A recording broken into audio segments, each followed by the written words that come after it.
If you're in here, feel free to talk, man, or woman, whoever it is.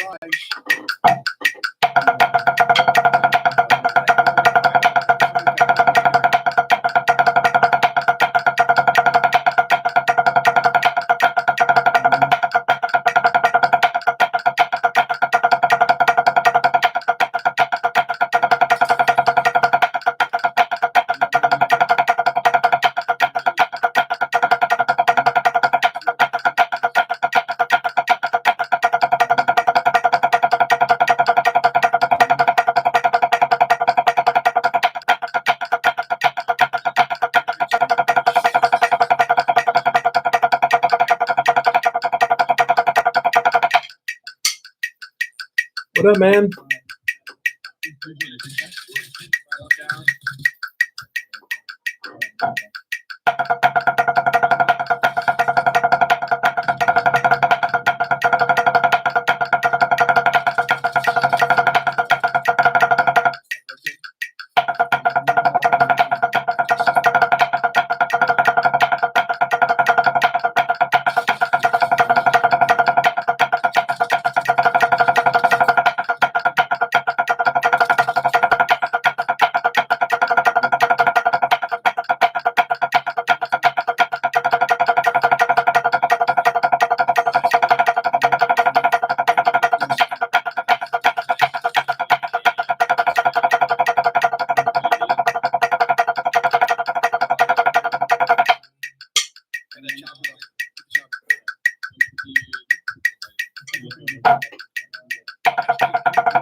I can feel myself like squeezing on the flam exits, especially like as it gets faster.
How's the audio?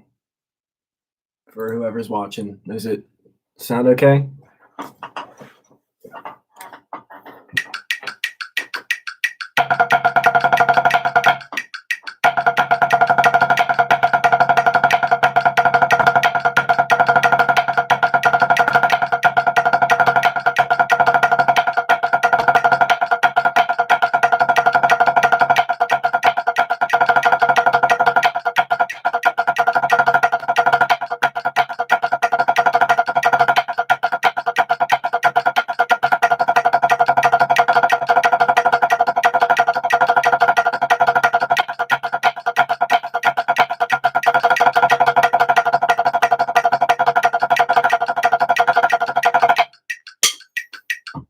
Yeah, I think 180 is kind of my max in the flam accents right now.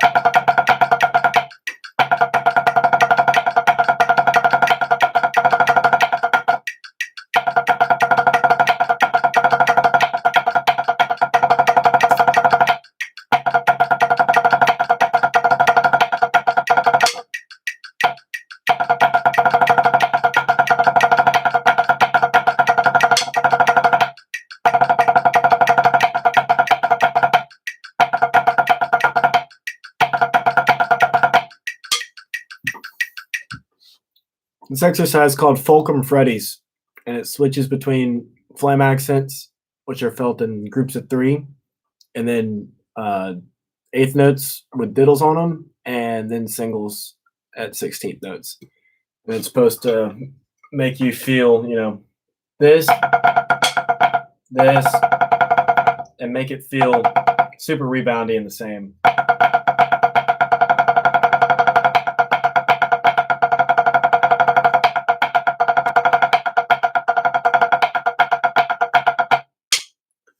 It feels pretty good. It's just kind of hard whenever it's fast.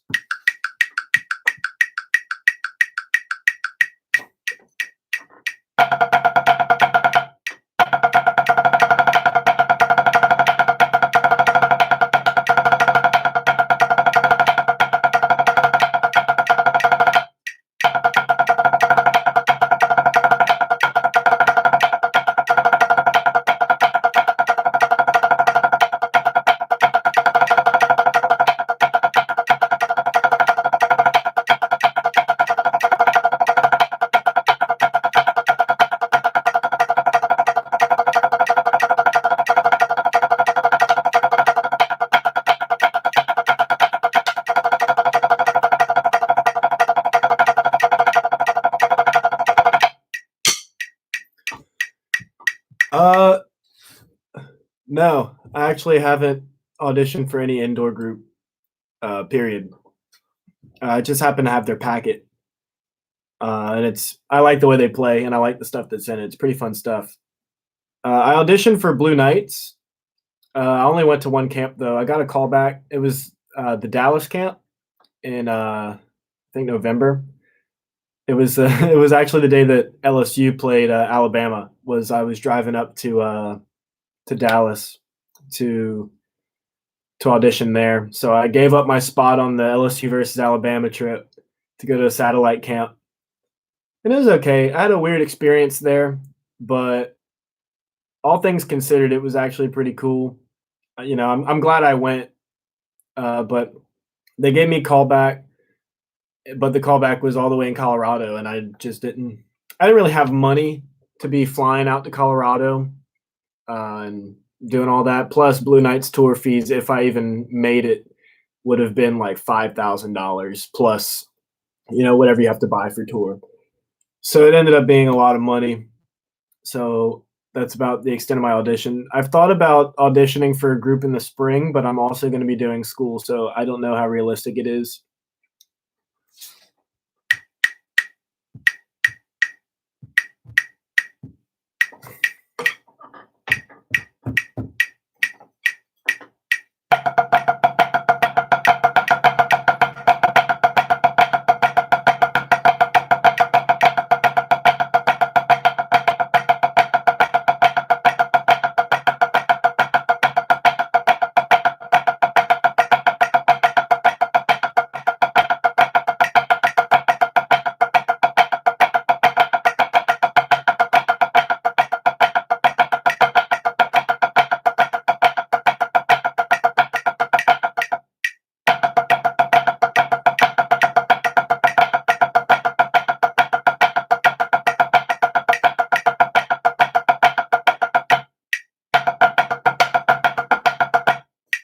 I'm also sight reading all of this. Yeah, yeah. Especially like if I wasn't in college, I might have been able to swing it. You know, like but it's just unrealistic for me to spend that much money because I can't. I don't like to work during school. I'm trying to get good grades and I'm trying to learn. So I I wish drum corps was more feasible for me, especially because I've always wanted to march world class drum corps. That's why I'm playing through their book and stuff. But it is what it is, and it was a good experience. I'm glad I went. Good stuff. Yeah, Brady, I love this pad. It's innovative percussion. It's literally just a small off-world pad. Uh, I have one down here too,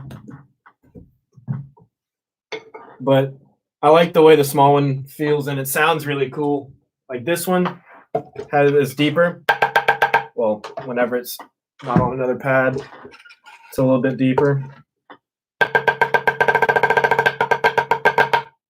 And I used this one for a long time, but this one is so much easier to just take around and it sounds good. It feels solid. It's lightweight. I like it. I like the rebound. So I used a Zymox pad for a while, but I don't really like the way they feel anymore.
Yeah, I marched I auditioned for Louisiana Stars in 2016, got cut.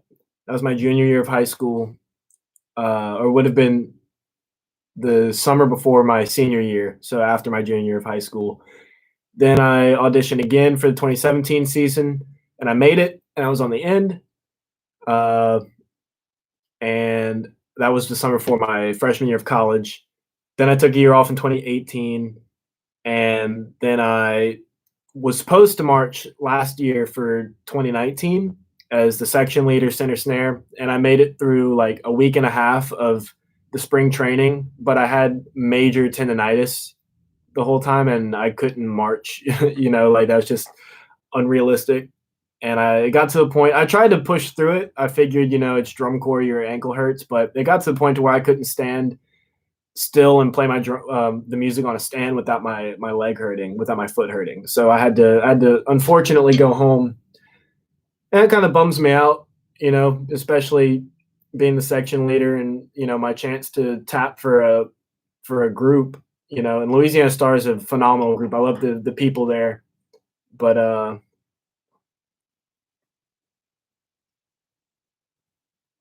yeah, Raekwon, that's cool. He he's nice. Yeah, man. I mean, it just kind of sucks to have to leave because you got hurt, man. Like at the very least, I knew that I did everything that I could, and it took me a little while to understand that, I think, to its fullest. But yeah, it wasn't easy, and I felt like I was giving up, which kind of made it harder. But looking back on it, I did everything that I could, and they'd had a great season anyway. They sounded phenomenal. They placed, as high as they've ever placed. So I'm super proud of everybody. Brady, what is my opinion on Zymox? Uh, I honestly think if their shipping was better and their customer service was better, it'd be a a pretty solid company. I love the customization. I like the way the snares feel, or not necessarily feel. I like the way that they sound, and I think their rubber pads are actually pretty good. Their gum rubber pads are actually pretty good, but they're I don't know. They don't feel too good in my opinion. Like I'd much rather play on gum rubber than the laminate. But I like the customization. I think they're cool. I think the Zymox tenor pads are actually pretty dope. But they also take way, way, way, way too long to come in, and they're really expensive. So like the point of having a practice pad isn't to be a snare drum replacement. It's supposed to be to learn music and to pad up at home. And I think gum rubber does a much better job than the laminate does. So it's kind of up to you. I mean, I bought one. I'm not gonna say that people shouldn't buy them, but I kind of wish that their customer service was better.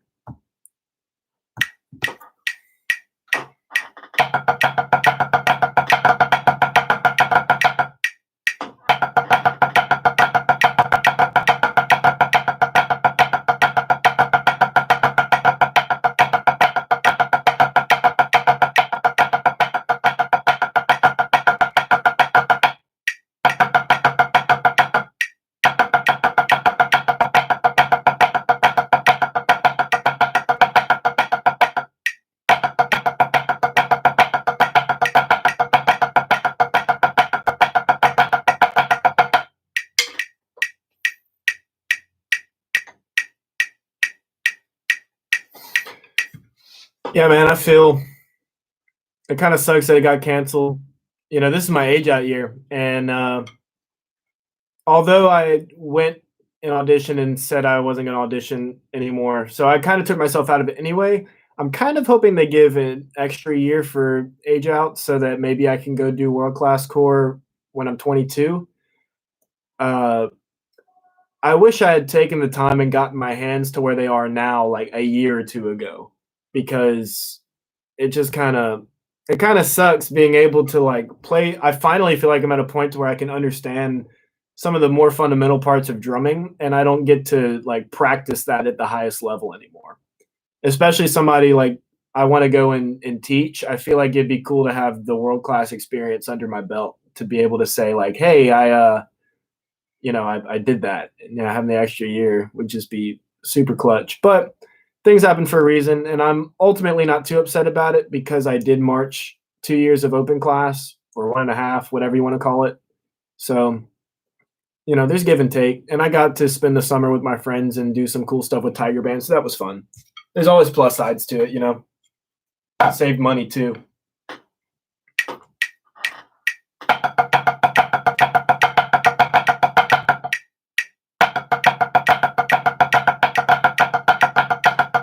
Where am I even at? I'm sight reading all this, by the way, so excuse me if I sound bad.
That's hard.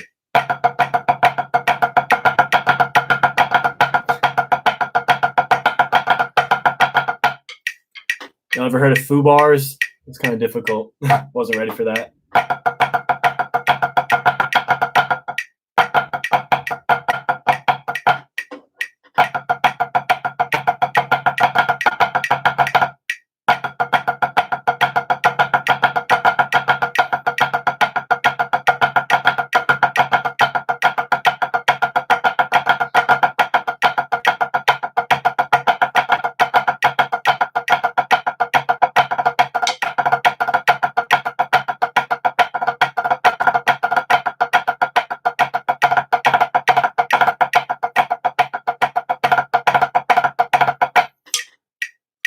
Anybody who's just now joining, feel free to chat. I'd love to get a little chat going. That's cool. I have a question for everybody. Would you all be down to watch some if I start uploading like some educational videos or something? I've been trying to think about what kind of content I want to put on my YouTube channel, and I kind of want to start like actually putting some stuff out that's not just me playing licks or anything. But I'd kind of want your guys' opinions about it. I'm gonna put a drum set cover up soon, but I also kind of want to branch off into education as well as performance. Because I'm going to school for music education, and I think I love marching percussion. So I just kind of want your guys' opinions about it. To get next year, I've thought about Spirit of Atlanta, but so here's my thought process. I'm not about putting any cores down at all. Like I think any kind of education and marching arts, like all the work that everybody puts in is absolutely beneficial to them as musicians and is a great experience for everybody. But if I'm gonna go and pay thousands of dollars to march somewhere, specifically world class, I want to do it at one of the higher levels, probably preferably top 12. And like Spirit, where have they even been? I don't know, but Spirit just kind of isn't my vibe either. You know, uh, BK seems pretty nice, especially now that the staff from Phantom is there. I really enjoyed talking to the staff. Alex Hines was cool. I like their ideas. Um, Granted, I also don't know much about Spirit, so I don't really know. You say I should come to Spirit. Are you from Georgia, or you March Spirit, or what's up?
Good luck, man. I hope you make Spirit. My friend Jahar is going out for Spirit as well. Marched with him in 2017. He's a really good drummer.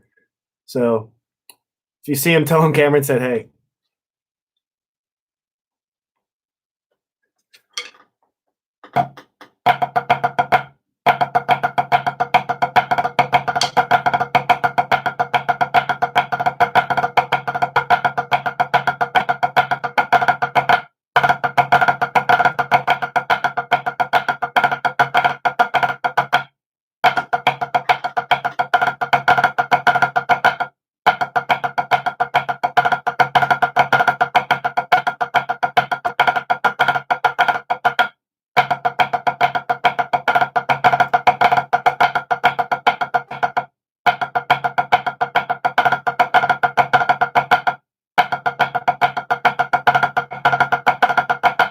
Oh my god.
Sometimes I just think about like some of the stuff they have us play now as part of auditions, and it's like some of the dudes from like even 10 years ago, maybe not 10, but like 20 years ago wouldn't have been able to play that. Like Touchizda. It's like a touchida, but the cheese is in the middle.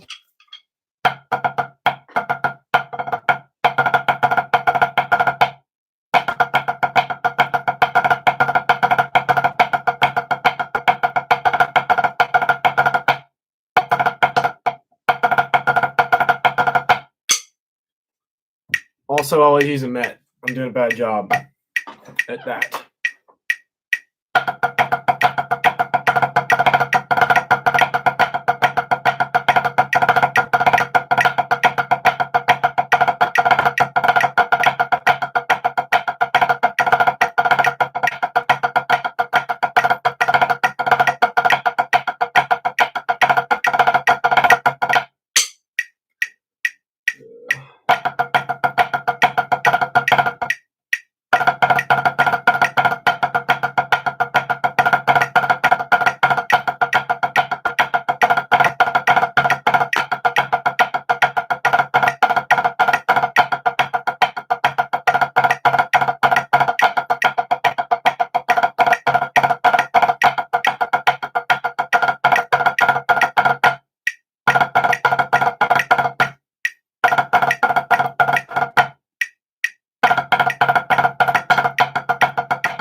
That was ugly.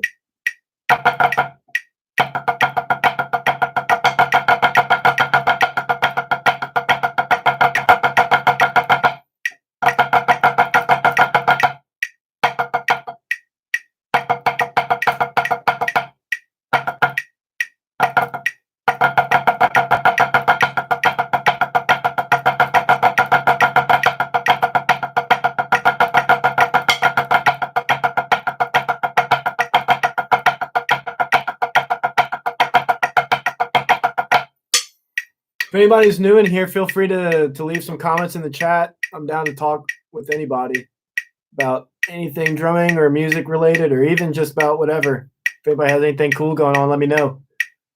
Thanks for watching.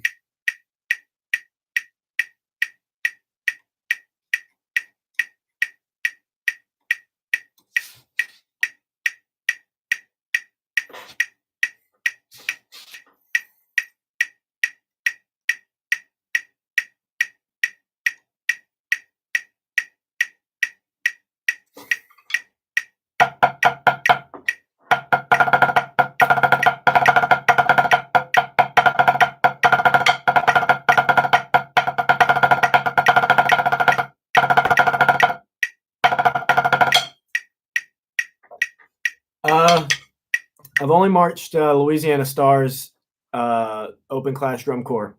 I did one full year in 2017. I was on the end, and then in 2019, I took a spot as the section leader and center snare, but I had to leave in spring training because of tendonitis in my ankle. So that sucked. And I've also been in Tiger Band for 4 years at LSU, and I'm supposed to be the drum captain this upcoming year, assuming we still have Tiger Band. So that's my experience. But you, Danny, thanks for the comment too. Appreciate it.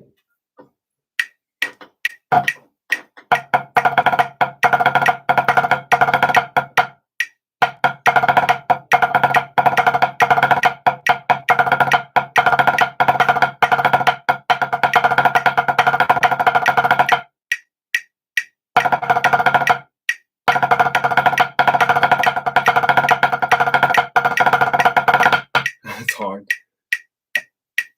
Yeah. I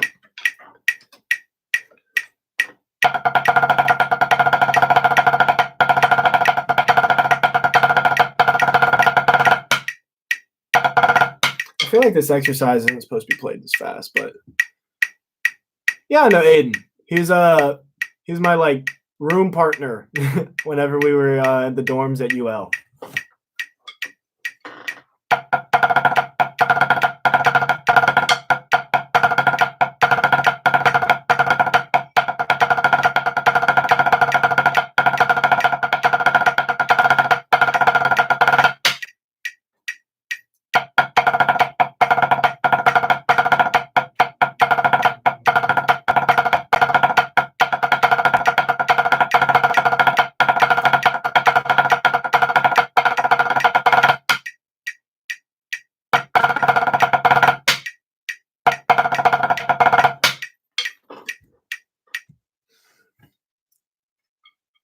When you say second fulcrum, I'm assuming you mean like this or this.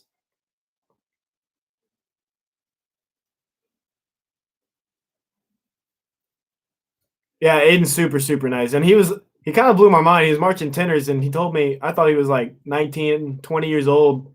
And he's 16. He's super, super young. And I teach high schools around here. So I teach people like his age and he's over there, throwing it down on tenors. Super nice guy. So fulcrum's really interesting because it's kind of hard to explain. So I definitely feel that middle finger on there. I try not to squeeze too much in the front part of my fulcrum because in 2017, whenever I marched, I squeezed the stick really, really, really hard. And I would get all my diddles out basically like that, squeezing. And I ended up actually stress fracturing my finger the first year I marched drum corps, about halfway through the season because I was hitting the drum so damn hard and I was squeezing so much, which caused me to have to relax my hand and use this because we still had to play shows and stuff.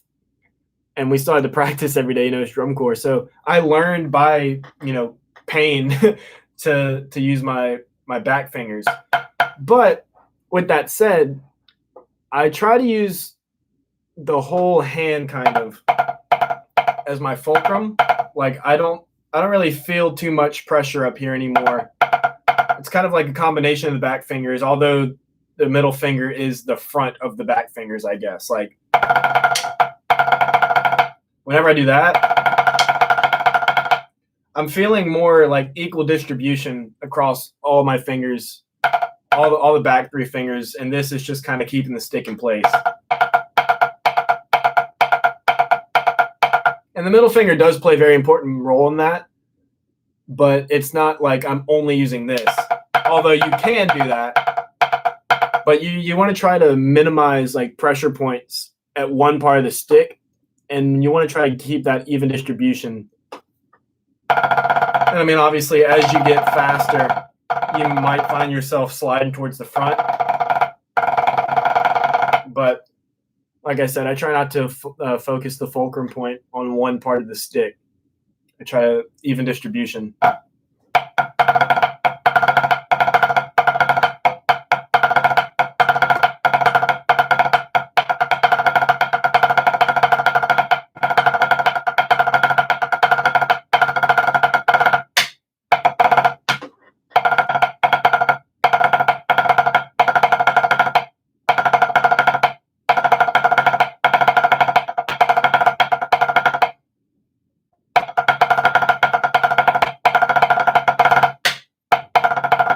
So on the fives right there, I actually felt myself using a lot of middle finger.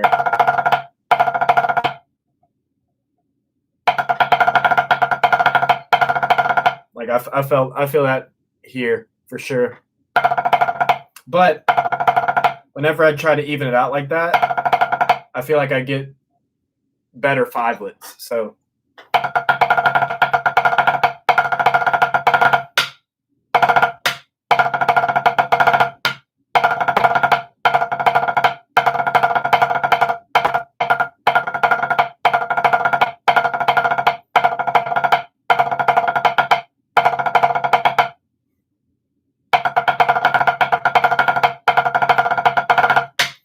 also, just for the record, there are no stupid questions when asking about technique because you don't know what you don't know.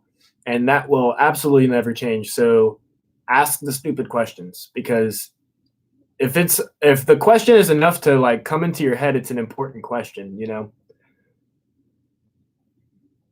And a lot of us don't like to feel we always don't like to feel like we're asking dumb questions, myself included, even whenever, you know, you're talking to your teachers. But ask the dumb questions, you know.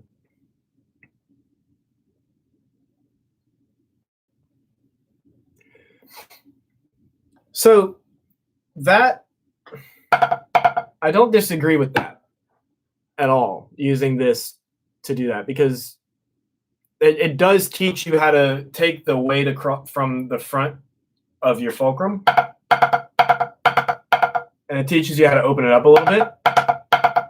However, whenever I'm playing, I feel all my fingers on the stick. I feel from the pinky up to the like pointer finger.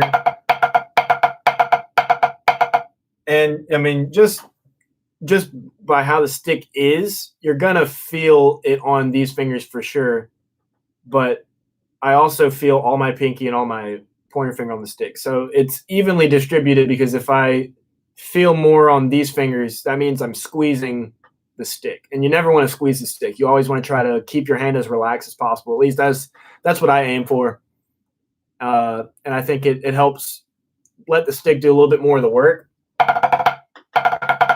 However, I know like tenor players are a little bit more French when they're playing. Meanwhile, snare drummers are a lot flatter, you know? Like tenors got a little bit of this going on because you're playing tenors, and this is hard. So I totally get that.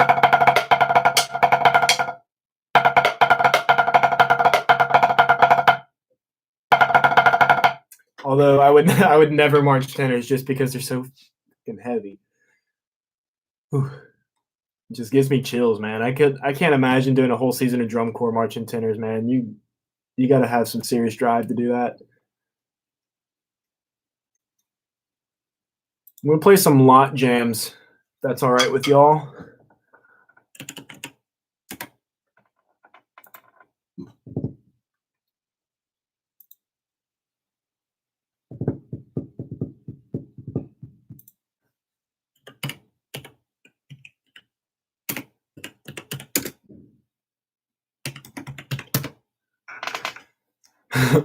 I agree, man. I think if you don't have a certain amount of pain in your life, you're never gonna grow as a person, you know. So I'm there with you, bud.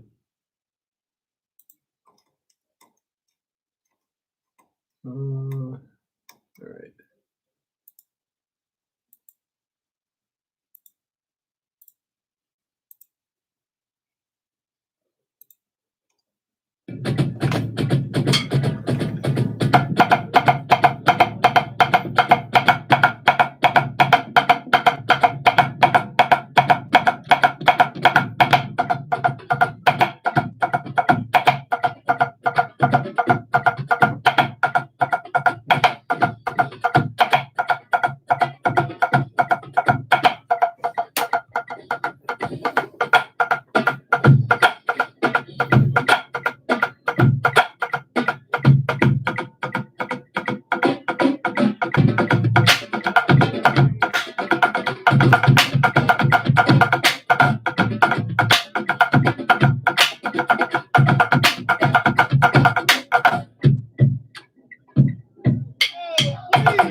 Oh, it's so hard.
Hello, test, test, test. Hello, test, test.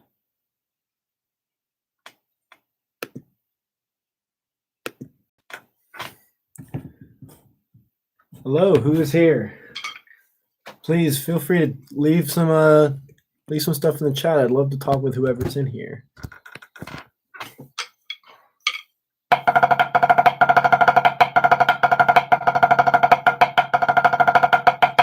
What up, Caleb? How you doing, my man?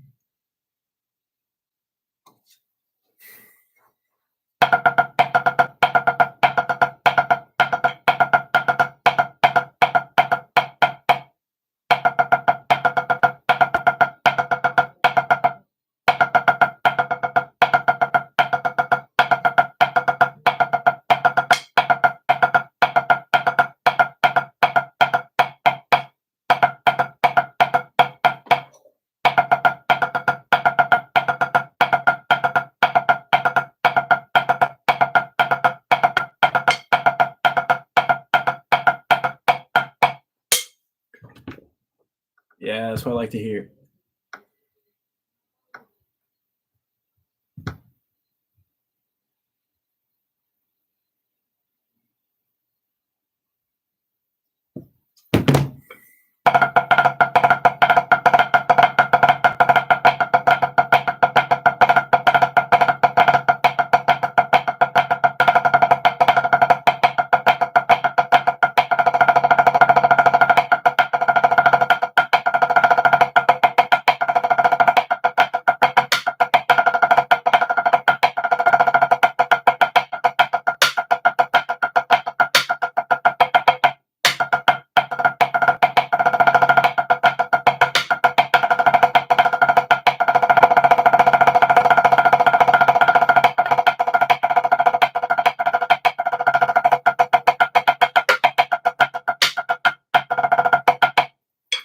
Hello, whoever joined, feel free to leave comments. Feel free to start conversation. I'm down to talk about whatever. Thanks for watching.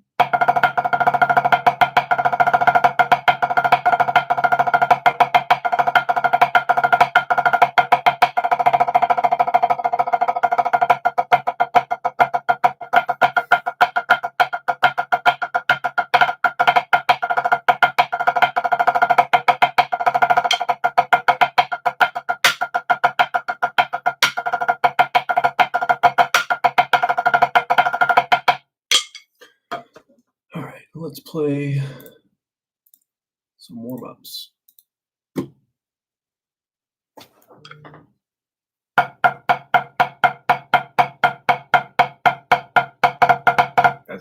really fast.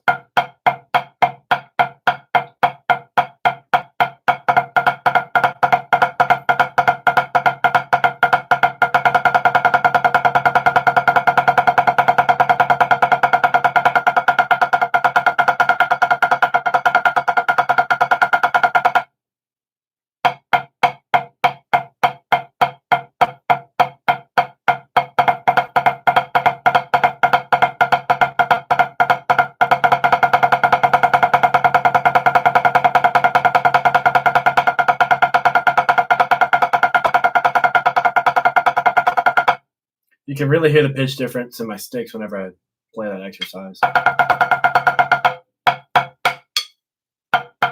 Ooh.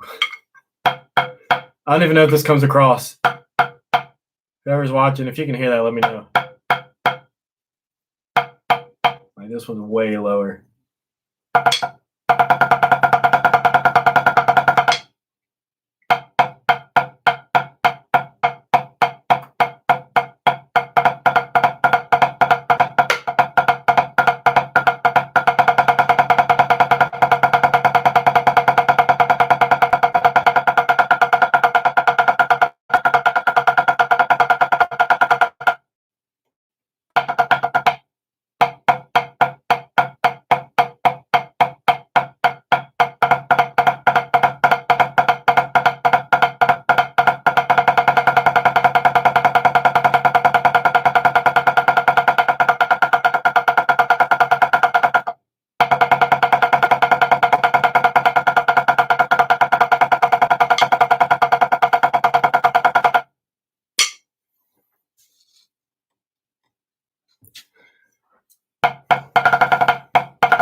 Hey, whoever joined the chat or joined the live stream, feel free to leave some comments, start a conversation. We're in here to chill, talk about drums.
Hey, we joined the chat. Thank you for watching. Feel free to leave comments or something. Ask me questions.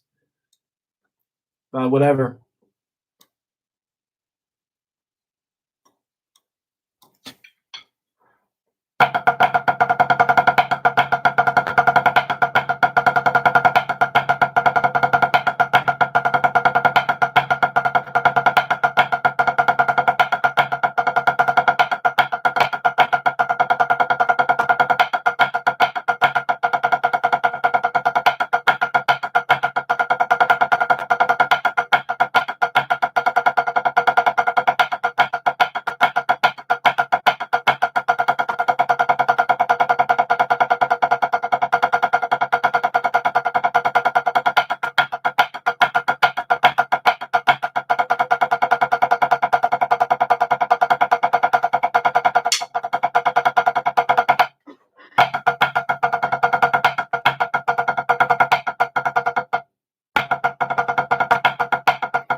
Thank you.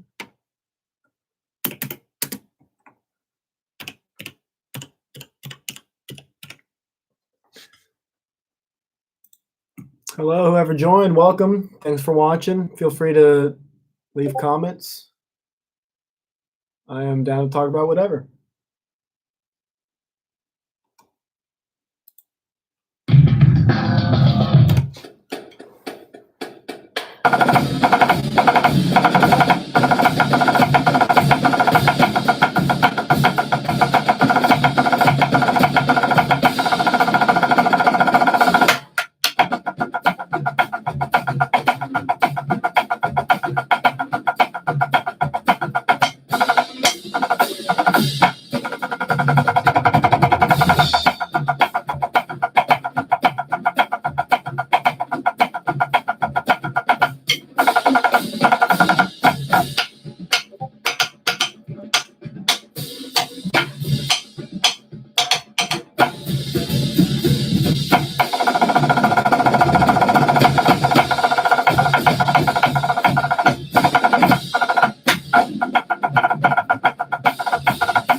Hello, everybody. Welcome to the stream.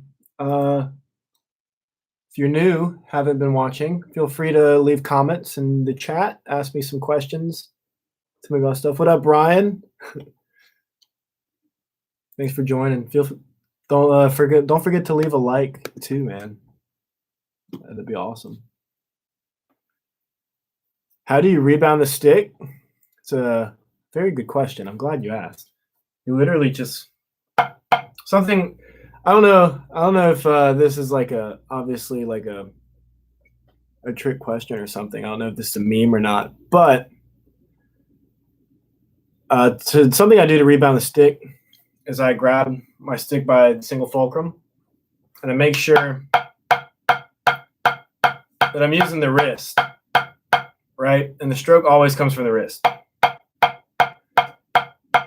And you hear how the stick's like resonating and it has that nice like ring to it, as opposed to this. You hear boom, boom, boom, boom. And make sure that's going. Stick's rebounding by itself. And then you slowly add some fingers without changing the height or the dynamic. And eventually all your fingers are going to be on the stick and you have the most relaxed, resonant sound possible.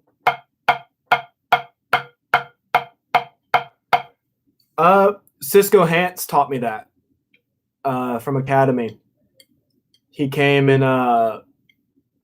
He came to LSU in 2018, I think, and did a little clinic, and that was the first time I really saw that. And I've been doing that. I've been doing that ever since. You know, it's super good exercise, and it's good to check yourself every once in a while, and make sure that you do that with your left hand too.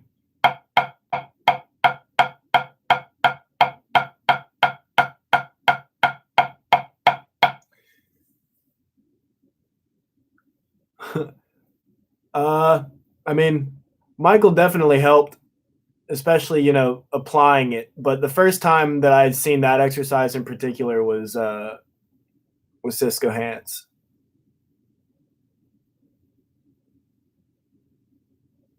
And tape, I wish I didn't have to tape my sticks, if I'm being honest. Like if I could get away with playing marching drums without taping my sticks, I totally would. But unfortunately, you can't unless you want to buy an absolute ass load of sticks, which is not the move.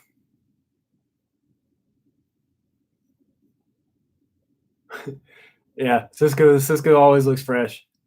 What is tape? Well, it's electrical tape, and we call it something completely different. Although we still buy it at Lowe's. They do make some clear stick tape, but and Carencro, Louisiana is definitely Raekwon, 100%. I'm so curious who Arthur Schopenhauer is.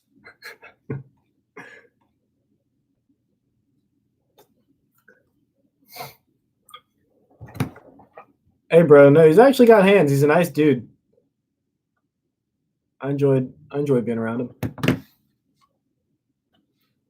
I wish my phone was about to die. Hold up.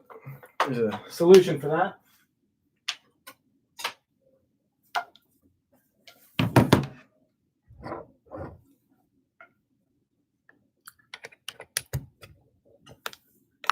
Yeah, I can play a bar of Flam Accents.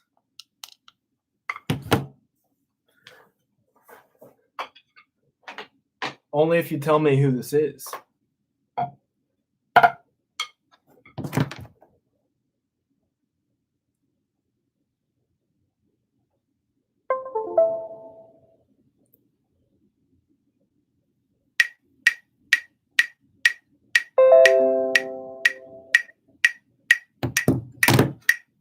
I will do requests for sure.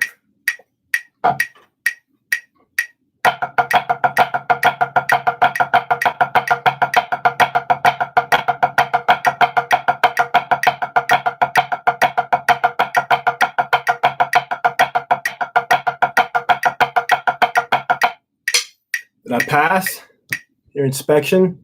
No Met? Why would anybody? I almost don't believe you're a drummer, bro. You always got to use the Met.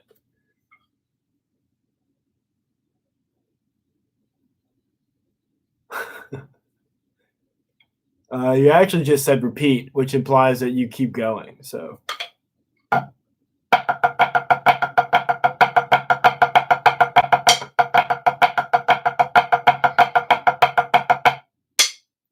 that fit your fancy?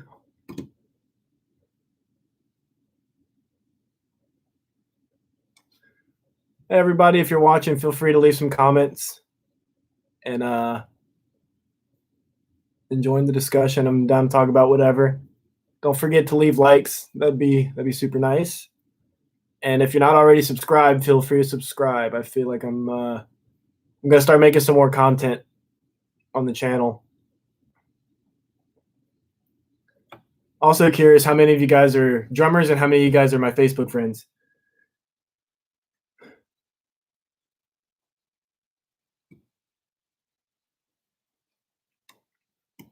About tape?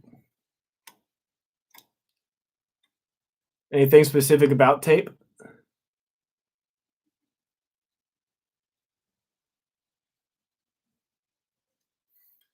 The grid book series made a whole chart about it.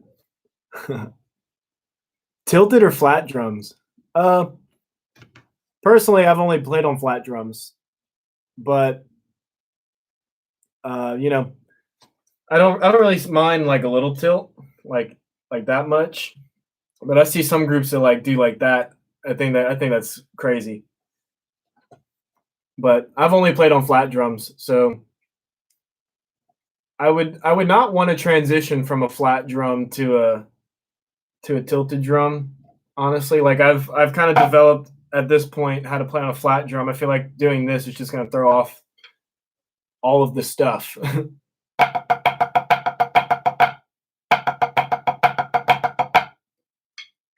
Do a video on drums, like on marching drums, on drum set drums, on orchestral drums, on different just drums in general. I also don't really have a preference on drums because I've really only marched pearls for any time that mattered. East Coast or West Coast? Define what I need a more solid question. We're talking about just like style because I feel like East Coast West Coast style is kind of like dissipating a little bit. I feel like there's not really as strong of a pull either way.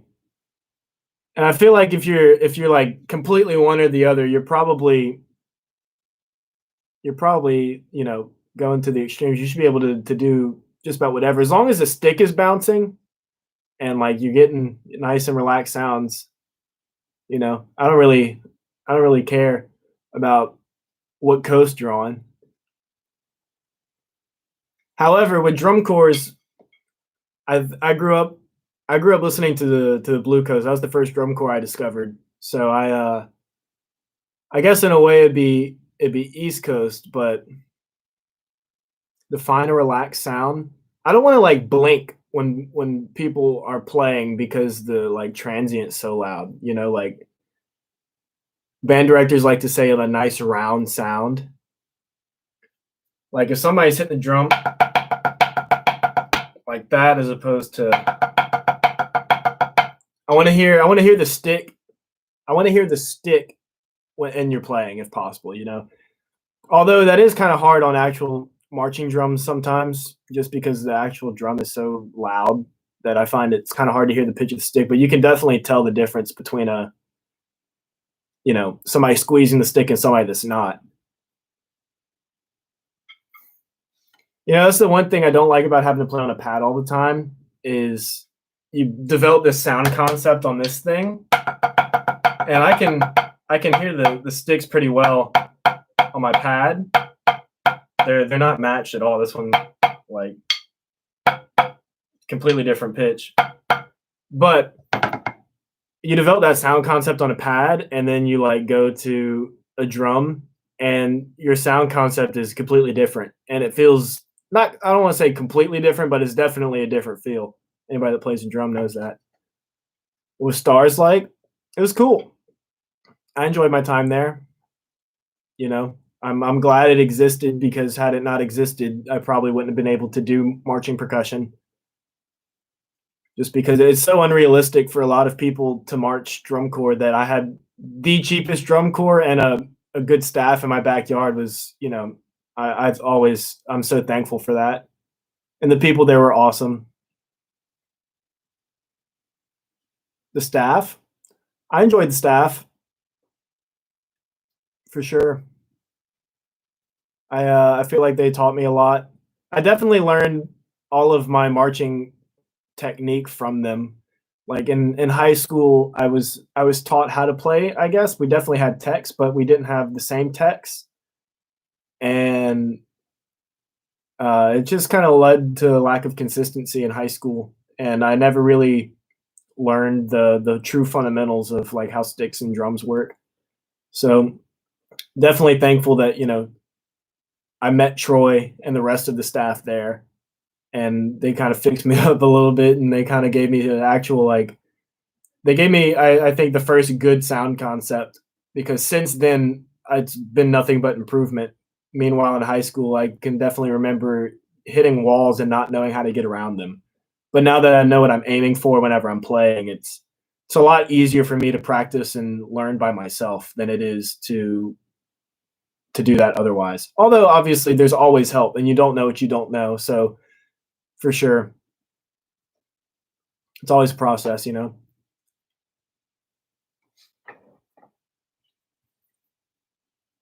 Swayze, you marched anywhere? I don't even know if they're still in here.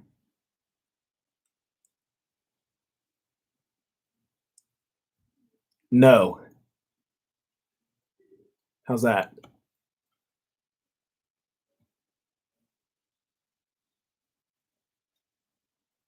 This is not the channel for that.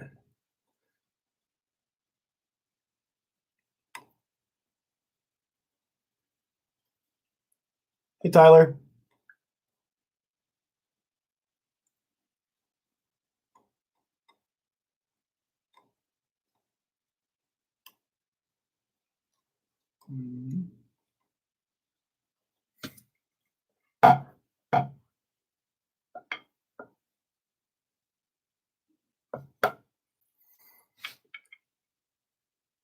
That's awesome. Dude, I wish I could have done indoor. You know, I kind of wish it was part of my high school experience. I've taught an indoor group 1 year at Dutchtown, but I've never been able to march it. I mean, I technically still have some time, but I'm going to be in school while doing it, so I don't know how realistic it is to march an indoor group.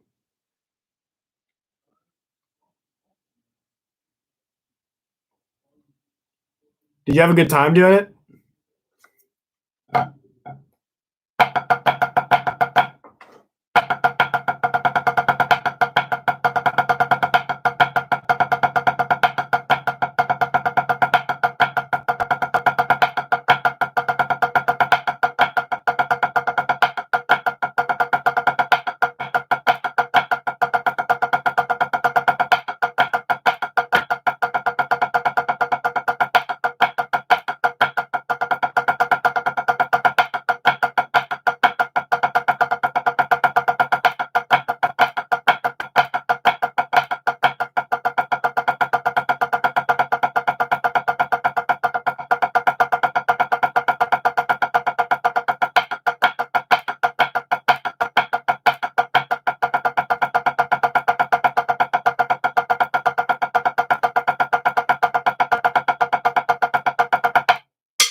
Yeah, man. I'm gonna be super, super, super picky about shoes from now on.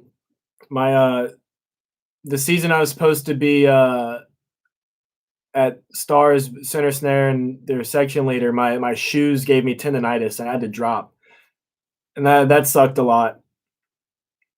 So I don't even want to like get more Nike shoes if I'm being honest. It, that was probably the worst pain other than like I've had a kidney stone before, and other than that, you know, tendonitis was really bad. I couldn't even play my drum standing still on the stand without, you know, it hurting.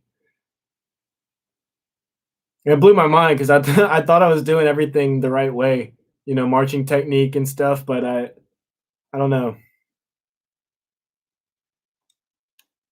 I have absolutely no idea. They never were like too serious about the kind of shoes that you got. They like have some recommendations for sure, but you know, my first year, the center snare drummer Chatty marched in these old like van things. They weren't Vans, but they were like super old shoes with absolutely no support. I'm surprised he didn't get tendonitis. Hey, what's up, Brandon? Thanks for watching. Dude, Crown's good, man. Crown is good. I don't know if I'd want to wake up and play some of the beats that they play. That's like the one of the main things I've noticed is you look at some of these world class groups. Like I was watching Cadets in a lot, and you know they warm up, and the first thing they do is they're obviously really good, you know. But I could not wake up every single day and go out and play that. But good luck on your journey to Crown, man. That'd be awesome. Rooting for you. How many years you got until your age out? I actually haven't graduated yet, Tyler.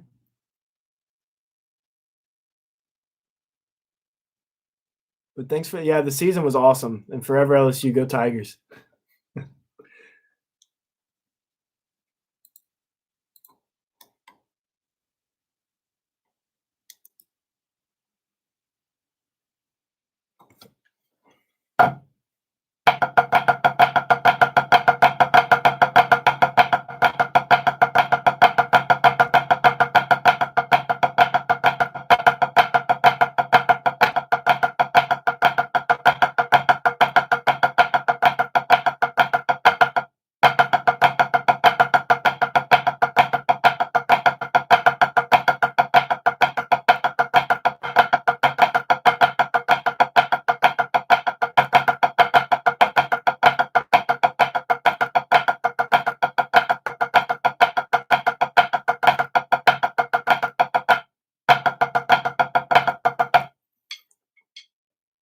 Oh yeah, dude. Street beat bass tag, dude. I don't even remember that cadence. I have a video of it on my page on my YouTube channel, but it's not street beat. Dude, if you got 3 years and you start hitting the grind right now, I believe in you, man. Start being serious about it. That's what I wish I'd have done. I wish I could have got my hands where they are now, like 2 years ago, and I might actually have a chance of marching world class drum corps. You gotta know what you want. You gotta go for it, man.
Yeah, man, especially when you're playing in front of a mirror or you record yourself, I find the same thing where I end up focusing so much about how it looks, and that's caused me to build a couple of bad habits. So I definitely feel that. Like I'm always trying to keep my taps down whenever I'm playing things, and it causes me to like tense up and not let the stick rebound sometimes.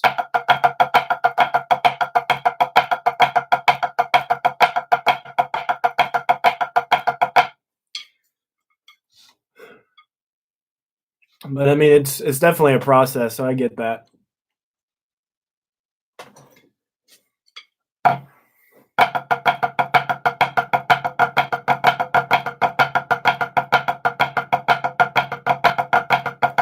Also, I don't think it's necessarily a bad thing to want to refine the way that you look. You know, especially if you're, I don't know, if you're auditioning places. Unfortunately, like sometimes the look is like what gets people to notice you, and then it's the sound rather than the other way around. Which, pedagogically, I'm not sure if I agree with, but I also kind of understand it. When everybody's playing together, if you see somebody that's keeping their taps down versus that, you're gonna look at the guy who's doing this, but then they ask you to, play by yourself, and then if you don't sound good, then you're kind of screwed there. So, what comes around goes around. It's best to just be perfect, well rounded and everything.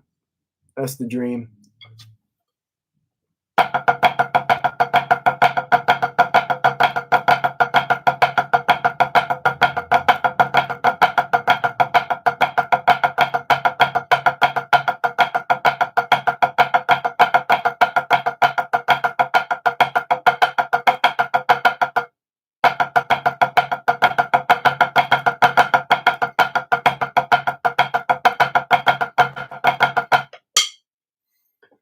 I don't know who's watching still, but if you guys are subscribed to me, I'm kind of thinking about doing some like educational videos on how to drum and how to do things. If anybody's interested in that, let me know because I want to start posting some actual things on this channel that have to do with my degree. I've only posted videos of me playing things, not really explaining anything. So if anybody be interested in some educational videos, let me know in the chat. I feel like I kind of want to get a little bit of a mix in there rather than me just playing on a pad the whole time, you know?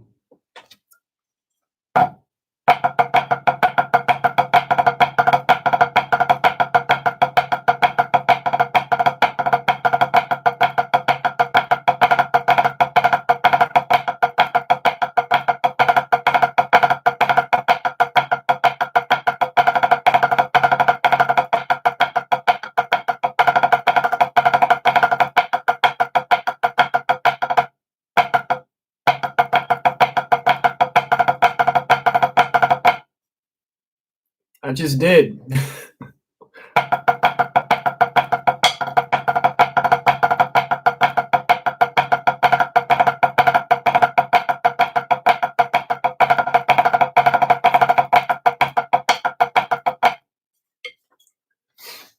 I think it'd be really helpful for those high schoolers that don't have text. Yeah, that's kind of what I'm thinking of. Uh, my YouTube channel is interesting because I think the only the only reason I have near the amount of subscribers I do and the amount of views is two things. One is the fact that I go to LSU and anybody that sees LSU anything instantly clicks on it if they're a fan, which helps me out a lot. But also my my Blue Devils 2018 audition video brought in, a ton of subscribers, and I don't know who's here for what content on the channel, you know? But I definitely would like to do more education for sure. Yeah, I mean, I think I made that pretty clear. I don't think I ever intended it to be real. I even put in the description that it's a parody. And also I was at dared to do that by a buddy on the drum line. It brought in like 160 something thousand views, but it was pretty cool.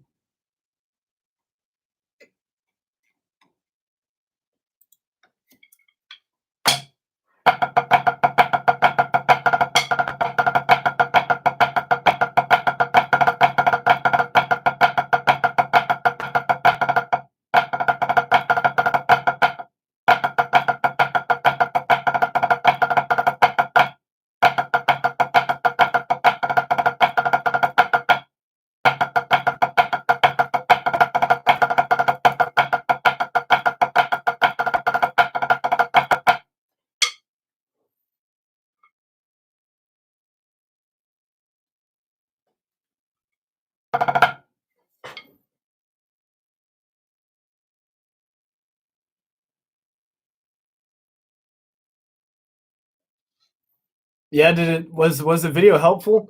I've rewatched that video a couple of times, and I think I still agree with a lot of it, but I'm also not exactly doing what I what I was preaching in the chat. I mean, in the video. Did you find it helpful? Did it show you anything new or kind of give you some insight? I feel like everybody always spends forever fixing their left hand. I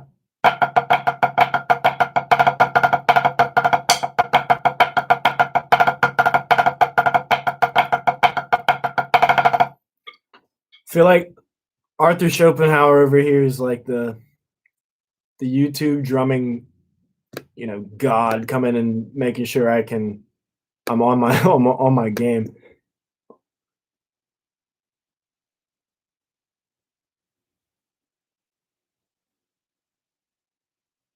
Sweet, I'm glad it was helpful. Just keep in mind, like, just because people march world class drum corps doesn't mean that they can teach. Make sure I understand wanting to find somebody that marched where you want to go, and I don't think that's a bad idea at all. But just keep in mind that wherever you end up finding a teacher, make sure that they can teach in a way that's helpful to you and actually you learn things, because I feel like a lot of people would pay tons of money to people just because they pay I mean, just because they play drums at somewhere good. That doesn't mean they know how to convey those thoughts to you. So just something to keep in mind, when you're looking for a teacher, you know?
Why?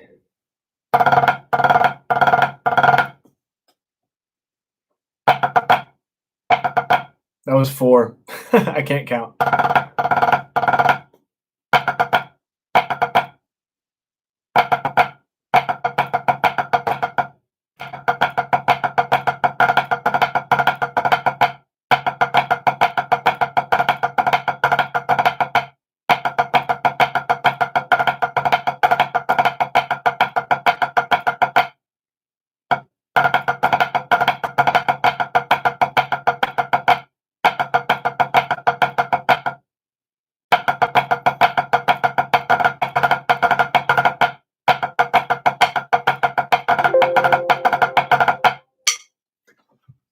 That is the sound to turn on put the charger on my laptop.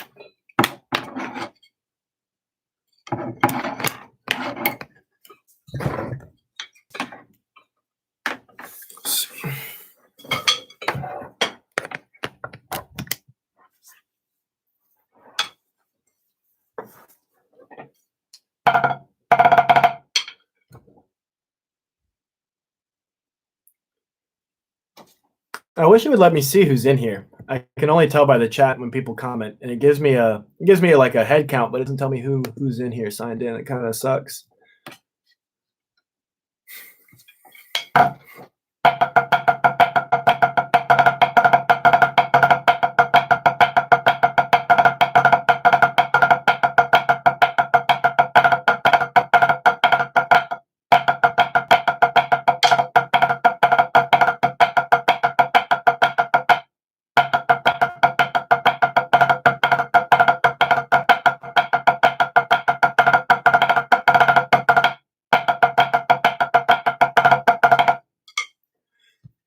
Yeah, man. Thanks for joining. I appreciate it.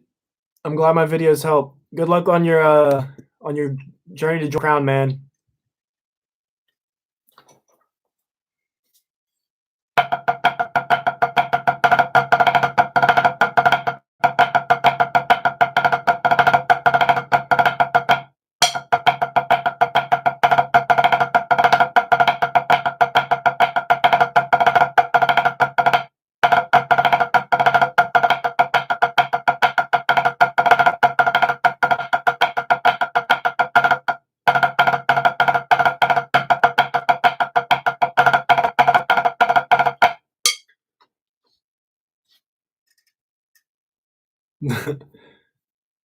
I don't know. I wasn't there. I left.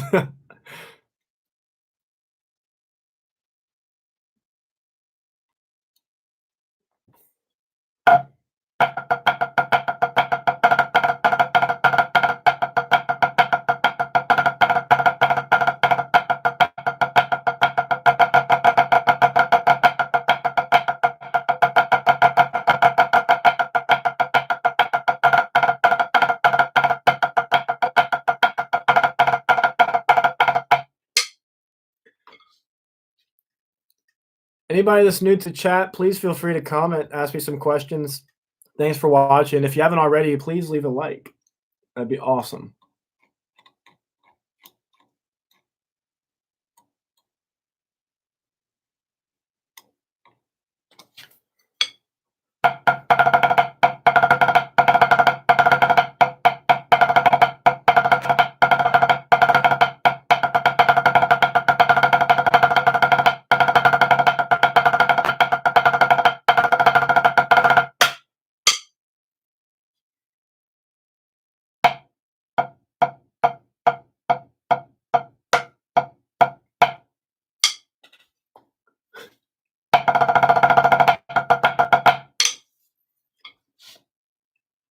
How's those rolls?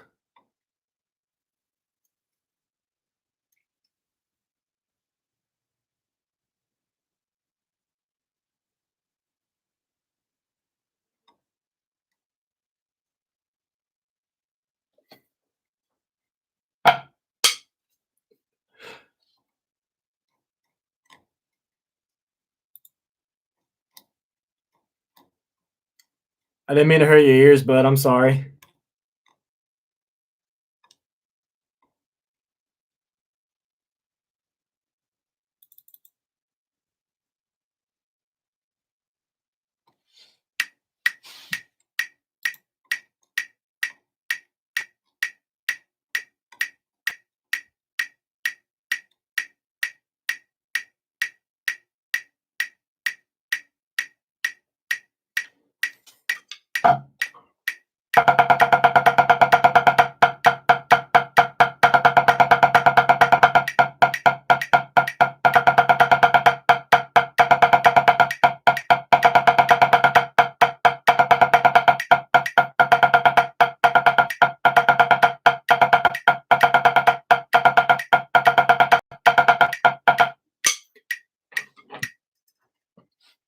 Explain why the med is important.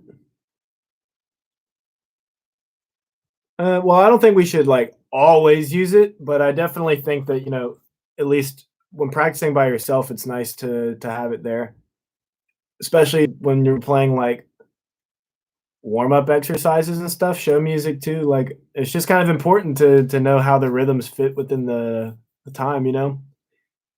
And if you record with the med, it kind of shows you how accurate your rhythms are. Shows the rhythmic integrity of that.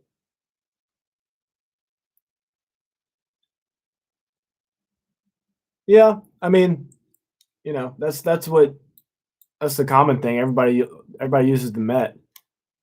It's obviously beneficial to turn it off every now and then, but I feel like you should use it more than you should use it less.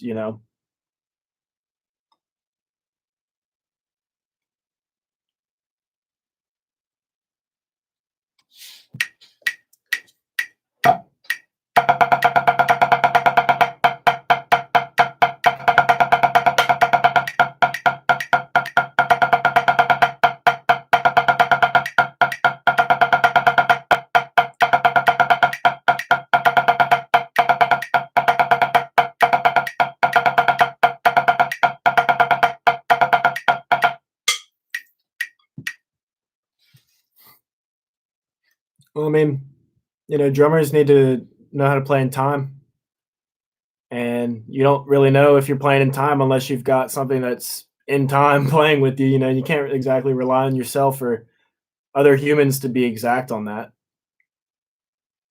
So I feel like metronome is really the only option. I also like to substitute metronome for like a song or a drum set beat too sometimes. Look up drum set at whatever BPM. It kind of breaks the monotony of that. This can get kind of old, but this is the bare minimum to show you the time.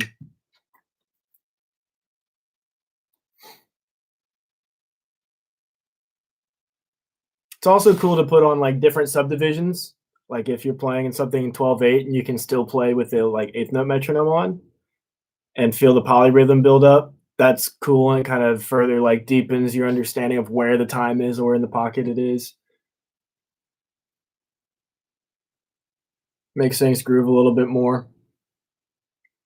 Like if you can make a metronome feel groovy, I feel like you've done a good job because metronomes are just constant.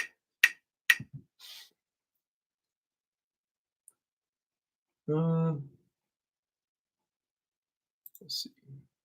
What else do I got?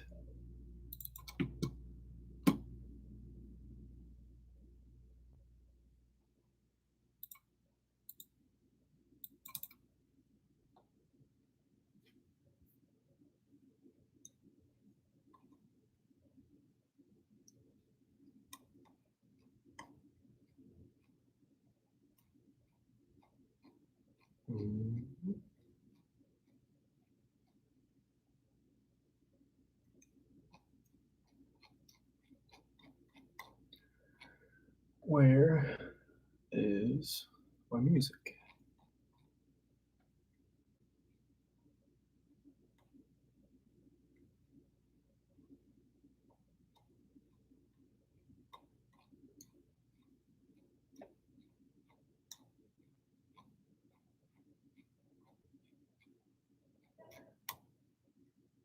What is this? I remember this.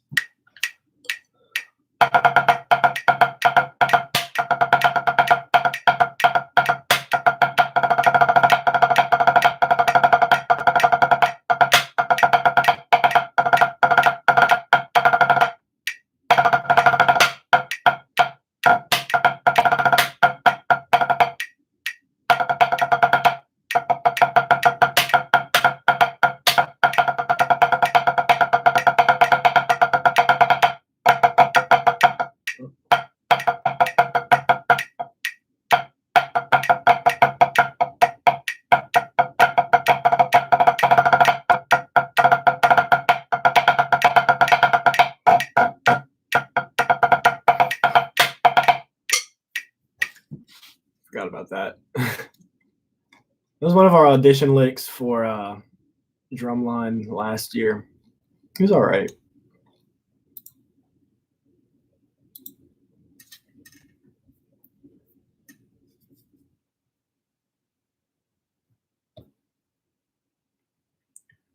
Anybody that's new in the chat, welcome.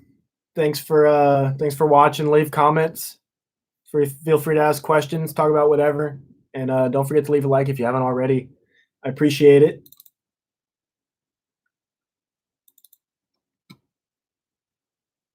Hey, Sadie. How you doing?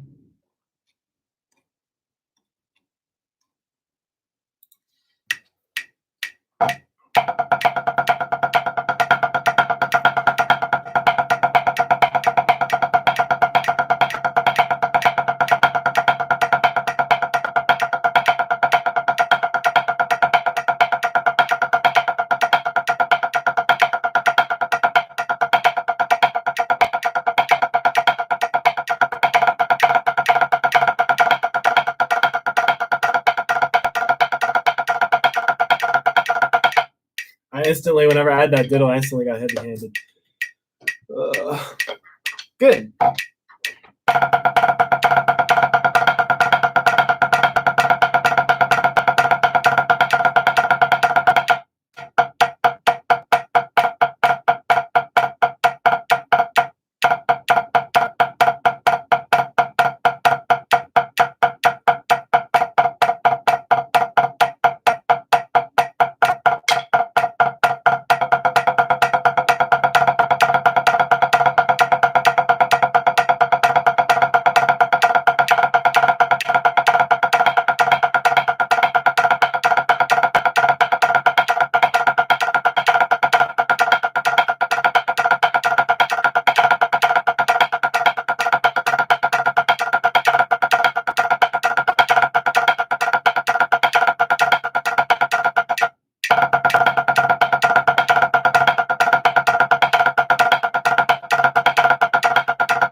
That's harder than it needs to be.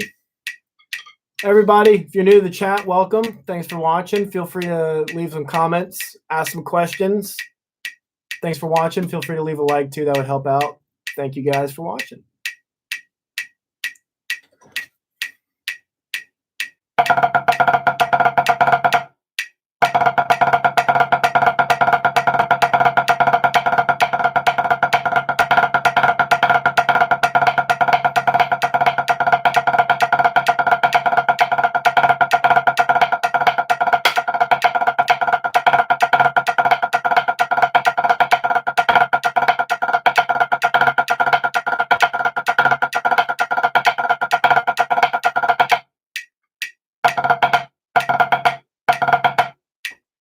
always have a hard time telling if my left-hand diddles are open or closed.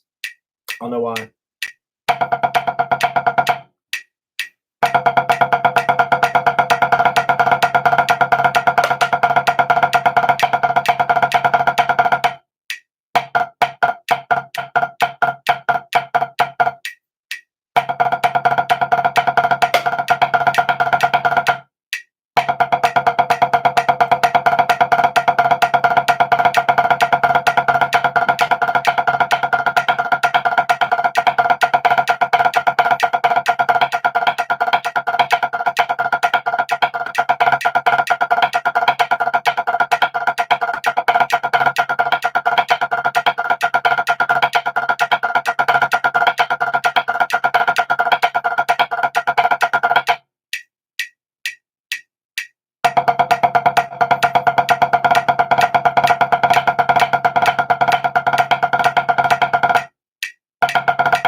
Put that eighth note on.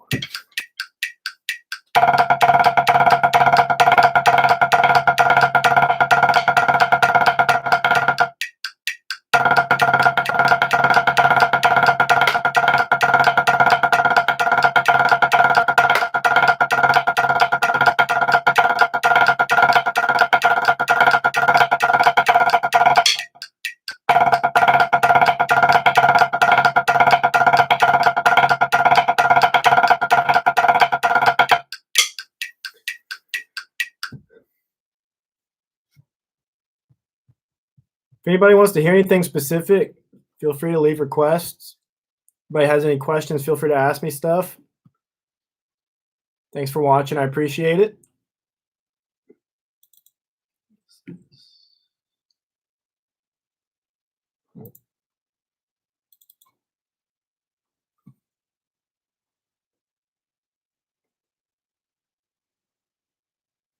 If you're not already subscribed, feel free to subscribe. Feel free to subscribe. I'm going to try to start putting a little bit more content out this summer, hopefully, if things go the right way.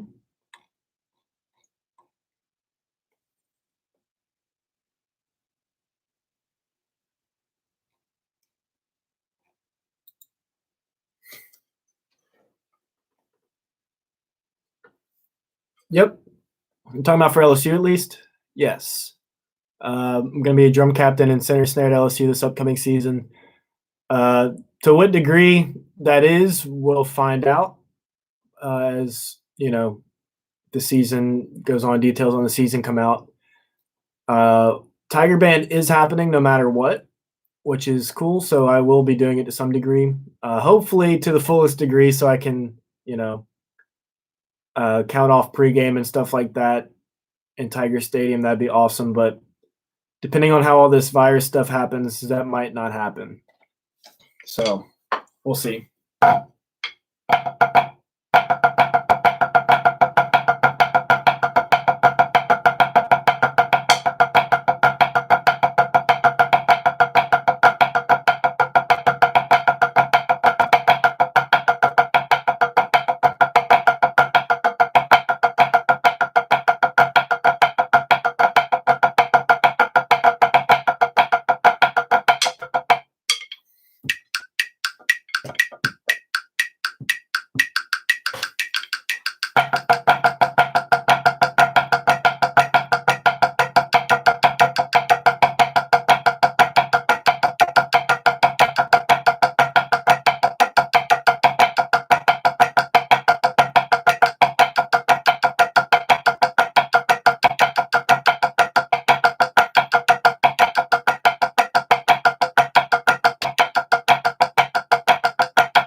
really hard when you start nitpicking all that stuff, and I can just feel the triplets not lining up. And I don't think that's something that's ever gonna ever gonna go away. I feel like it can always be just that much more perfectly in time.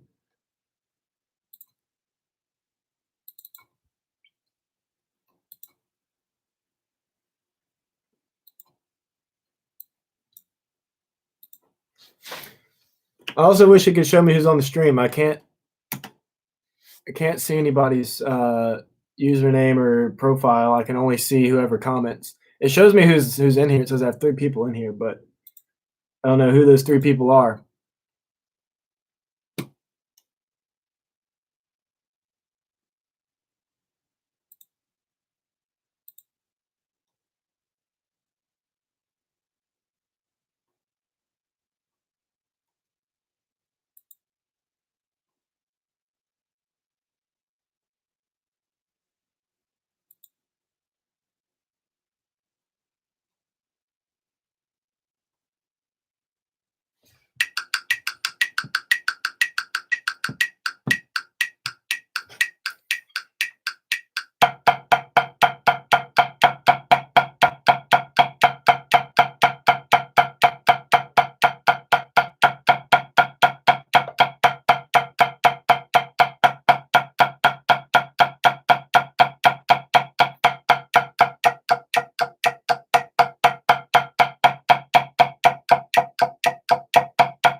Thanks for watching, Sadie. I appreciate it.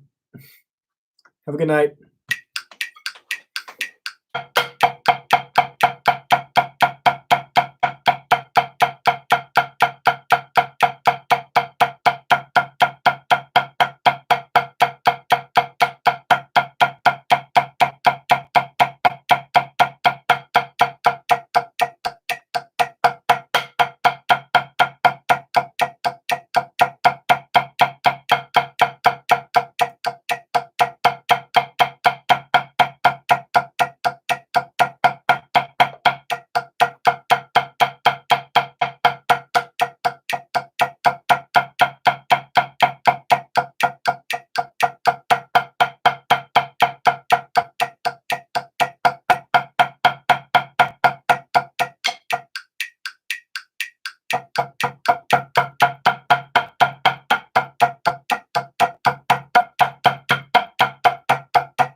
Whoever is still in here, I appreciate it.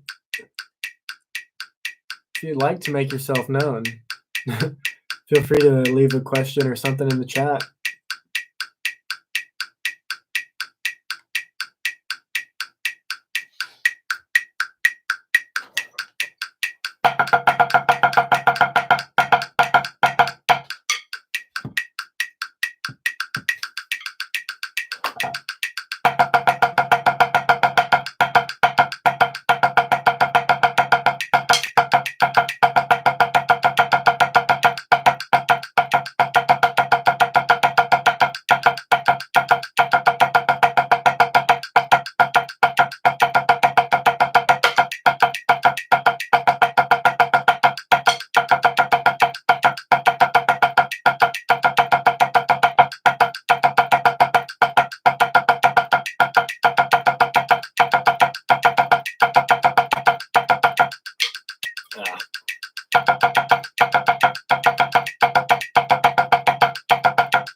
Whoever just joined, thanks for joining. I appreciate it. Feel free to leave a question in the chat or a comment in the chat. And if you haven't already, subscribe and like. That would help me a lot. And just thanks for watching. I appreciate it.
Everybody, welcome. More people join. Thank you for joining. Feel free to leave a question or a comment in the chat. Appreciate it. Want to know who you guys are. Thanks for watching. Feel free to subscribe and like if you haven't already. And thanks for watching.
keep seeing more people coming in and out of the room.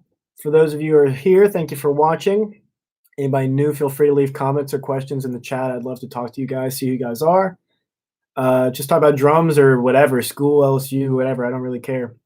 Thanks for watching. If you haven't already, subscribe and leave a like. I'd appreciate it.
CR Light and Catherine. Is that? I imagine that's Colin and Catherine. Thank you guys for watching. Appreciate it. Don't forget to subscribe if you haven't already and leave a like. I appreciate that as well. And ask questions if you have any. Appreciate y'all watching.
This exercise is simultaneously awesome and awful at the same time. Like, test your ability to be able to do upstrokes from two different heights and stuff. My right hand can handle it okay, but my left hand likes to struggle.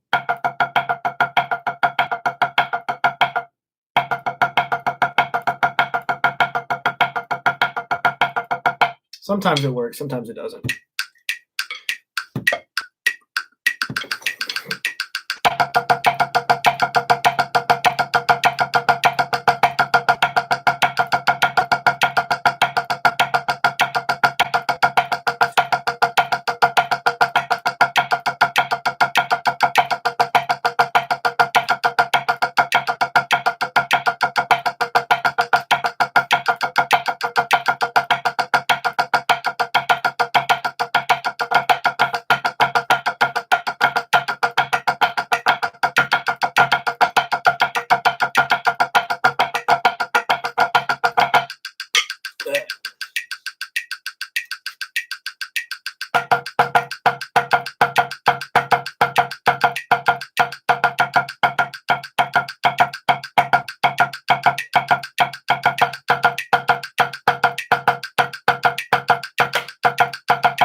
To anybody who's still watching, can you see the amount of time that we've been live for? Just curious. I've never used YouTube live before. I've never done this.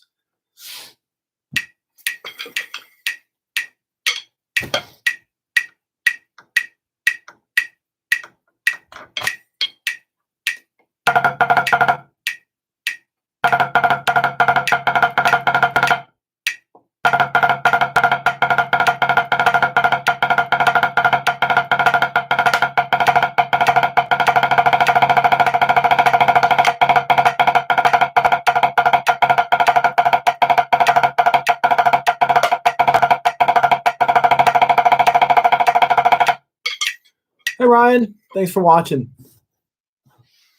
There's not a stream clock in the top left or bottom left or anything on the screen for you guys. You can only see the chat messages.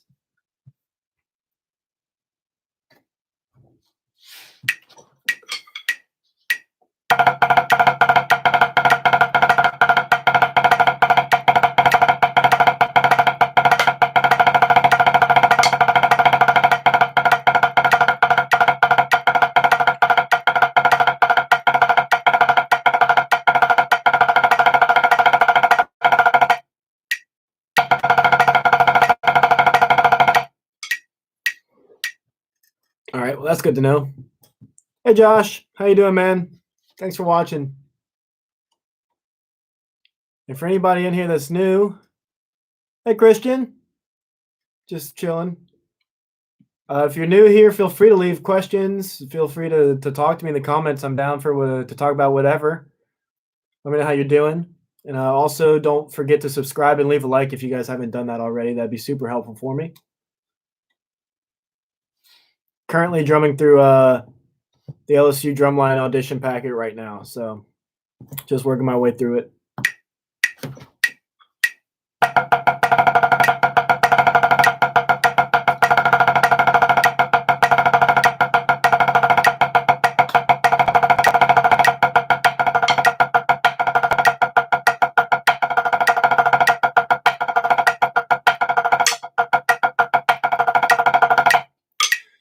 How long have I played drums? Just like in general, I started band in 6th grade, and I've played drums since then. But my dad was a drum set player growing up, and he had some bands, and he had a drum set at home. So there's like pictures of me holding like little baby drumsticks, or not even baby drumsticks, just like normal drum set drumsticks, and I'm like about this big off the pad. So I've been around drums my whole life, but I've been in band since 6th grade. So if you count that, about 10 years, 6, 7, 8, 9, 10, 11, 12, first year of college, second year of college, third year of college, 10 years going on my 11th, I guess, of actual training on drums. I also did a summer and a half of drum corps. Did a summer of stars in 2017 before my freshman year of college, and then I did move-ins for 2019, but I got hurt and I had to drop. So that helped a lot. I don't think I'd be the same person had I not done those 2 years of drum corps. So being honest, I've been practicing on being relaxed. Good. That's always the goal. That's exactly what I'm doing right now.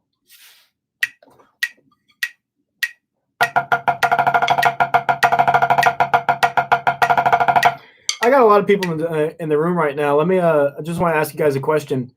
I don't know if any of you guys are subscribed or not, if you came from Facebook or not, but if you watch my channel, I want your input on this. But I want to start making some like educational videos to put up on my channel on like how to do rudiments or how to audition, how to practice, just like random educational stuff.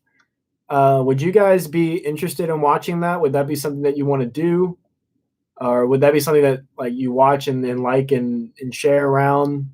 Or do you think just stick to learning book and stuff and posting that? I kind of just want to get a feel. We still meet up tomorrow? Yeah, we're still meeting up tomorrow.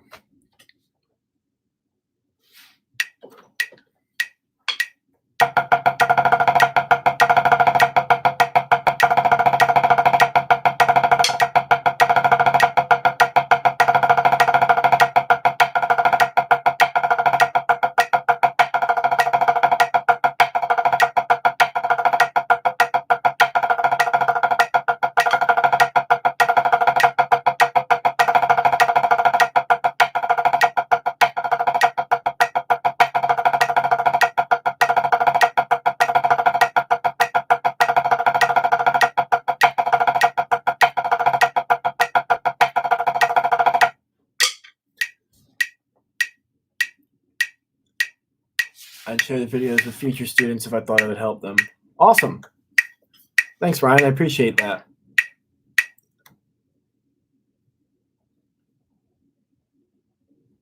That's awesome, man.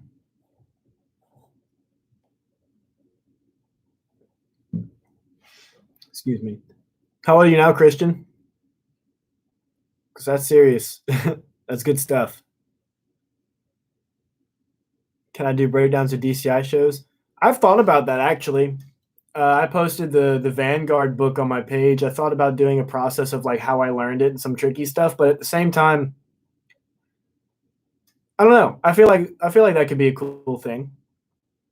I might not do full shows because that would require me to learn the book, the full full like 12 minutes of book, but I might do some like sections or some movements or something. I think that could be a cool thing.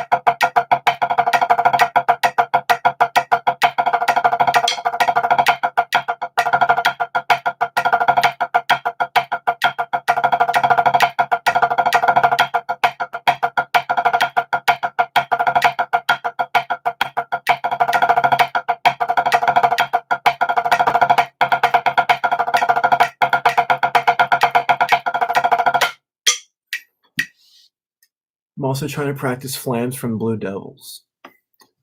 I don't know exactly what you're talking about, but just judging by who's playing, I imagine it's pretty difficult. Are you in high school or college or middle school or what are you doing? Where are you at in your drumming journey, Christian?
Oh, dude, that's awesome. Yeah, you got tons of time. That's what I'm glad to hear that, man. You march snare drum in your high school, or what do you play? And Josh, I'm playing through the LSU warm up packet right now.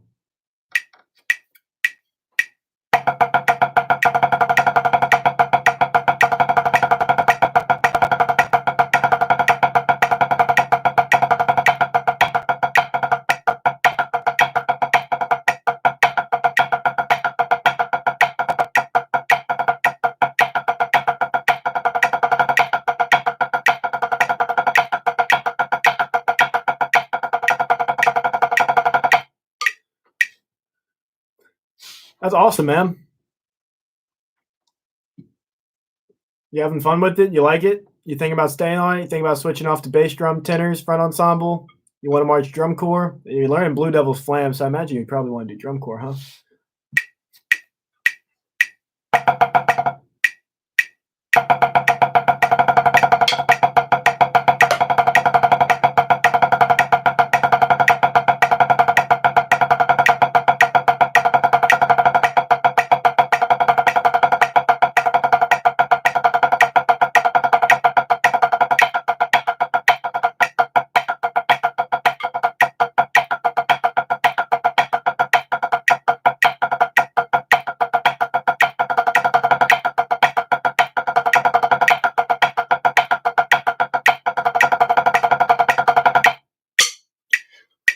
Also, shout out to everybody watching right now. It is currently drumming time after dark, so I appreciate you guys watching still. And if you guys have any requests or y'all want to hear me play something, I can, feel free to suggest stuff. I'm just kind of streaming right now. I'm not really looking to practice anything specific. Ask me questions. Like I'm down to talk about absolutely anything, almost anything.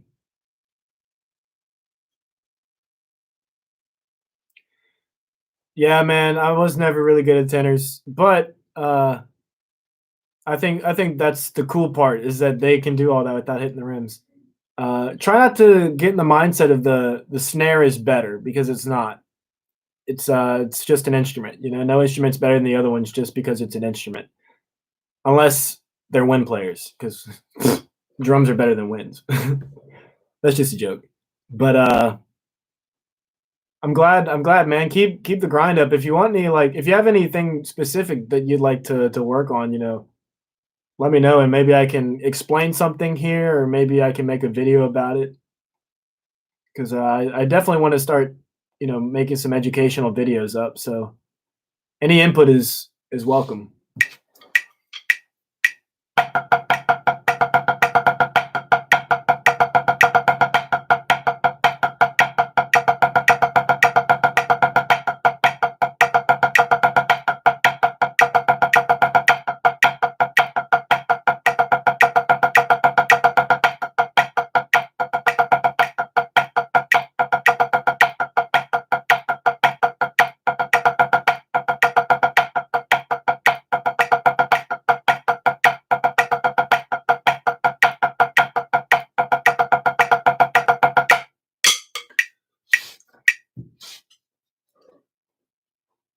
I don't know that book, but I can definitely try it. I can look it up. No promises it's going to be any good because I haven't had time to grind it yet.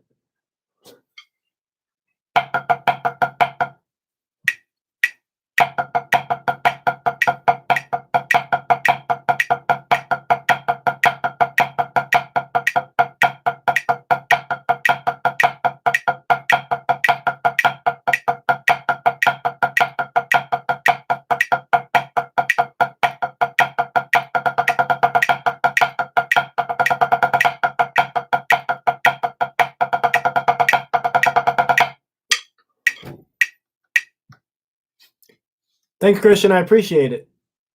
Means a lot. If y'all haven't already, don't forget to like the live stream and subscribe if you want to see more stuff like this. It's really an indicator of who's interested in this. So the more likes I get and the more subscriptions I get off this, the more likely I am to do something like this or make videos. So let your voices be heard. Yeah, I'll look up. Let's see.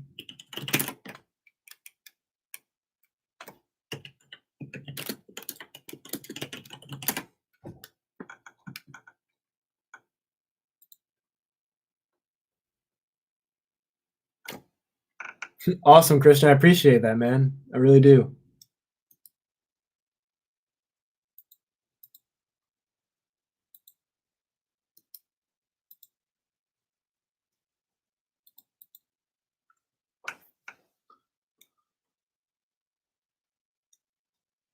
All right, I found a bootleg copy of Blue Devil's Flams. Let's read through it.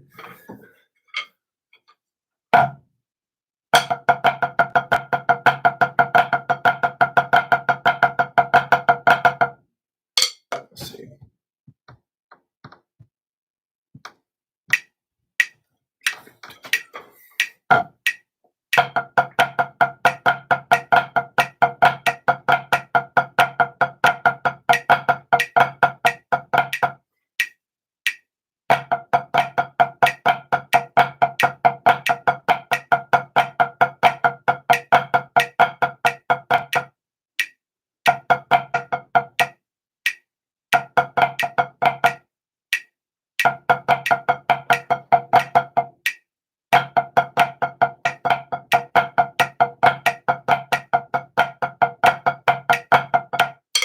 Let's see if a little faster.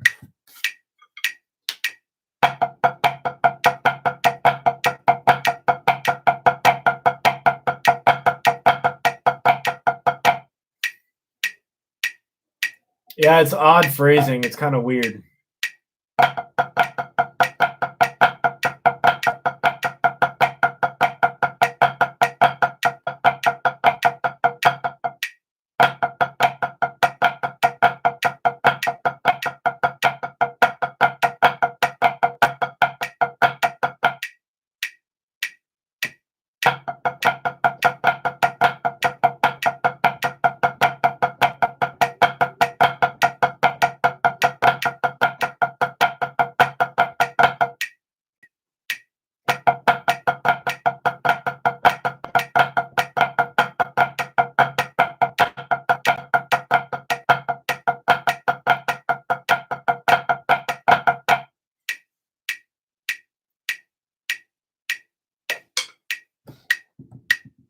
Yeah, the Blue Devils are just insane, man.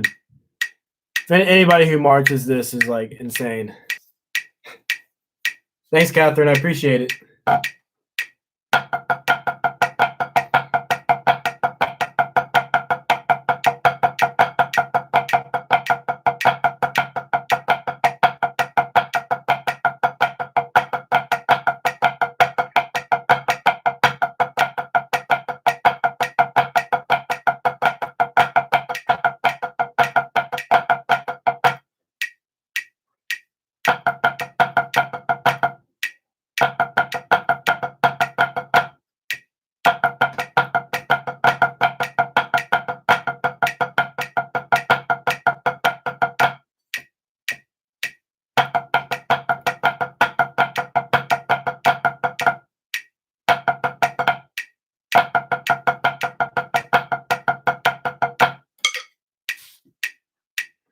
The ending of it.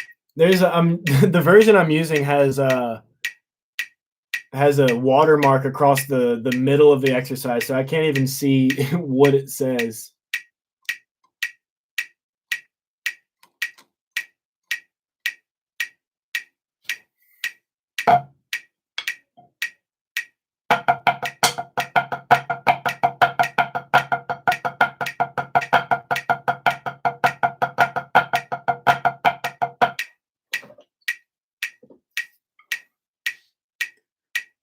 I'm gonna start at measure 25. Measures 17 through 25 are kind of blocked out for me. So actually, I can read 21. I can't read measure 17 to 21 though.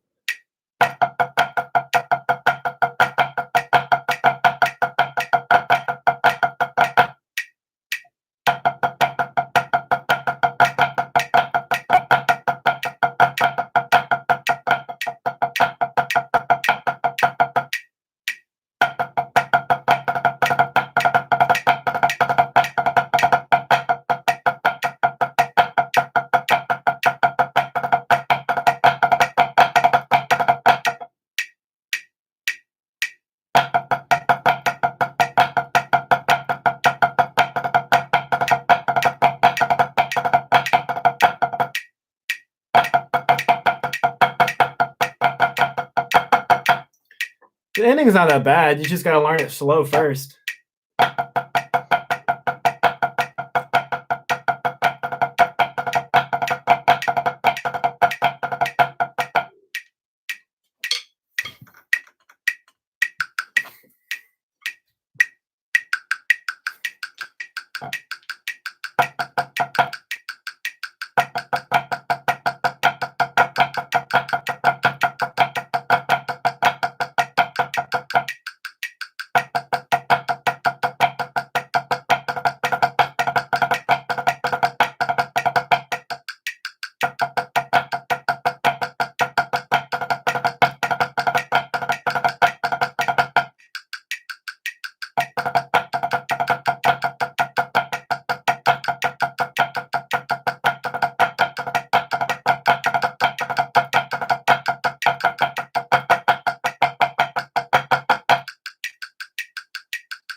Full flams is a lot of practice. So, if you want some tips on how to do that, uh, I'll actually kind of explain how I'm doing that. So, everybody knows eights, right? And if you want, and if you can, I don't really know how late you can drum at your house, but if you can get out a pad, I recommend doing that with me. But um, something that I like to do to make sure that I'm playing this right is all flams are eights, right?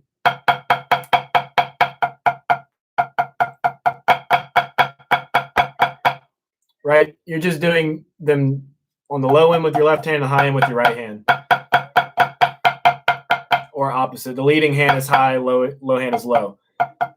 And the best way to get full flams out without being tense is have this exercise. It's called finger yoga, where you hold the stick by the fulcrum and you use your wrist, right? You don't want to use your arm. See how the stroke's coming from here? You don't want that.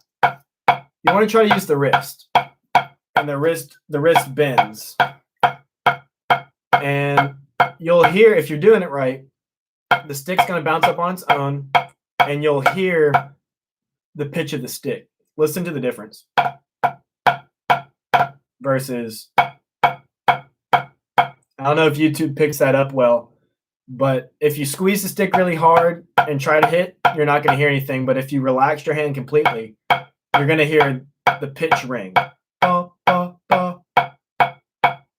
And so the goal is get the stick coming all the way up, relax. You don't want to do that, and you want to make sure it's a consistent height. Super relaxed, stick is ringing. And then slowly, without changing the height, the tempo, anything, slowly start adding fingers. And get that comfortable, and then add another finger. And then get that comfortable and add another finger. And eventually, you'll have all your fingers on the stick, and it's going to feel really relaxed, and you're going to have a nice full stroke. And you do that with your left hand. You take your fulcrum, and you rotate your wrist. And it's very important that you rotate your wrist. You don't want to do this, where it's coming from your arm and it's coming up and down. You want this wrist rotation. That's really, really important. You're going to see that, you want this. You want here to here, here to here, or from here to here, right? It's very important. And then with your left hand, it's going to be a little bit difficult, especially if you're not used to playing loose. You get this by the wrist rotation. Thanks, Ryan. I appreciate it. Thanks for the feedback. And then you slowly add fingers. Once this is comfortable, you add a finger. And usually the first finger on the left hand is going to be hard because most people play like this. And then you start to try to use your wrist, and you add this finger, and it usually ends up doing that. But it's the same thing. You let this go. Don't change the height or the volume or anything. Still here in the ring, and you add a finger. And then you let this get comfortable, and you add another finger. And then you get this comfortable, and you add another finger, and then add another finger. And what you get is this really, really relaxed stroke.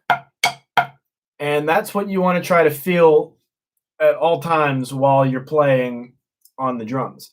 So if you take that concept, and if you mess up, like if you're doing this and you add a finger and it goes, something changes, it doesn't feel the same, take that finger off and go back. So if I'm doing this and I add my finger and I squeeze and it does that, then that doesn't count. I have to go back and do this, get this comfortable, and then you add another finger. Add another finger until this gets comfortable. It's a slow thing. You don't want to burn through that. The point isn't to show that you can get all your fingers on the stick. The point is that you're getting the stick to rebound and make sound.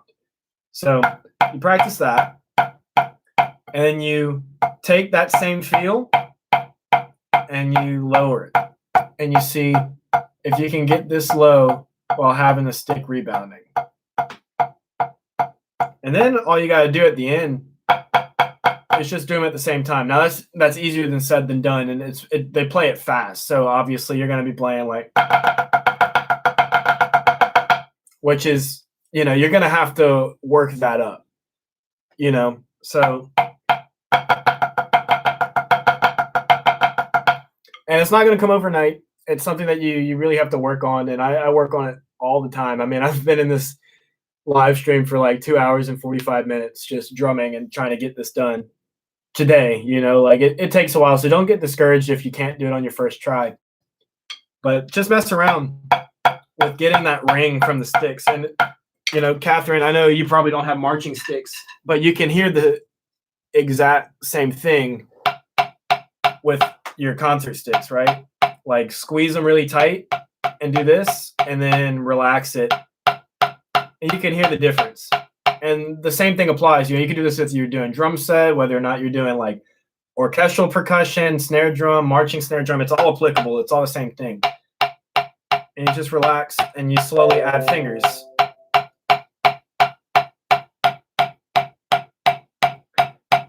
And like I said, you know, it takes practice, and it takes somebody that knows what they're doing to help you get the right track, because this is the opposite of how a lot of percussion is taught, including myself. I wasn't taught like this, especially not in high school. I only recently picked this up in college. So it's going to feel very different than what you're used to and what your body wants you to do. But that's step one. And then you try to integrate that into the rest of your playing. And if you want, I can send you, I might upload a video on my YouTube channel just so that you have a reference for that. That might be the first thing that I do. But so anyway, you just want to do eights at a low height, eights at a high height, and then just playing together. And you'll start finding that flams are actually one of the most relaxed things that you can do if you're doing them the right way.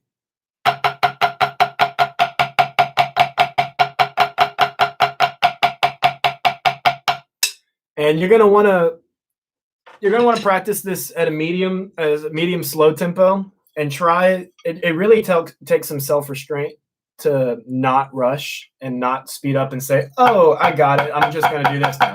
Because then you're going to tense up and you're going to go back to using your arm, and you're going to start using the wrong muscle group. So you have to really have that self-discipline to sit here and do this at this tempo. You know, it sucks. It really does. But, you know, and you put on a metronome to it. You know, put on a song that you like that's about that tempo.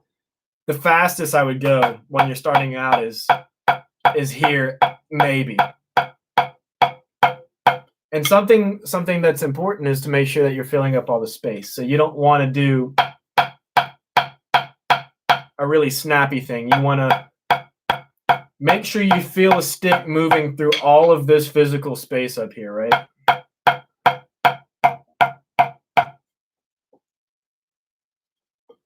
Even if they crescendo the last flams, it's still the same thing, right? It's still eights. You're just letting the stick bounce a little higher, right? So it's just one of those things. Everybody, welcome to the chat. There's a lot more people in here than there have been. Feel free to get out your pad, join me, or leave comments, questions in the chat. That'd be awesome. If you haven't already, like and subscribe. That'd be awesome. Thanks for watching. I appreciate it. So, but yeah. And then you can, once you get it down, try not to overburden yourself with details, and like find the small progress, you know, like it's not going to be perfect on day one. You're going to feel awkward, and that's fine. That's completely fine. Everybody feels awkward when they first do it. But, you know,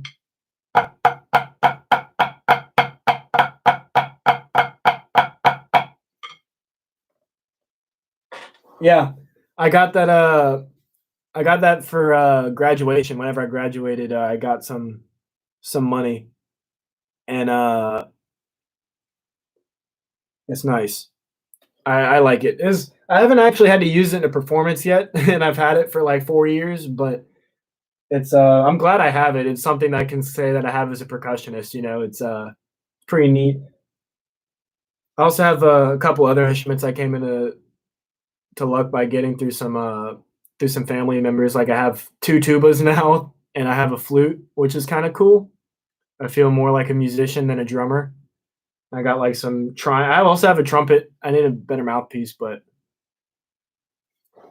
so yeah. Anytime you're playing, you just want to feel that like super relaxed feel. You want to make sure that you can hear the sticks ringing at all times. You never want to hear nothing coming from them. And you want to feel the sticks vibrating. If you can't feel the sticks vibrating and you can't hear them ring, try to relax your hands a little bit more.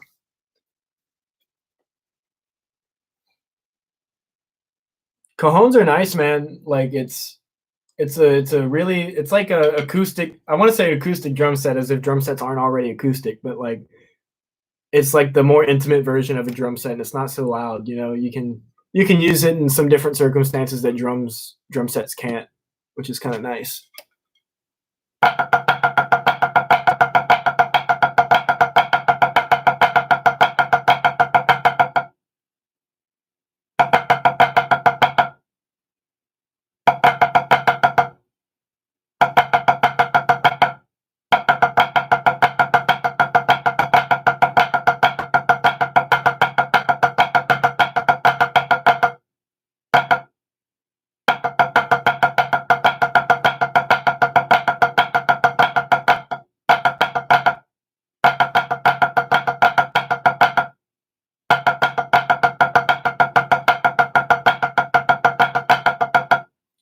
I really wish I could see measure 17 through 21. It's kind of bugging me that I can't see them.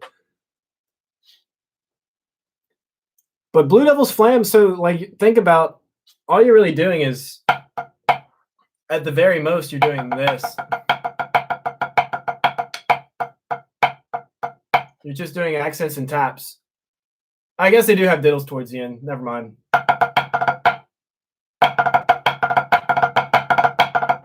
Yeah, there are some diddles at the end. So if you're not really used to doing that relaxed grip on that, I can definitely see that being pretty hard. And they probably play it super fast. I haven't actually seen them play it yet. They're probably doing like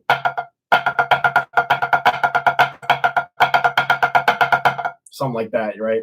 If I had to guess, because they're the Blue Devils, they could do whatever they want to do.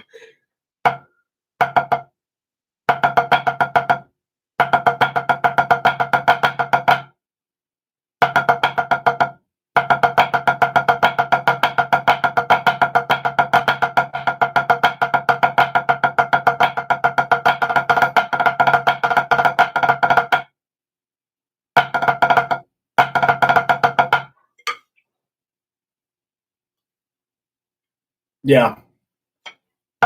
Whenever I was learning Malfred before I auditioned for LSU my freshman year, I knew that was a Blue Devils exercise, so I looked up their video and they're playing it like.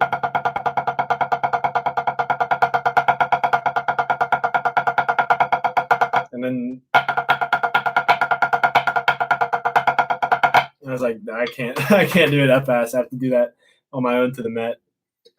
Also, try playing it to like a Met as opposed to with the videos, because they're literally the best drummers on the planet, and it can be a little unrealistic for us to try to compare ourselves to the greatest that are doing it at the moment.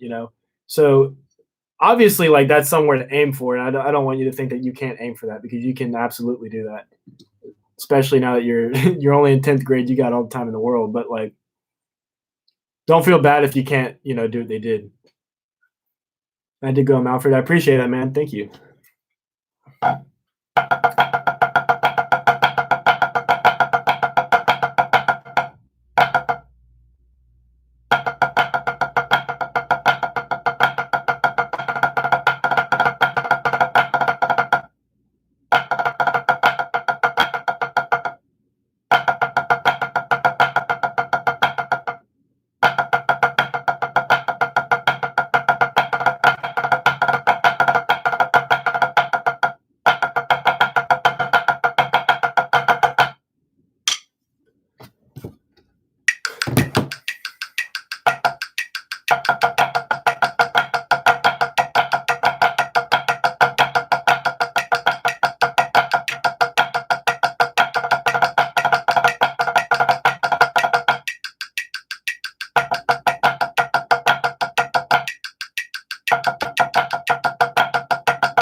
Well, yeah, if you take this exercise slow, I feel like you'd be able to you find yourself learning it a bit faster. It feels counterintuitive, but practicing slower is most definitely the way to go, especially with weird drum stuff, because your hands need to know what they're doing, even if you know what you need to do. You know, you got to teach your hands how to do that.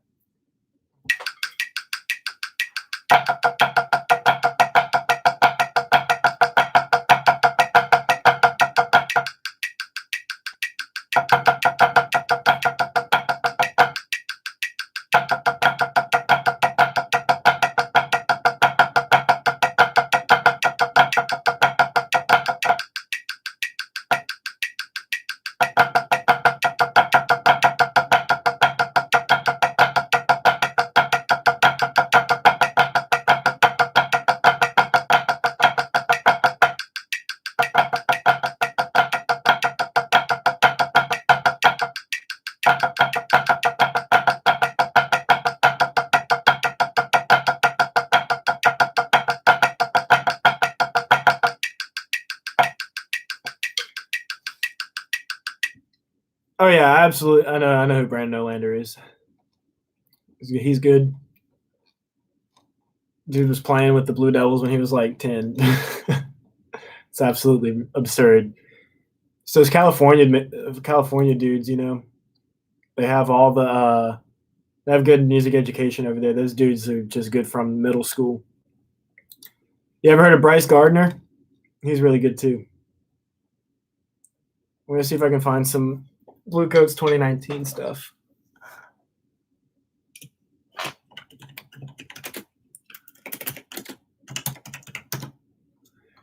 Dude, with YouTube being so available, you know, like you can like they have a dude marching Blue Coats that's 16 years old, which is just insane. They have, you know, people marching Blue Devils and stuff when they're super young. So like use YouTube to your absolute advantage, man. Absolutely.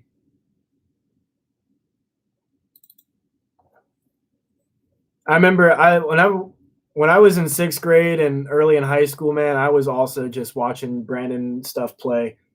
It blew my mind that somebody that was as old as me was that good, and I'm over here, you know, trying to struggle to play high school music. But that it's okay.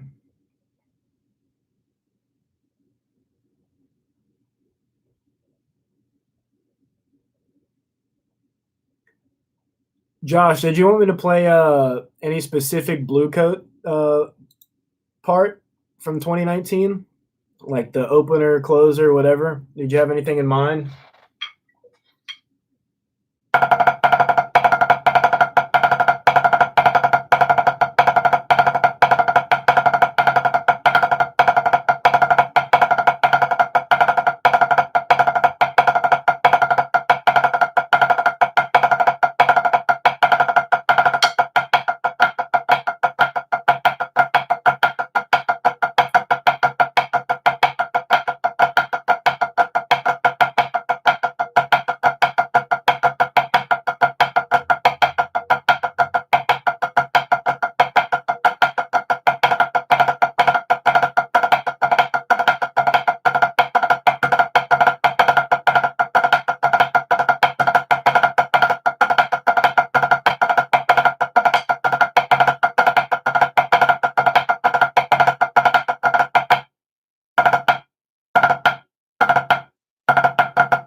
I don't know where that is. Is that in the drum break? It's probably in the drum break.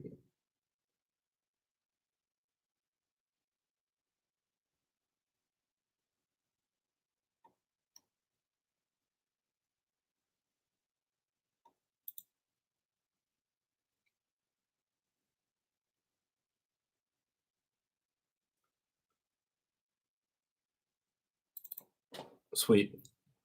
Yeah, Christian. I don't. So try to get away. I would advise to try to get away from he practiced quickly because it was actually probably the opposite. He practiced slowly. It's not really about the amount of practice you do as it is about the quality of practice that you do. So like if you practice and take things slow and you get a lot done in like some 30-minute sessions 3 times a week, you'll make way more progress than practicing 4 hours a day and not actually improving, you know? So he was taught how to practice, and he practiced slow, and he practiced uh, just in general more efficient ways, I guess. Which he had good education growing up uh, in California, so that helped a lot as well. But I know for me, I wasn't taught how to practice at all, not at all. I thought practicing was just repping stuff, and that's not what practicing is at all.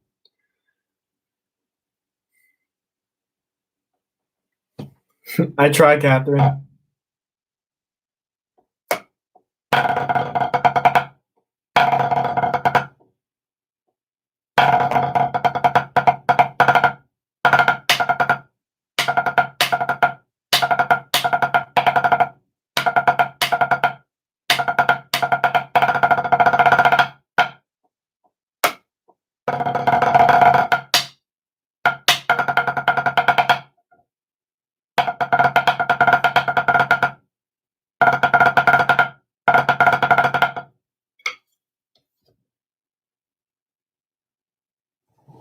Thanks for hanging out, Christian. I appreciate it. You keep getting better too, man. Thanks for joining, man. I appreciate it.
Here I am preaching about practicing slow, and I'm going way too way too fast what I need to be doing.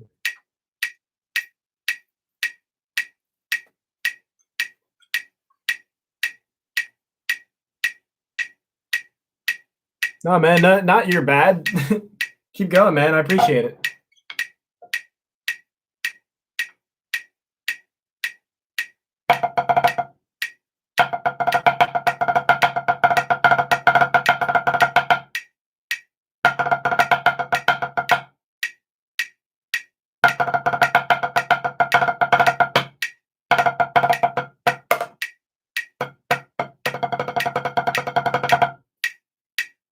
You too, man.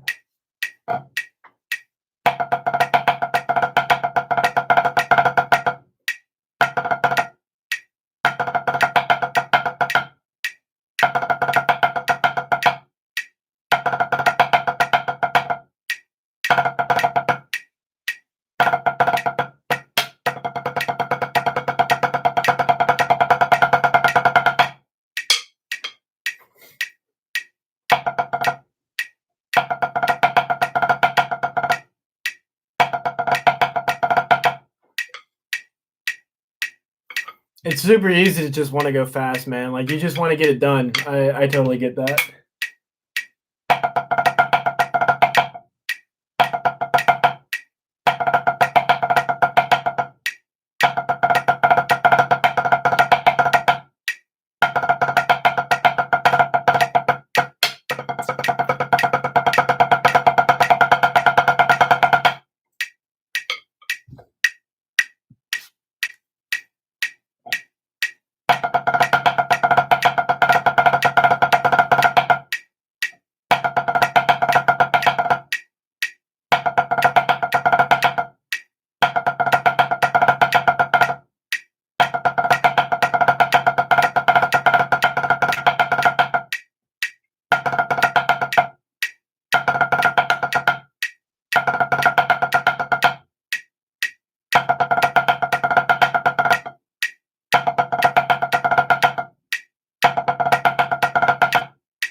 Yeah, you just got to make sure to like.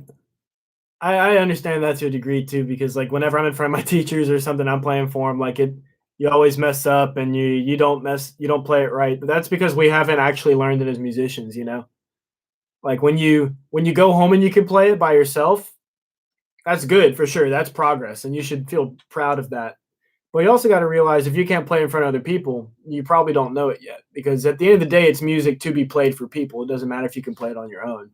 You know, it also means we're probably not playing it the correct way if we can play it by ourselves but not in front of our teachers. You know, so you have to be really critical on yourself for that too.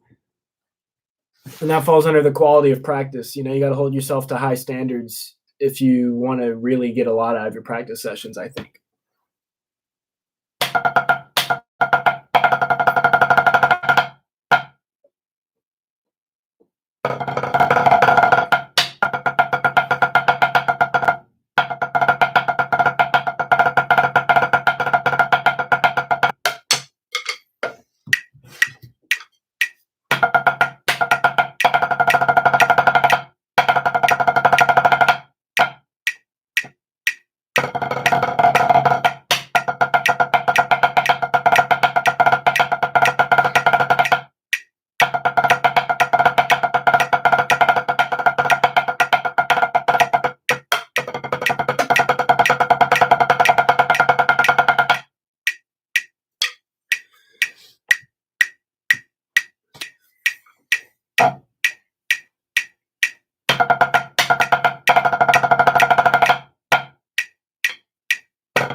I don't like all this like zone stuff.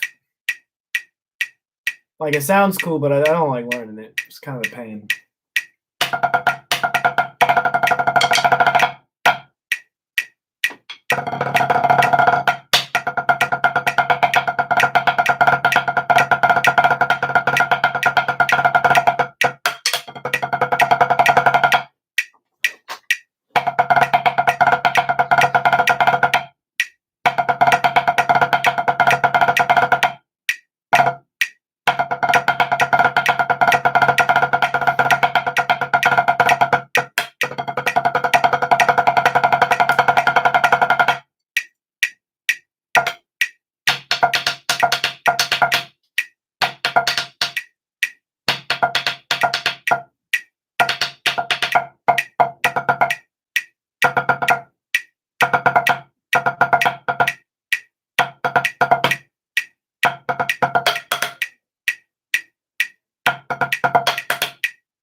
That's a question you gotta ask for yourself, my man. I can't tell you what you do and you don't want to do, you know? I had a great experience doing both. That doesn't mean you will, you know? But if you want to, I automatically think, you should do what you want to do. You should always do what you want to do. Always do what's gonna make you happy, man. That's the way I see it. You gotta be prepared to, it's not all fun. Anything worth doing has its challenges, like I got cut from Stars the first time I auditioned there. I had tendonitis whenever I was marching there. Whenever in 2017, whenever I made Stars, I thought I was going to go in there. My original plan for marching Stars. So here's a little story. Uh, my original plan for marching Stars was just go in there and do a year of open class and then go into world class because I thought I was good. I was drum captain at my high school.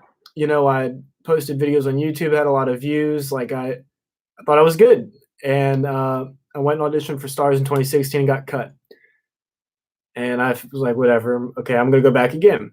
So I go and I make it in 2017. And I was actually the last person to make it on the snare line, at least. And when Troy Bro handed me the contract, he said, I'm not sure if I want you on this drum line. Or, well, he didn't say that. He said, I wasn't sure if I wanted you on this drum line, but you've showed improvement every time you've come back to a camp, so I'm giving you a contract. And I was like, thank God I got this contract. And from then on out, I've right then and there, I kind of realized, okay, maybe I'm not as good as I was, but like I made the drum line. So I was like, cool, I'm fine. I can play. And then move-ins happened. And dude, move-ins sucked. That was the most pain I've ever been in, or some of the most pain I've ever been in. That was mentally the hardest thing I've ever had to do. And I cried a lot. I remember, so think about what you're doing in drum corps, right? You're practicing for 12 hours a day, every single day. At that point, it was the first time I had been away from home for any extended period of time. It was the first time I was truly in a spot where I felt like I was the worst one. Like, yeah, in high school as a freshman, I thought I knew I wasn't the best one, but I also felt like I was pretty good considering everything I was there for. But here I got cut already the year before, and Troy literally told me that I was the last one to make the snare line. What's moving? So, drum corps is hard. Like you have that whole show you got to put together. Move-ins are when you move in with the drum corps and you're there for the full time, and you're with the drum corps for the rest of the summer. And we for Stars we stay at the dorms in Lafayette, and you're there for about 2 weeks, 2.5 weeks, and all you do for those 2.5 weeks is wake up at 6:30 in the morning, go eat cereal and milk, go run around. You do morning block, you do an hour for lunch. You do music block, you do an hour. You do an hour for breakfast, morning block. Morning block is like exercises, warming up, getting your body ready. Like you're doing a lot of physical exercise, push-ups, stretches, visual stuff. You're carrying your drum, and this is like at 9 o'clock in the morning until 12, 9 to 12. You do lunch, so it's a 3-hour block. Then you have an hour for lunch. Then you go from 1 to 3 about, and then you do dinner. And then you do then you do full ensemble on the field doing the show. And then you do snack, and then you go back. So you're doing 12 hours, plus breaks. So you're outside, and I was a relatively fit kid. I was never somebody that like passed out in high school marching band. I always thought, I was on the drum line, I'm carrying the snare drum, I know what I'm doing, but drum corps is just so much harder than you think it's going to be. And it really kicked my ass, man. And I remember, and on top of that, it's physically hard. So, like day one is fine because you haven't done anything yet, so you're fresh. Day two, you're feeling sore, but you're ready to go. Day three, depending on how day one and two went, you might be okay, you might not. By day four, man, your body doesn't want to do anything. Like your feet hurt. You've been marking time for 12 hours a day. Your feet feel like they're about to bust open. Your hands have blisters on them because you've been playing so long. You're tired. You're physically drained because you're running around. You're doing exercise. You're carrying this drum all over the place. Whenever, even walking to the the lot, and not to the lot, but to the warm up spots that during normal practice, not even for shows, you have your drum on, you have your backpack, which is filled of absolutely everything you need, like baby powder, practice pad, music, sticks, extra socks, just anything that you can think of, you have in your backpack. You have your heavy, heavy stand, you have a music stand, and you're walking like we'd walk a mile plus to get to a warm up spot. And that's not even considering like you get there and they want you to move around. So it's a lot more physical activity than a lot of people think it is. And even when people think they know what it is, they don't understand what it does to your body. So your body hurts a lot. So the physical aspect's bad. Also, the mental aspect of it is bad too, because especially in my case, I was the worst one on the snare line. I was all the way on the end, and I felt like I couldn't play and I couldn't keep up with everybody. So that did a lot up here where I felt like I wasn't good enough, you know? And that sucks. I think the mental part of it is harder than the physical part because at least your body gets stronger and they feed you enough and they feed you the calories and what you need to eat. But you definitely need to be prepared for the mental part. And I remember this so vividly. One day we were warming up and we were playing stoner.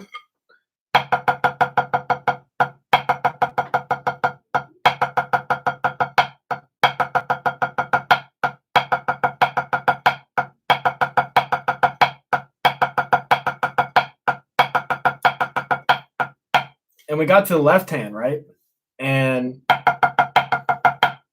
I can do it now, thank God. After like 5 years, I can finally do it. But I did not understand how to play that with the rest of the drum line, and I couldn't. We were doing it pretty fast too, and I couldn't do it. And I remember this so vividly. And I had the entire drum staff basically. There's like 5 people around my drum, and they're just trying to figure out why I can't do this. And I remember we got to a point to where we couldn't progress as a drum line because I couldn't play the exercise. And that was really the first time I'd ever felt like, damn, I'm holding people back because I'm not good enough. And I think I was a little hard on myself for sure, but it doesn't change the fact that that's what I was feeling. And that was during the second block of the day. So that was like probably 2 o'clock, something like that. Then we go to dinner, and usually everybody eats together because everybody's on the same drum line together, so they want to eat. And I didn't go eat with everybody. I went and got my practice pad, man. I was just playing it by myself, way away from everybody, eating my food, and because I need to get it down. And then the next block was full ensemble, so we're on the field learning the show, doing the drill, playing with the horn line and stuff, and that's usually pretty fun. But between the negative experience I had with the stoner exercise and me feeling awful because it's like a weekend of move-ins or something like that, and I know our show's coming up in a week and I can't play this warm up, and now I'm having trouble. I'm not focused on the show, and there was just like a lot going on. Uh, when we went back up for snack after, I was quiet the whole rehearsal. Didn't say anything. I wasn't joking around with anybody. I felt bad. I was in a bad mood. I was trying, but I wasn't in a good mental spot. And then I went up after a snack, and I just went and sat down by myself again. padding it up. And I remember one of my techs, Jack Bounds, came over, and Jack was super cool. He marched cadets in 2013 whenever they won drums. So he's a pretty cool dude. He's super nice. He graduated from USM. He just recently got his master's degree from Tennessee, not the SEC school, just a college in Tennessee somewhere. And he came over to me and asked me how I was doing. I just instantly I started crying. I couldn't even try to like stop it. I tried to, man, but it just sucked, like the mental part. So the moral of the story is you have to be ready for all of the bad things that come with it. And I wanted to quit. I wanted to go home. And I was actually this close to calling my mom because, I hurt. I hadn't been away from home. I felt like I was holding people back. I couldn't do the music. I couldn't do anything. And Jack sat down and he told me, like, I'm trying. He sees I'm trying. There's a process. And that was the first time I had anybody tell me, like, it's going to be okay. It sucks, but it's going to be okay. And he told me, go sit down with the rest of the guys. They're worried about me, and not to be too hard on myself. And I remember that so vividly, to this day. You don't have, like, yeah, my teacher, I don't think my teachers didn't care about me before then, but I'd also never been pushed to that sort of extreme, And you just have to be ready for things like that in drum corps. Like you have to have that mental fortitude and the will to do it. You have to want to be there. What's up, Red? I see there's a lot of people in the chat, man. Thanks for watching. Feel free to leave questions and comments and stuff. Don't forget to like and subscribe if you haven't already. I appreciate it. Thanks for watching. It's drum time after dark. It's kind of cool. I like this. But yeah, so if you ever want to do drum corps, I 100% think you should go for it if you want to do it, and don't let other people tell you that you can't do it, especially yourself. But you have to understand that it is a competitive activity. It is really hard on your body. Like you get sunburn, bro. Your ankles, your muscles get messed up. Like, dude, there are people in the horn line. This didn't happen to me, but it happened to people in the snare line and other people in the horn line. You're going through so much physical endurance that your body, you've probably never done that before. Most band kids aren't exactly athletes, much less the band kids that go to open class drum corps. Everybody's high schoolers, and they just think they're going to go in and breeze through it, and then it hits them. And it's called hitting. There's a thing called hitting a wall where you're marching and your mental attitude's fine, but then you hit your wall. And some people don't hit the wall, but a lot of people do, and people hit their walls at different times. And that's when you just don't want to be there anymore. You've paid the however many thousands of dollars it is to march. You've done through all the auditions. You've learned the music, and you don't want to be there anymore because it sucks. And there's no getting around that. And everybody that's marched will tell you. But you get over that wall, and it's the best feeling ever. And sometimes it takes a little bit, man. Like, it's not going to be I hit my wall, I'm going to climb over it. It's like, no, you hit your wall. You sit there and you hit your wall. Like, I don't really know how else to explain that. But it's the thing I like about drum corps is that it taught me how to be an individual person. It taught me how to trust the process and that things take time, especially music. Like, obviously I'm a musician, so I relate things to music, but it teaches you a life skill, like how to overcome adversity. So because of that, I thank drum corps. But people's I kind of went off track there. So high schoolers come in and they go do drum corps, or even doesn't matter if you're high school or not. You need to be fit when you go in and do drum corps, because if you're not, you're in for the rudest awakening of your life, man. People's shins and muscles literally stop connecting to their bones sometimes because people aren't physically fit enough to do nothing and then drum corps. You have to train your body to do it. you're only going to be as prepared as you make yourself be. I don't think you can be over prepared for drum corps. But I remember this girl that marched tuba in 2019. She had her leg, and the fluids inside of her leg were like there's like lactic acid or something build up, and her leg swelled up, and you could like poke your finger in it, and it would make a dent, and it would stay for a little bit until it flattened out, which is kind of gross. But people get shin splints, bro. Like I got tendonitis marching, and that took a while. So drum corps is just it's just one of those things you got to be prepared for. Ryan and Kat, thank you for the hugs. I appreciate that. I'm good now, and I was good afterward. I didn't quit. for those wondering, I never quit. I wanted to quit, and I told Jack that I wanted to quit, and he told me don't quit. He said, "Stay around, and you're gonna see that everything gets better." And I'm so glad I did, man. That was the best worst summer of my life, And the opportunity of just being able to sit there and push yourself like that was something that I'm proud that I did. So yeah. Now auditioning for LSU is not nearly that stressful.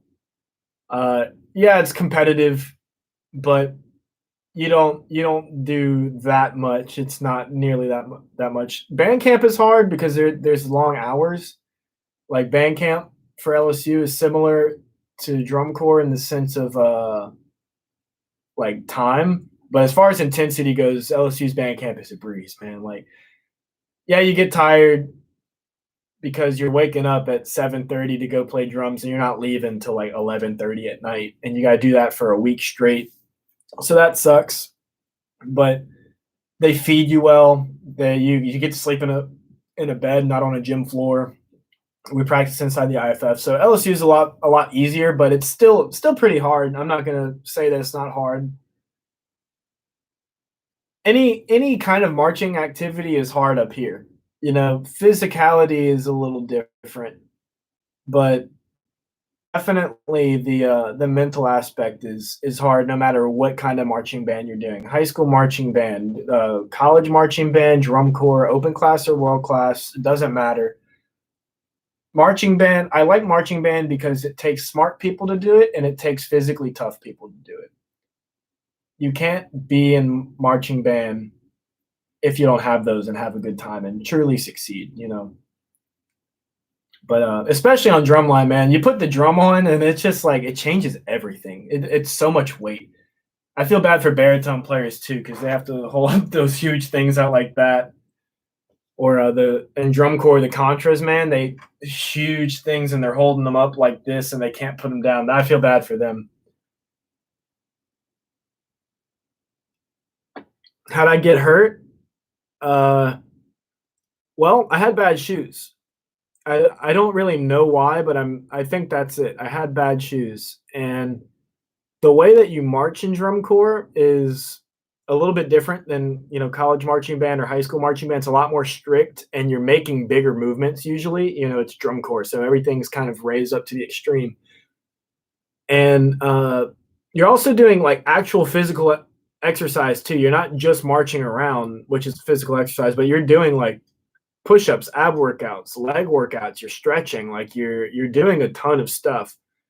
And I was wearing the wrong shoes for it, and my ankle got really swollen up, and I tore something, or I had tendonitis. It hurt a lot. I couldn't stand still. Anybody that's new to the chat, welcome. 1113 is Drumming After Dark. I appreciate you guys for being here. If you haven't already, like and subscribe. Leave some questions in the chat. I appreciate that. I want to get to know you guys. But thanks. And the funny thing about tendonitis was it actually bled into Tiger Band. So whenever I was section leader, center snare. I was trying to stay in the reps as much as I could. Did I say 1113? I meant 113. Whatever. Thanks, Kat. But the thing about tendonitis is you get it was progressively worse because it's just irritation of your muscles.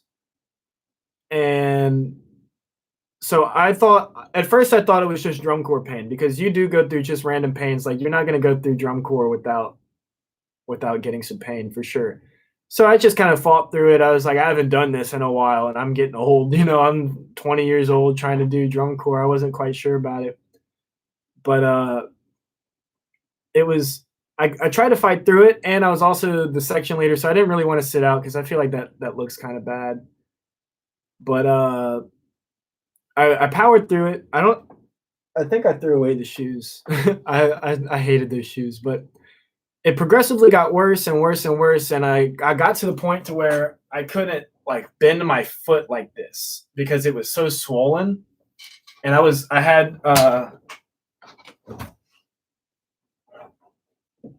had like these things on, these ankle braces on, and I had him wrapped up, and like I just kept trying to march and march and march. It got to the point to where like I would sit down. Once I got it moving, it was fine. It wasn't really fine, but I thought it was fine. And as soon as you would stop and like sit down for a break, I'd get up and I'd have to like, ooh, and like try to flex my foot out and get it moving again. I should have called it earlier, but I didn't want to like feel like I was giving up, And so it was about a week or to a week and a half of move-ins, and I started having to sit out, man. Like the pain was too much for me to continue doing the reps, So I told the staff, I was like, hey, I need to sit out.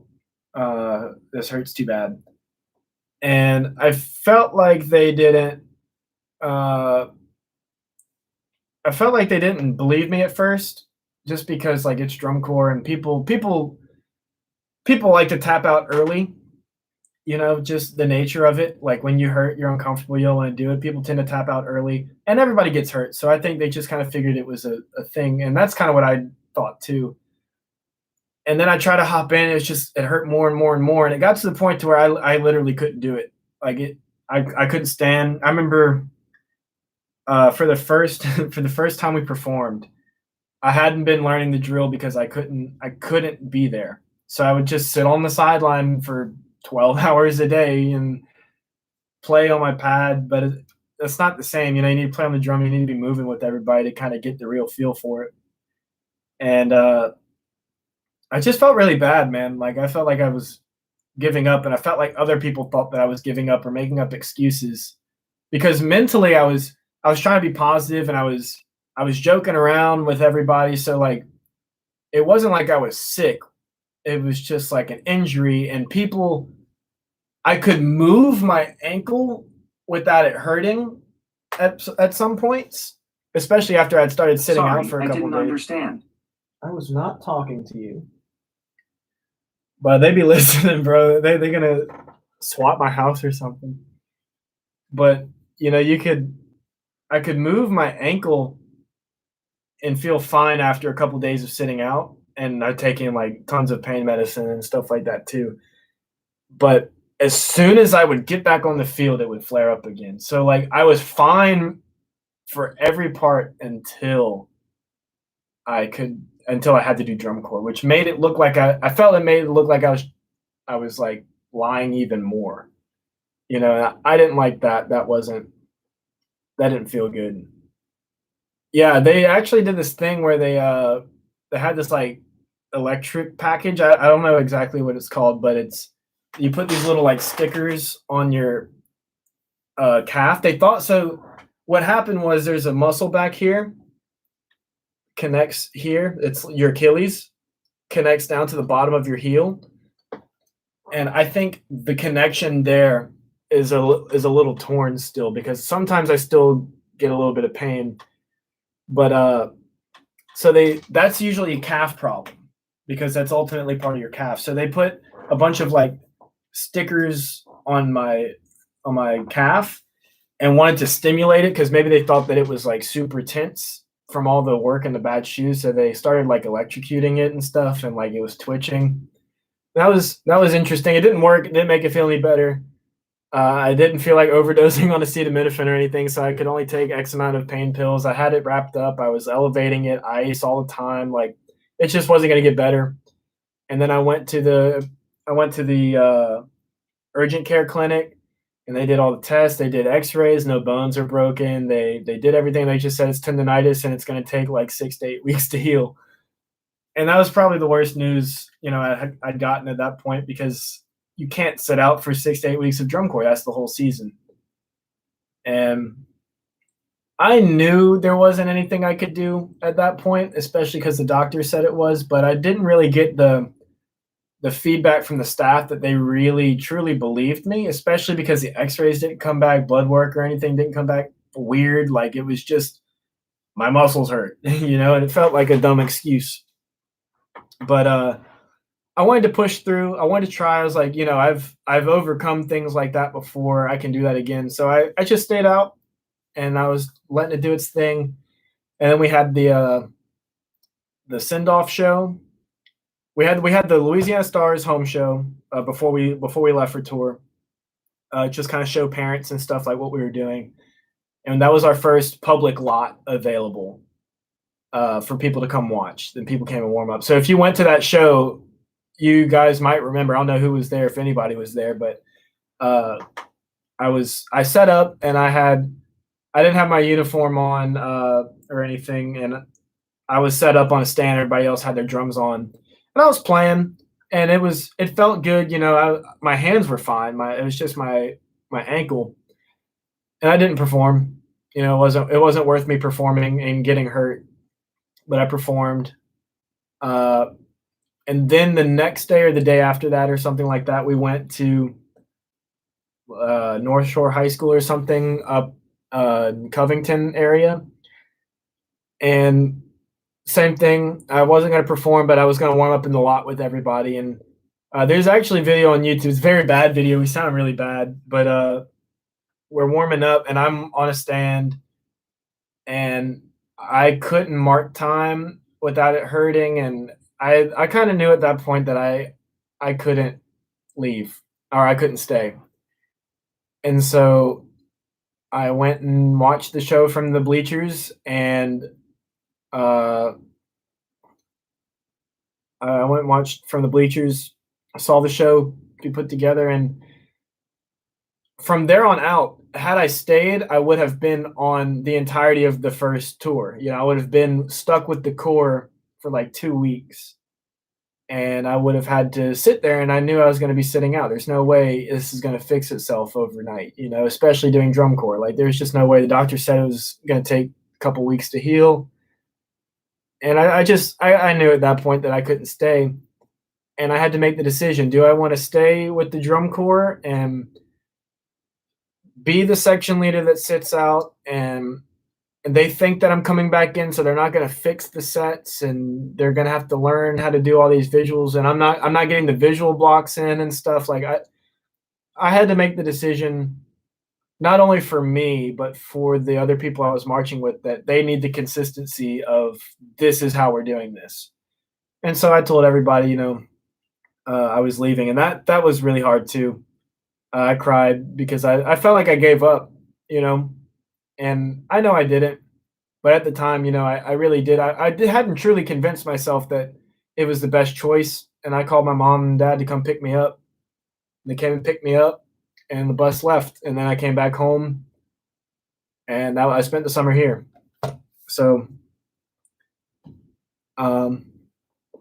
that's that story. Long tangent, but either way. How do I think the hills are going to work this year? Uh, I don't know. We have to see how Tiger Band functions. I hope it's normal. I hope we can just go and do hills like normal, and everything will be fine. But I have an odd feeling that things are going to be a little different. So hopefully, if things are going well, we're all planning on just doing it normal. Like, we're, as far as the drumline staff is concerned.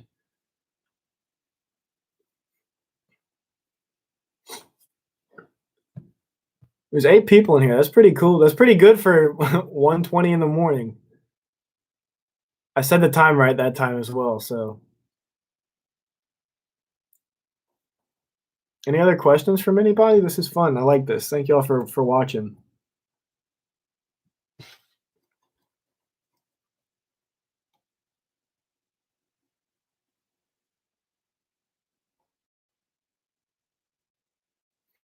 You know, if anything for the hills, I'd much rather us even play the hill, even if there's no people there.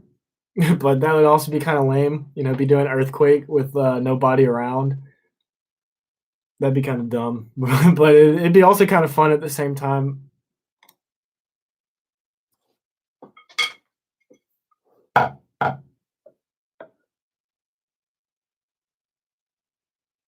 Yeah. I mean, marching band, man, you just like things happen. You get hurt, you know, flags hit people, you twist ankles, you hurt your back. I remember uh my last year at high school, our base one, she had bad back problems and she ended up having to drop out halfway through the year as well. And we ended up having four bases for showcase. Felt bad for her because I could tell that she wanted to, she has a very similar, you know, issue to me where she obviously wanted to be there, but she couldn't because her back was just too bad. You know, you'd think the drums would be lighter by this point. It's 2020. We need lighter drums.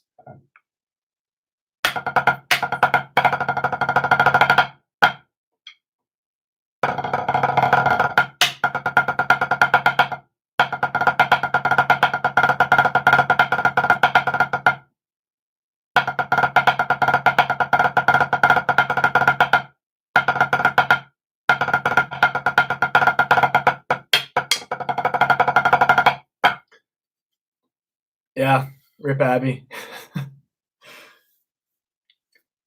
Bro, drumline the whole senior year was a mess, man. It was like it was two snare drums, two snare drums, two tenors. Started with five bass, ended with four.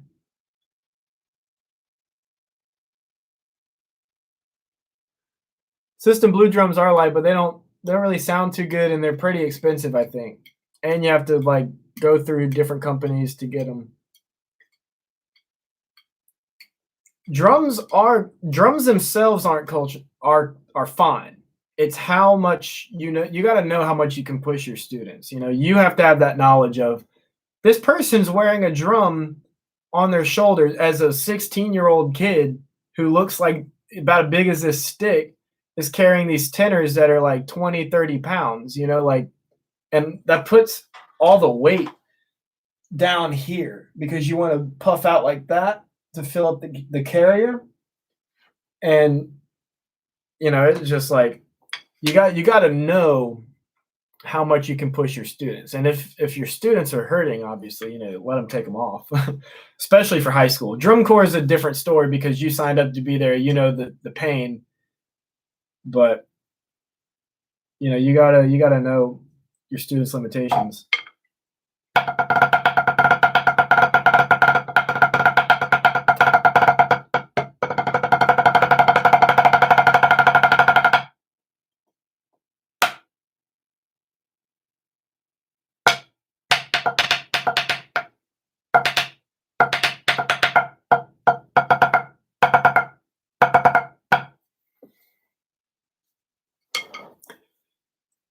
Do I prefer the Off-World V3 or the IP pad? Definitely the IP pad. You know, it's basically the same thing. It's just smaller. You know, like my stand's not even like set up to deal with this at the moment. I think the IP pad is a good pad, and I've had it for a while. It's made of the same material, it's just bigger and it's heavier. So like whenever I would go to drum corps band camp and I want to carry around a practice pad, like, am I gonna take this thing or am I gonna take this thing? You know, I'm taking this thing 100%. I also generally like the higher pitch sound. Like this is lower. This one has a better rim than this, but I mean that rim works just fine. but this one is just so much smaller, and I like the way it sounds a little bit better right now. I like the high pitch sound.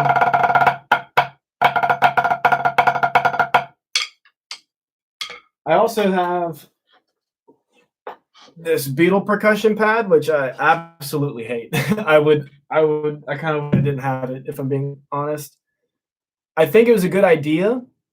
It's made out of recycled tires and wood that an invasive species of beetles eat, or something like that. So it's like super environmentally friendly. So it's a great idea up here. Just it doesn't work out the way you want it to. The tires don't give enough rebound. It looks cool. I think it looks cool, but it feels bad to play on, in my opinion. Granted, this is also one of the first ones they made. I kind of got in on it whenever they were a new thing. They've made newer ones. I don't know if they're better or not. I don't really want to buy another one after buying this one though. And the rim shot doesn't make much sense either. You know, it's actually quieter.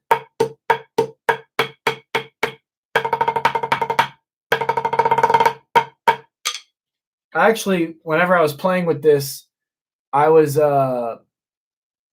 hurt myself playing on this pad because I was trying to make the stick do too much of the work because I wasn't getting enough rebound. I also have this bad boy, old school Vic Firth pad. This is actually my dad's practice pad when I was growing up. He's a drummer too. And this one's old school. It's good. A lot of drum set players use it. That's why my dad had it. And this side feels nice, but it's a little quiet.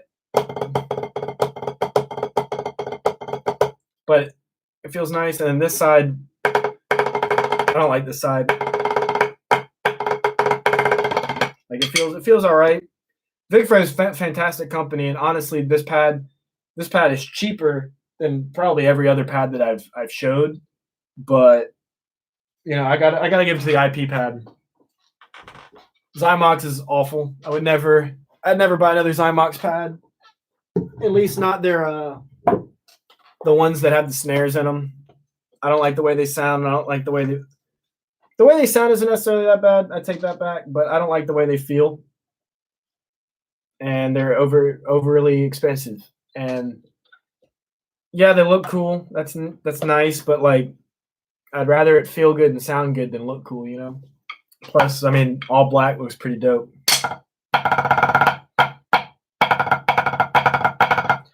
Also, slim pads are cool, but slim pads are a little thin, hence the name slim pad. So like they don't give the amount of rebound as well.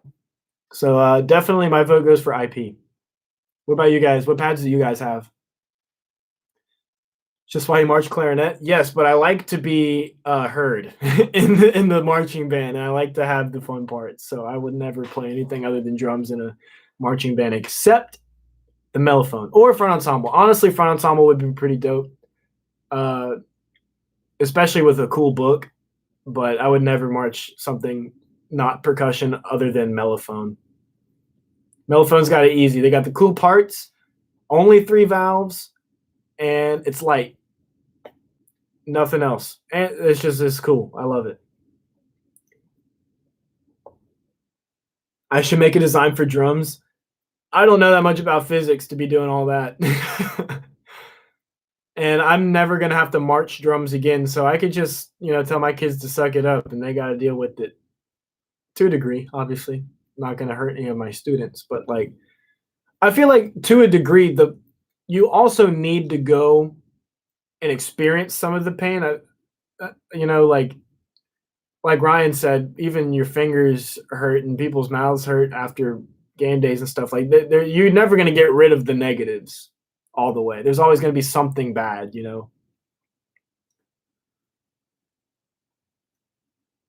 I've never used a movement pad. Is that the Drumco movement thing? Stock pads are nice. I've never used a Scojo pad. What is a Scojo pad?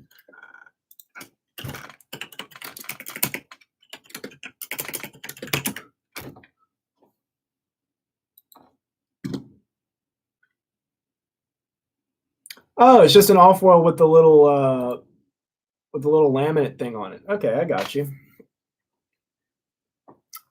What do you think about the laminate on it? Do you like that? Big first slim pad. Slim pad, yeah, slim pad's all right. Evans Real Feel, if that is such a bad name for a pad that feels nothing like a marching drum. You know, like why is it called a real feel when it's the most like flubby thing on the planet? It's like playing on a pillow almost. Off world, great pad, and I've never heard of a ProMark hack pad either.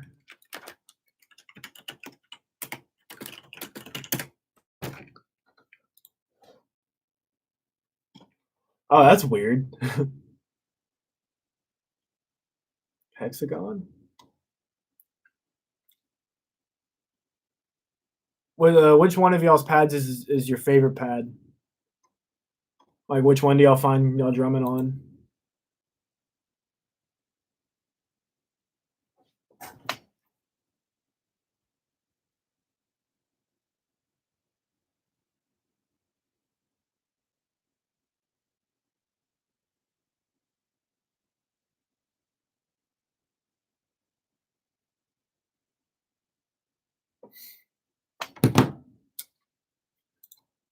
I realize I've been streaming for like 4 hours at this point. This is fun though. I really like this. I'm curious if would you guys be watch this more if I streamed more? Is this enjoyable for you guys? Do you guys like seeing me play or something? Off world's a good choice. I'd go with that. If I think it's worth getting the IP pad, Mr. Nick. They're cheap. They're relatively cheap. It's basically the same thing as the off world except lighter, so you're gonna get the same response, and you're gonna get. It's gonna be easier to carry around. You bring it to band camp or something, man. It just like fits right in there. It's not a huge weight on your shoulders. Like it's pretty bad. It's pretty good. I like it. Sweet. I'm glad you guys like this movement. I need to play with the movement pad. You should bring it to the lesson tomorrow so I can look at it. I'm kind of curious about it. I'm always down to do new things. I also like how many I've had the most consistent amount of viewers at like 1 in the morning. For a while, I was literally just like sitting here practicing by myself, or like with one other person that wasn't in the chat. Nobody was talking, and it's just kind of weird. You're sitting here like somebody's watching you, but nobody wants to say anything. So you're just sitting here like, okay, I'm playing for somebody.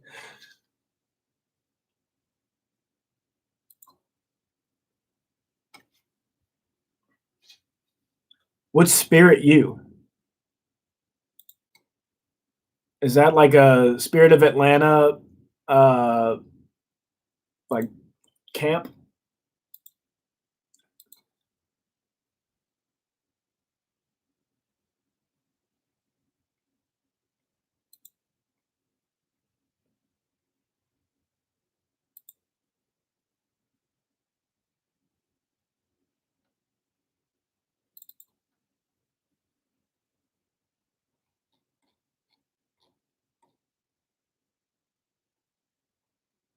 Okay, that's cool. Mr. Nick, are you in high school or college or like what? Tell me about yourself. What do you do? The red IP pad? Uh,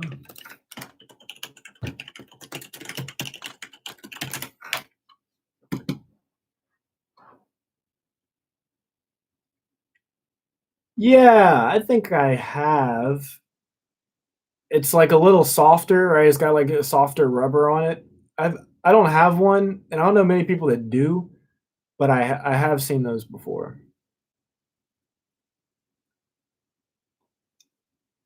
Is it the same material or is it like a different kind of rubber on it? Because this is relatively hard, you know.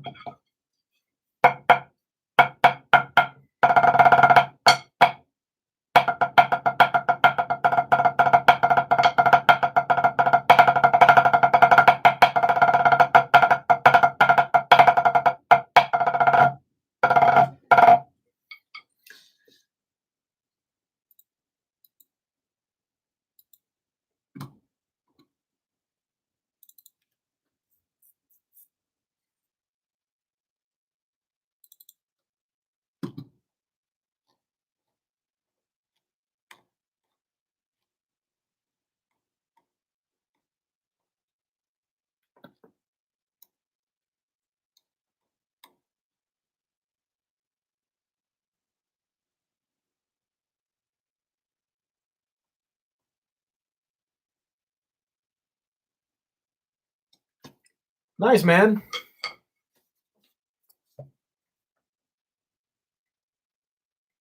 You plan on are you a drum captain or anything, or you just kind of you just do your senior year? You plan on going to like college and do marching band? Or are you going to be finished after this? You got plans for drum corps? What's up?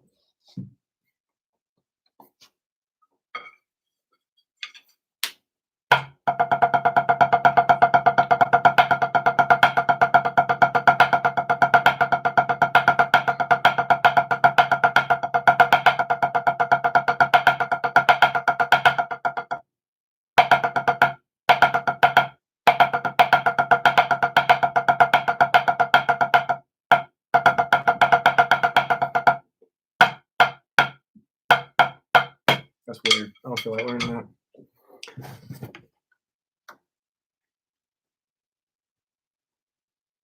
Okay, I didn't know it was thinner or lighter.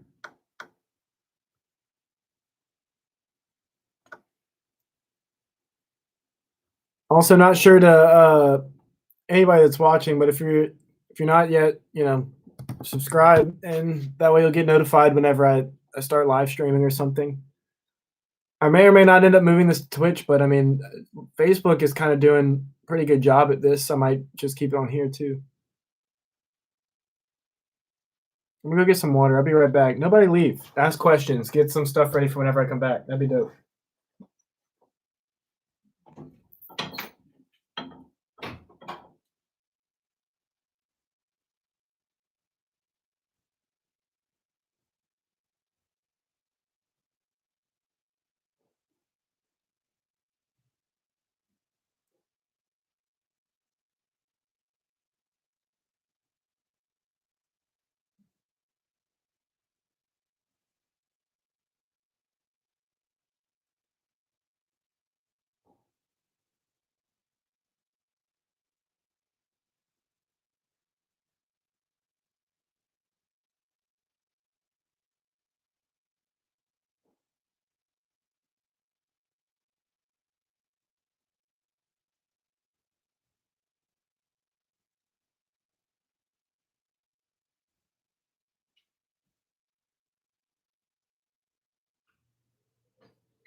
All right, y'all. I'm back.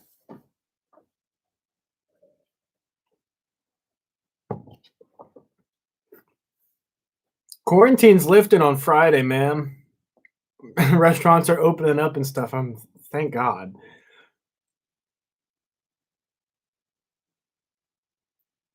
What other sticks would I play with besides Casellas? I wouldn't really want to play with anything other than Casellas, but I do like PR2s, Paul Rennick's. Those are nice. I think they feel pretty good in the hands. I like the weight distribution. It's like the opposite of Casellas, so I'm actually surprised I like it as much as I do. But they're good sticks. Casellas are cool. Colin McNuts are all right. They're a bit thinner. I don't have any. I only have like 8 pairs of Casellas, I think. Like this is my stick collection, and it's Casellas 5A, Casella, Casella, Casella, Casella, Casella. So like kind of bad on that front. These are Innovative Percussion FS1s, and these aren't a good pair, but they're not that bad.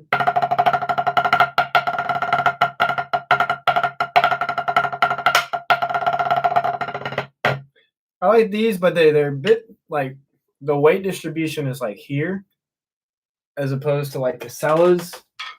It's like back here, and I like back here a lot.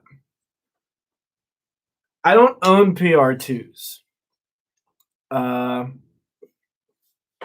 I don't own PR2s because I have Casellas. I don't need to buy I don't need to buy any more drumsticks, and I'm at a point to where I've really refined how I play with these that I feel like if I switch to another stick for no reason, it's just gonna throw off everything I've built for.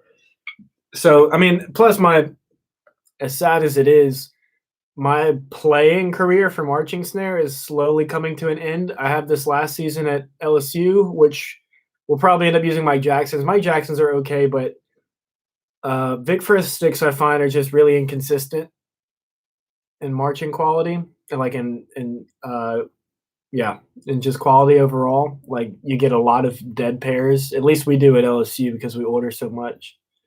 So that sucks. But I mean, I only need to play with Casellas, and don't tell anybody. But even though we're sponsored by Vic Firth at LSU, sometimes I use my Casellas anyway because nobody's gonna see the writing here. And most people might see the bead, but like at that point, I don't care. I'd rather sound good than conform. Left snare last 2 years, but depending on what happens, you might be center your senior year. Past high school, you want to march MTSU. Oh, so you know Jack Bounds. Okay, that's cool. Music City, SOA, Boston, DC. Yeah, man, dude. So you got time. Start now, man, and you can. Yeah, you've got time for sure. You know, I got cut going into my senior year, and I made it going into my freshman year of college. So like, you know, it gets easier because you get older, and the good people have to quit. So you automatically like just get better as long as you're practicing, of course, and you just get better and better and better. But MCM's that's a good drum line, man. Good luck. I hope you make it. Go to camps, man. Biggest advice is to go to camps. You should go to as many camps as you can comfortably afford to go to. And I know they're a lot of money, but you won't learn the skills you need unless you go, you know. And I don't know where you are, but Louisiana Stars has a phenomenal education. You know, I love the way they play. I love the way they teach. They're really good teachers, and that's coming from somebody who's studying how to teach at LSU. So like, I really recommend Stars for that. We had a guy from people march Stars from everywhere too. My freshman year, we had people from Texas. We had people like from Florida. We had people from Oklahoma. We had people from Arkansas. We had a dude from Oregon came down to march bass drum. People come from everywhere, man. So, and they're cheap. They're very cheap. So if you end up making it, you only have to pay $2,500, which I know is only $2,500, but compared to like, you know, Blue Knights was asking for like $5,000 to $6,000 for tour fees. It's like, no, I can't do that.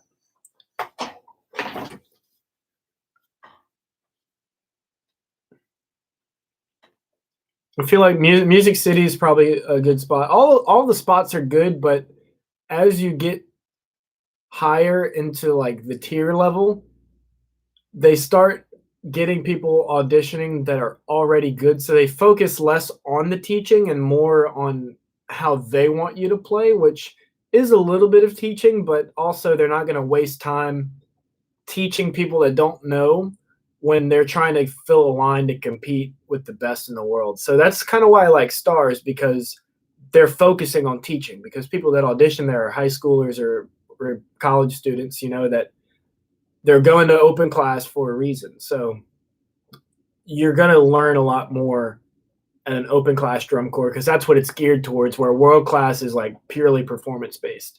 So if you feel like I would consider going to an open class drum corps learning. And it's also so, as I was saying earlier about the the hardships of that, if you people do make world class drum lines or corps on their first audition, and that's all they know, which is cool. And honestly, I'm kind of jealous of those people because they get to march world class drum corps. But I'm also not jealous of them because they march world class drum corps, and they're doing the move-ins for 3.5 months.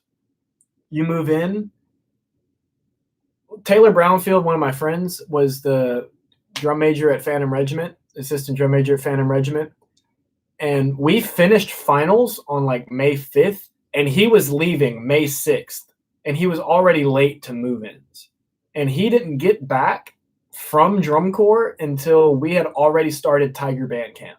So he took the entire 3.5 months of doing nothing but drum corps, and that's a long time to be doing one thing, period. I don't care what it is. To do that for that long at that high of an intensity, that it feels like forever. So you can use open class drum corps as like a gauge to see if you actually like drum corps. Because I remember Stars is like a month and a half from move-ins to the tour. Move-ins is like 2 weeks, 2.5 weeks, and the tour itself is like a month and a half, maybe. World class, you move in for like 4 to 5 weeks, and you are doing nothing but learning the show, getting up at 7:30, going and doing the full 12 hours, going to bed for like a month, 4 to 6 weeks. And that's just like, that's so much. And it's talking to my friends that have done it at LSU's drumline and Taylor Brownfield. I have some friends that march hornline for Vanguard in our MUED class. Talk to them about it, and they just say like you have to want to be there. So if you're curious about whether or not you would like it or not, go do an open class corps. You'll learn more, you'll get the experience, and you'll get the taste of drum corps before you go commit to doing something that crazy. My Jacksons are back heavy. I don't really like them too much, but they're better than some of the other sticks that we have available to us. So it's like pick your poison. Yeah, you know of him. I mean, he's a cool dude. He makes good stuff. He's a good educator. He's a nice guy. I like him. I like him a lot.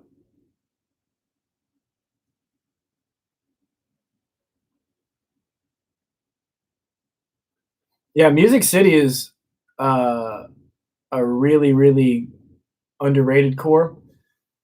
I think they sounded great. Whenever we saw them live, whenever we share some housing sites with some of them too, and that was cool because you got to watch them perform.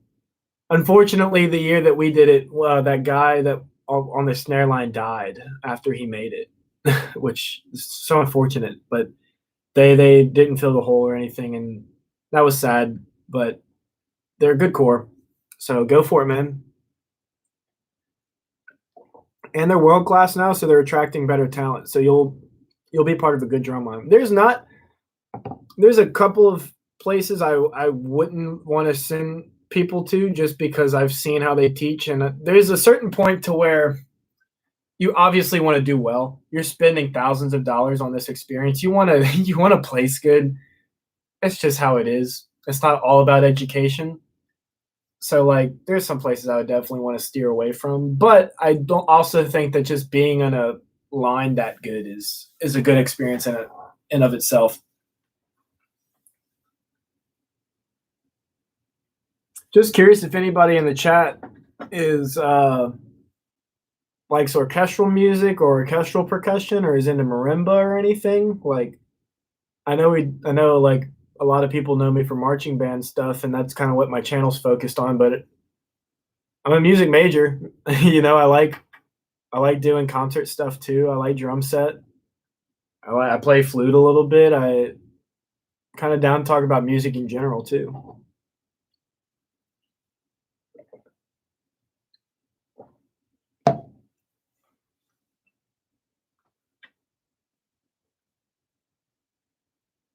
I have a bad habit of doing that. I feel like I'm gonna break something one day by trying to crack my neck.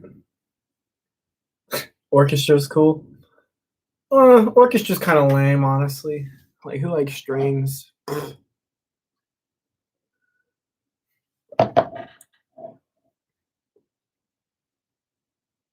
Anybody wants to do themselves a favor?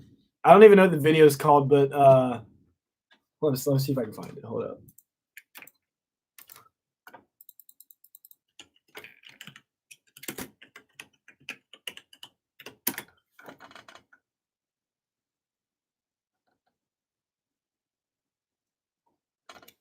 What is the video of Evan dropping his triangle called? I know Two Set did a video of I know Two Set did a video of recording it, but one of our friends was playing triangle and was recording it in the middle of the last like bit of Firebird Suite, and it just dropped and all on the floor at the very end. It was hilarious. Y'all should look it up. If you look up drops triangle in the YouTube search, you can see the Two Set violin video of them reacting to it, which is pretty funny too. I don't actually think Orchestra sucks, by the way. Just that was a meme. I think it's actually pretty cool. Berlioz slaps, Beethoven slaps.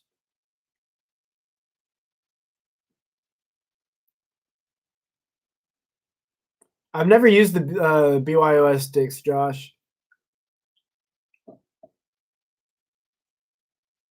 What indoor groups do I not like? Ooh, that's a that's a good question. I don't really know because I only watch people that I do like.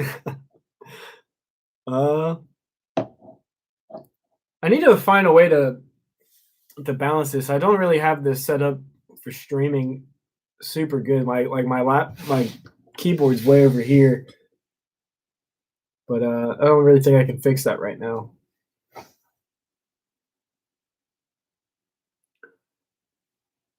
I'm gonna get back to you on that question, Josh. I'm gonna go to the next one real quick. You audition for Music City for the upcoming season for the experience, but next time you're gonna make the line. It's the last thing I do. Dude, that's the attitude, bro. That's the attitude. You got to go into it knowing that you want to make this line, and your actions have to do that too. You know, you can't. You have to tell yourself that, and you have to convince yourself. And if you're truly convinced about that, you're gonna go and do whatever it takes. I would go home from the stars camps and do nothing but record videos and post them on the wall of the Facebook group. Always, always, always, always recording myself. You know, like practicing practicing for that thing, like especially snare drum, like you have to just like grind it. There's really no other way you can make it perfect other than grinding it. And we don't have the luxury of being a melodic instrument, so you can't even like make stuff that people like unless they also play snare drum. So you really have to get that, technique perfect. Although if I say it's not a melodic instrument, you can play to cool songs and stuff, as you know. I mean, you play snare drum, you know that. So,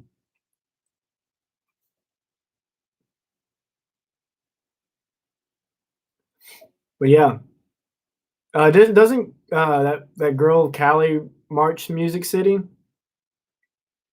She's good. We love seeing women marching drums. That's awesome. I'm glad there's more of them.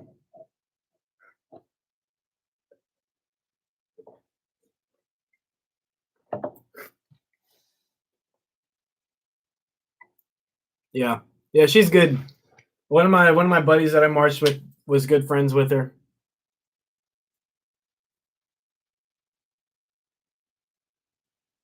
But indoor groups I don't like. Let me go back to that.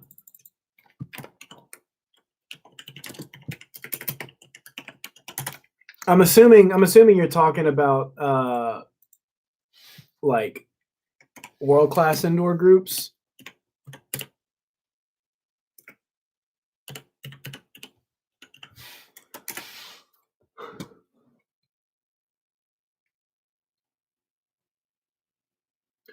I honestly think like the top indoor groups that you can't really I can't be a hater because one I'm not good enough to be a hater. If I marched like world class drum corps, world class indoor, and won some medals, maybe I could hate. But like I'm not really in the position to be hating on people that put in that much effort, and there's not really any point to hating on people that do that. So like I don't think I dislike any programs. I know I said I dislike marching band programs though, so maybe I should rethink how I approach that too. Uh, I've also I also know people that are involved with drum corps, and drum corps is older than indoor. So a lot of old people that march drum corps, like I say old people, but like the older generation of people that march drum corps, it's really like they're really hard on all of the students and the kids and stuff. How well do I know MC Bass? Not really at all. Um, I, I didn't. Whenever I was auditioning for drum corps, they were still open class, so we actually beat Music City the whole season until finals, and we lost. So we got my year in drums at least. We got it was Santa Clara Vanguard Cadets at first, Blue Devils B at second. I think it was Music City at third, Guardians at four, not Guardians, Spartans at fourth, and us at fifth. But BDB or Vanguard Cadets and BDB are basically world class corps, so I consider us third, but that's not what the score sheet said. So catch me being a little salty about that.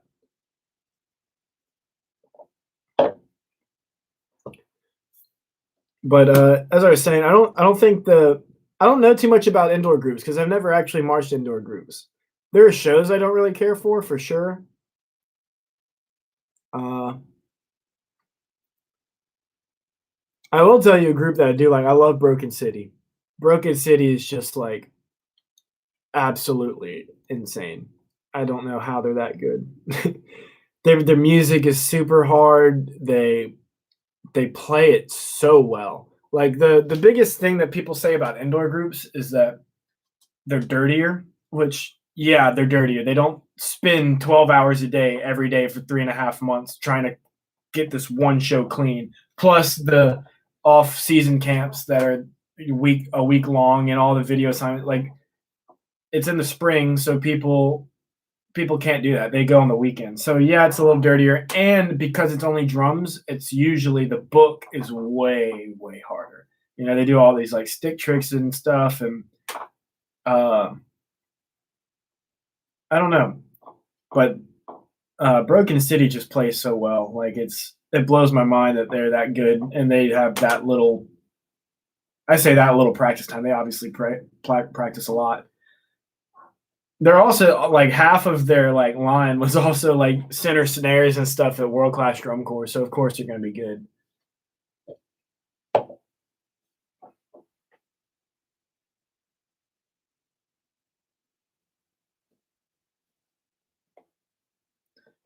I'm like so surprised that I still have 8 viewers in here.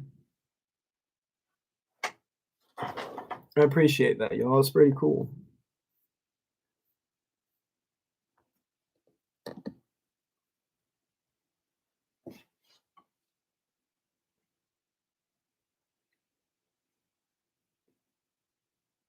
Is 2010? Is that a Man in the Arena or something like that? Was that year? Was that even Rhythm X?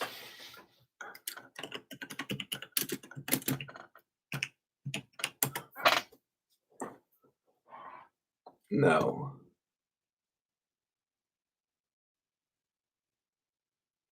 I don't know what show that is.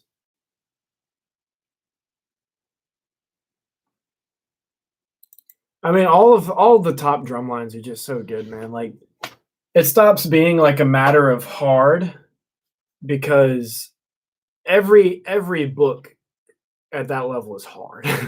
Like you can't really get around that. It just at that point it becomes like an overall show concept design. Like what do you like? What don't you like? It's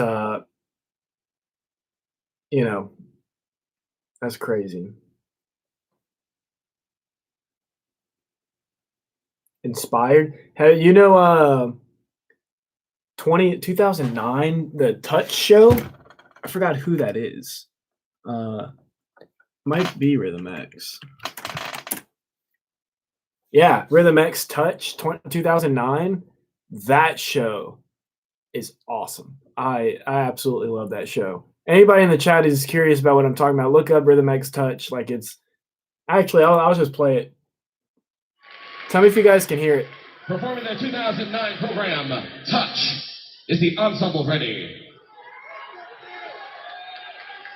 Can y'all hear that? Rhythm X, you may have the floor in finals competition.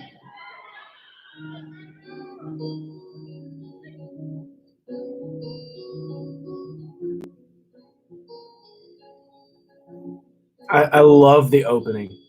The opening is just awesome.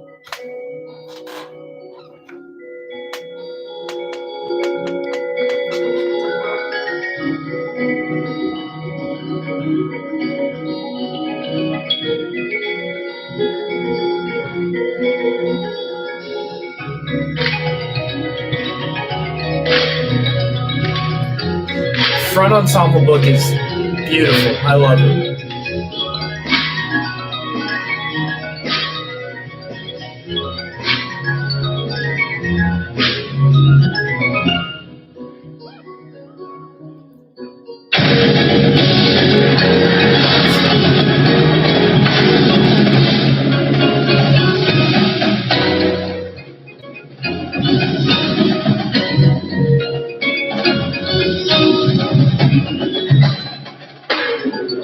It's awesome.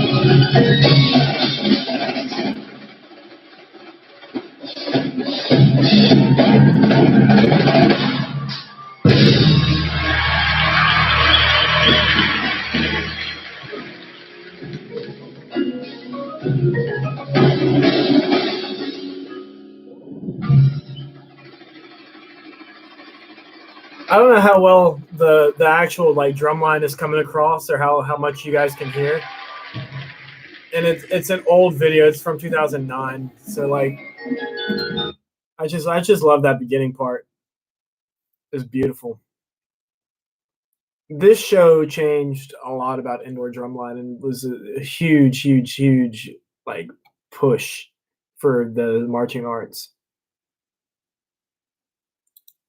Your band director quit, so you're going through 3 different band directors in high school. Dude, that sucks. I was very fortunate that I had the same band director all 4 years at the head, and we had the same assistant band director for 3 of those years. So I had a lot of stability in high school, and I get how much that can suck. I've had 3 different band directors in college, almost. Not me, but somebody on my drumline has. We've had Dr. Enos, and now we have Dr. Jones. We've gone through a couple of assistant band directors, and our grad staff changes every year. So like the instability kind of sucks. But to have 3 different band directors in 4 years of high school is just unfortunate. I'm sorry you have to do that, man. And I mean that means it's up to you as a senior to help, keep that culture alive and help keep the positivity there and like keep it going, Like anytime the band director changes, like the student body is the one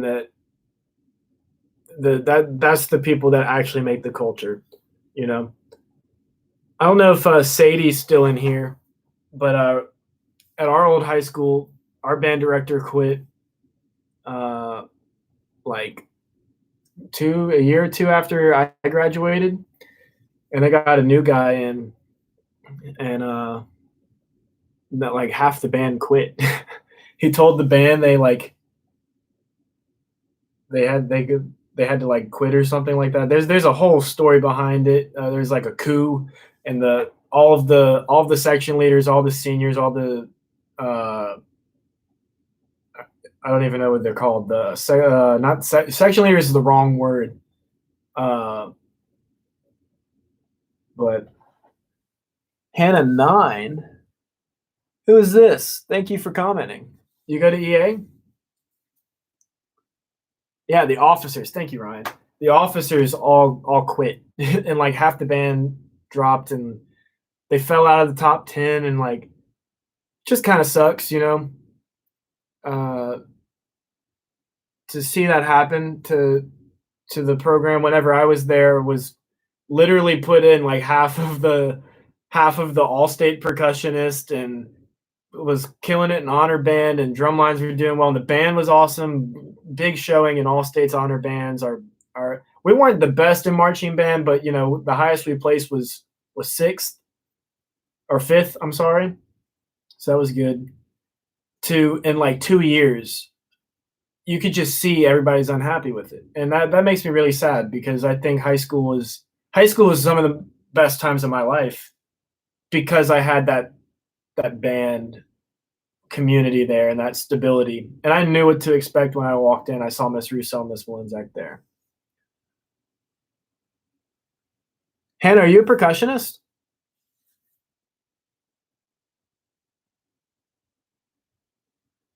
Yeah, as soon as Patty left, man, there was and I mean, I understand it's hard to be a good band director, but I also don't think it's hard to not make half the band quit. So, but that's a whole lot of tea that I don't really feel like spilling on my YouTube live. That's awesome. Are you go to Central Middle School?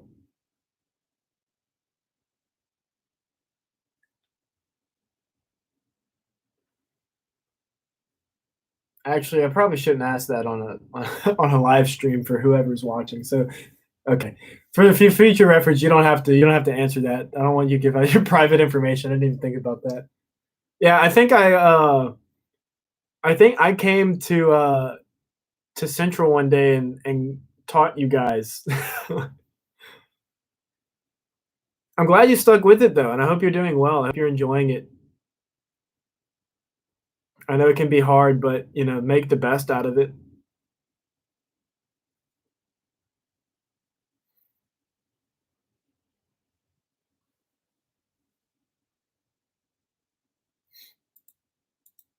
Are you what grade are you in? If you don't mind me asking.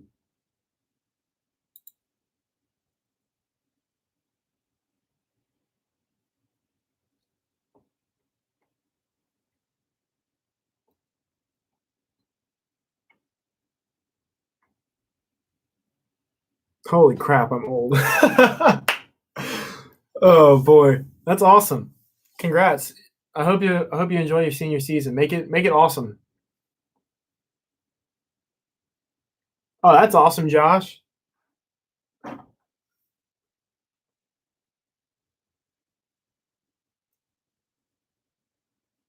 You know, being a senior is like, you know, I'm about to be a senior now in college, so I'm just thinking about my senior year of high school. And it's such a fun time because junior year is so hard.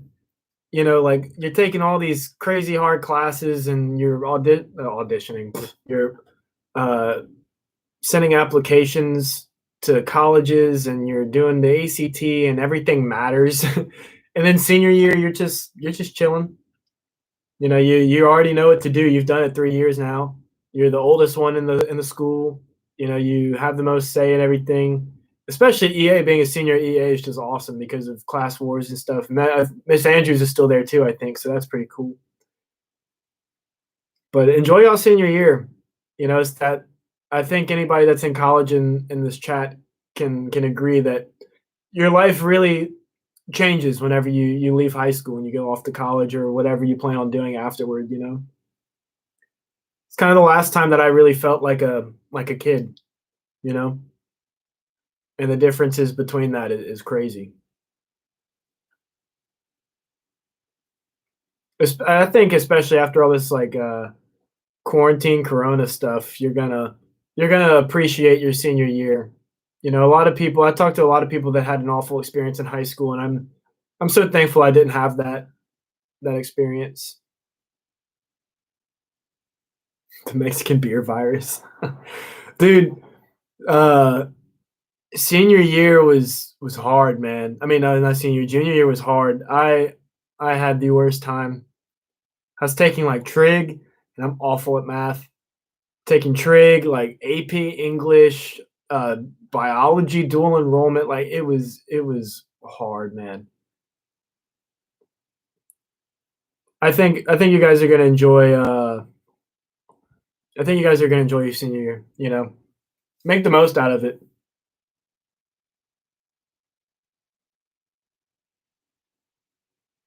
What up, Arthur? Welcome back.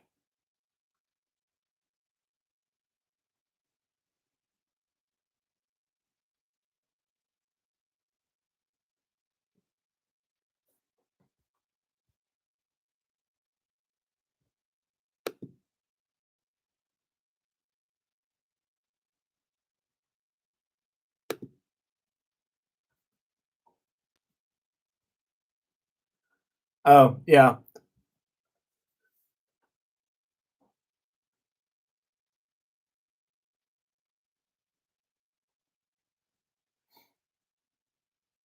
yeah. I can see that. I mean, I'm glad it was easy for you because it was super stressful for me.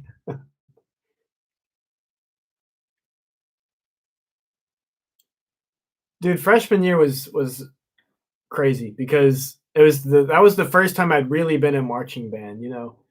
And I uh I remember I was such a bando. I was the biggest tot for my own high school. I discovered drum corps, Blue Coast 2013, I think was the first show I ever saw.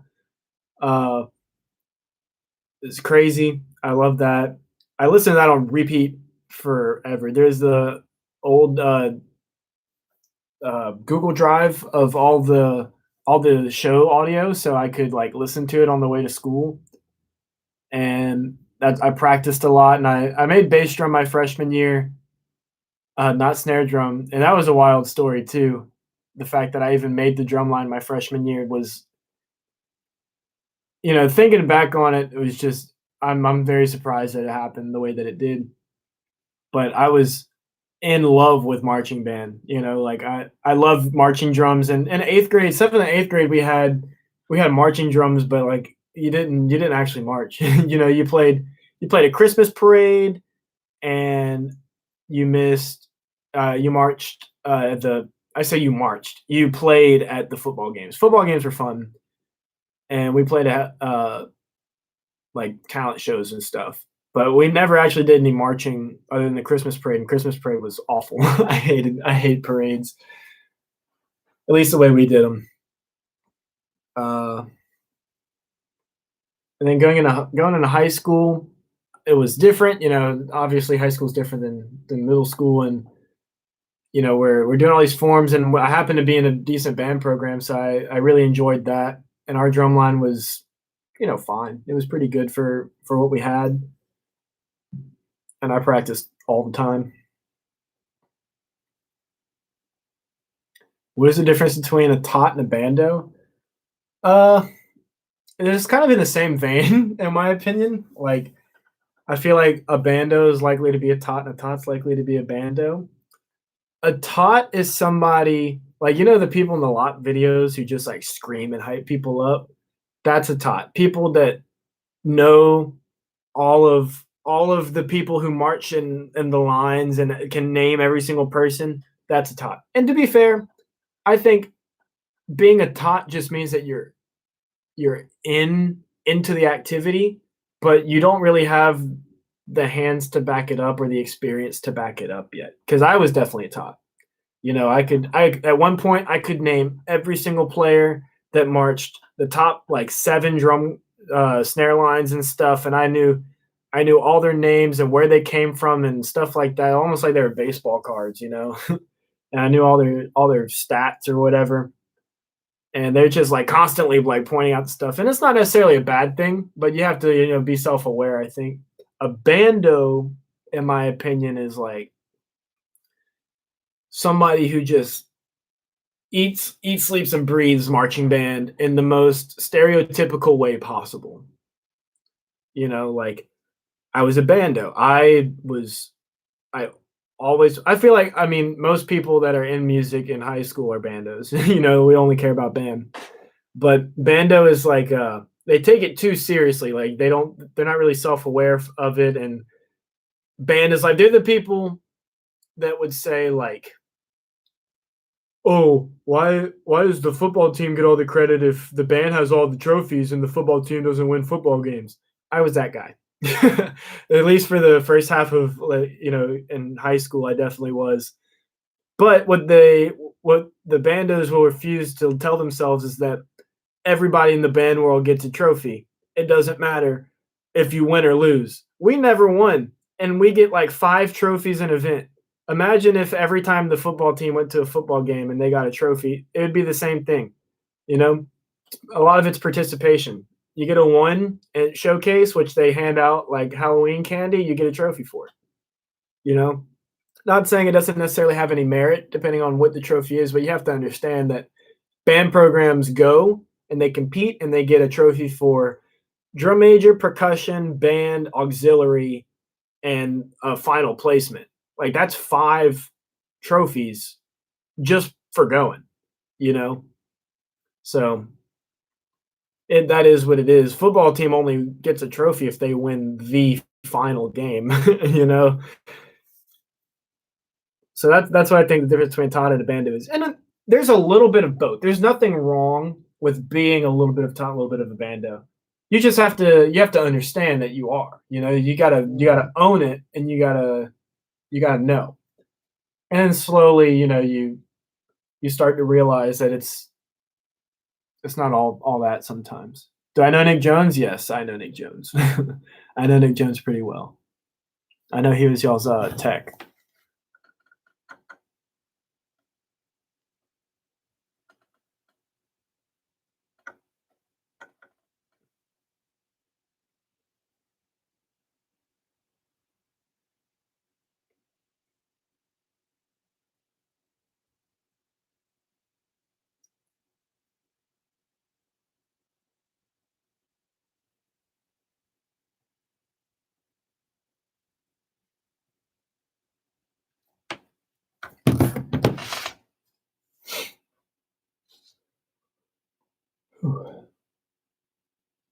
Bro, I had like a cup of coffee at like 8 o'clock, and I downed that. And I'm pretty sure I still feel the caffeine, which is surprising considering I drink so much coffee. I would have thought that the caffeine doesn't affect me by now, but here I am, 2 o'clock in the morning, been streaming for almost 5 hours.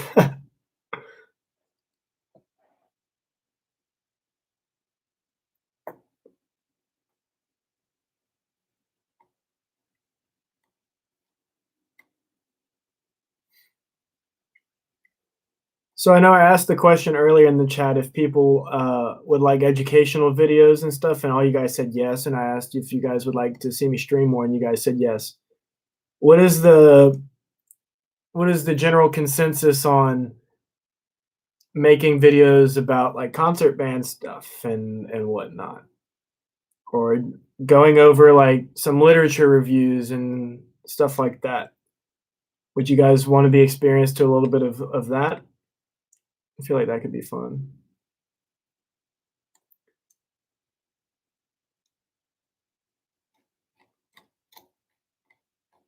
Yeah, Nick didn't. I bet Nick wasn't exactly a good teacher either. He probably just told you guys to get better, and that was that.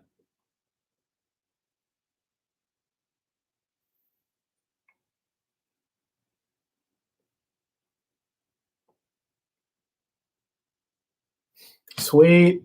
I'm glad you guys are saying that. That's awesome.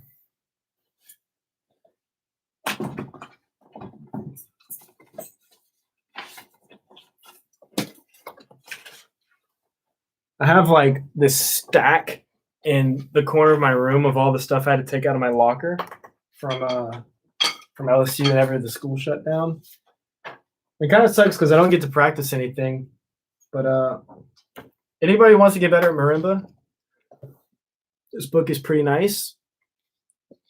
It's just some violin literature that percussionists have hijacked to play on marimbas. So pretty cool stuff. I've tried to play it on the flute. I'm not that good yet. I can't do that. There's a lot of notes because it was written for instruments that don't need to breathe. And flute, you need to breathe a lot. So I can't exactly play this. But good stuff for 2 mallet work. Masterpieces for Marimba by Thomas McMillan, or it was arranged by Thomas McMillan. Good stuff.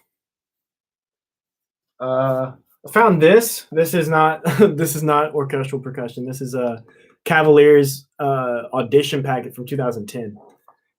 And I don't even know where I found this. I think we're cleaning out some lockers at LSU, and some people leave LSU. They graduate, but they leave all of their stuff in their lockers, and they don't come back and get it.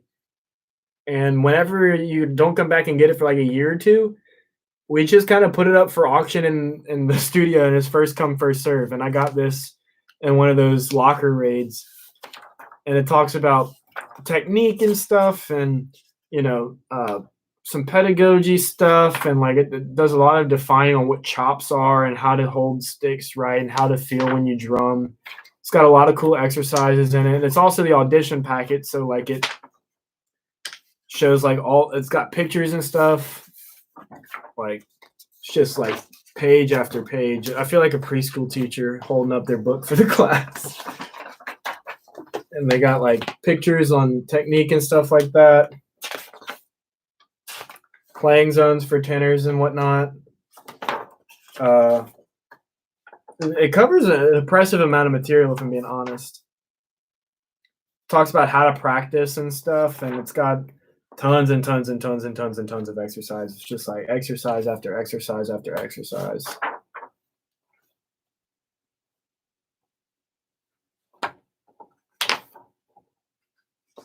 We got keyboard technique in here too.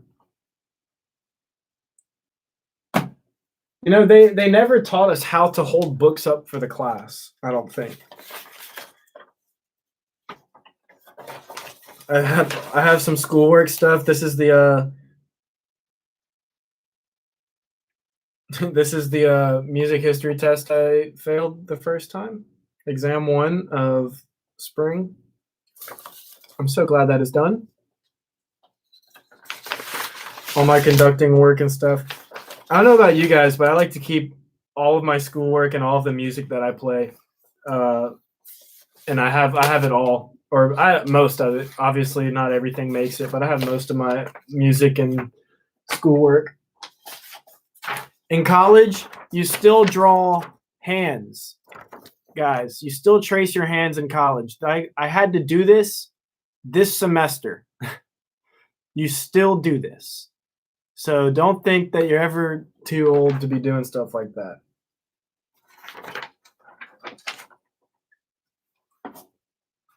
This is one of the worst books I've ever had the pleasure of owning. It's a conducting workbook of some. It's not the worst book. I had a bad experience with the class, and we didn't use most of the stuff in this book.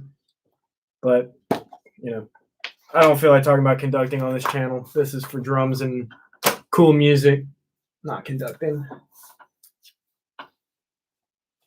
More school stuff, more scores. This is my Stars 2019 music right here.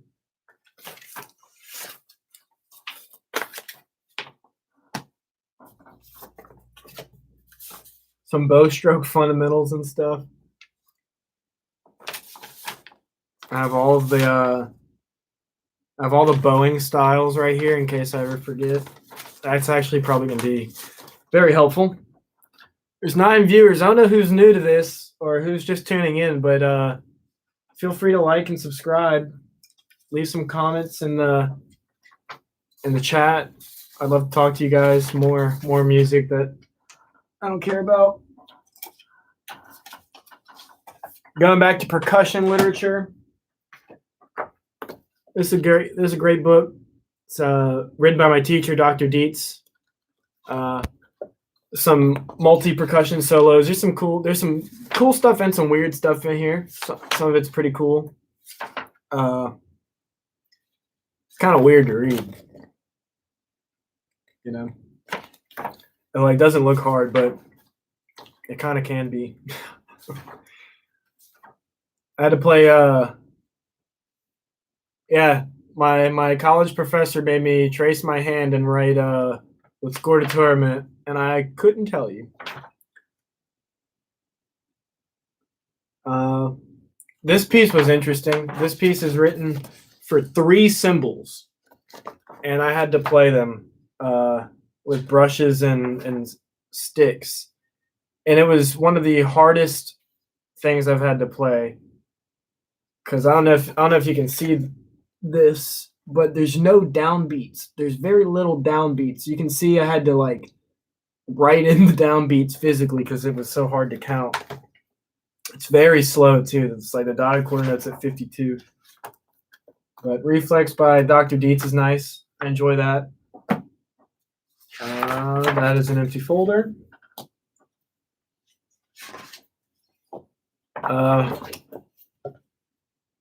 Mirror from Another.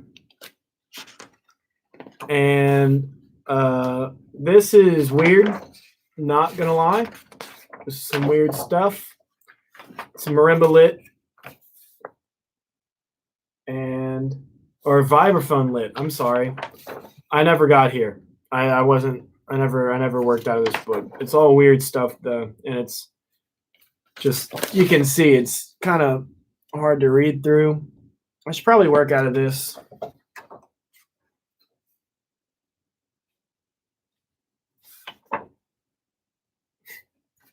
God. Canned Heat. This is a multi-percussion solo. This is probably one of my favorite pieces I've ever played. It's a lot of notes. Like look at that. And it's like, it's just fast. It's fast. It's hard. It's the closest thing to drum corps you can play in like a concert percussion atmosphere. It's really cool, and I want to record it when I can work it up again. It involves using like tambourines, metal sounds, like cans. It's called Canned Heat, so you actually have to use a can. It's got like 4 bongos and some toms, so it's really drummy, really high intensity, like really cool stuff. Lots and lots and lots and lots and lots of syncopation. If you guys want to hear it, look it up. It's really, really cool. It's one of my favorite things that I've played so far. So Canned Heat, good stuff by Edgar Kopetsky. This is a Perfect Circles, a timpani book. It was written also by my teacher, Dr. Dietz. Some really cool stuff in here. Also some weird stuff, but I really like these solos. They're fun to play. I don't even know which ones I played. Something that I don't do, or that I didn't do, rather, that you all should do is write your music. I don't write my music, or I didn't write my music because I was like, no, that's cheating. It's not cheating. You should probably write your music.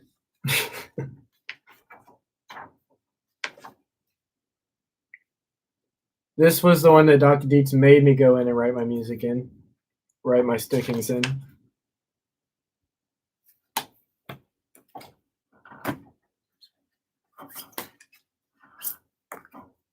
This is a book.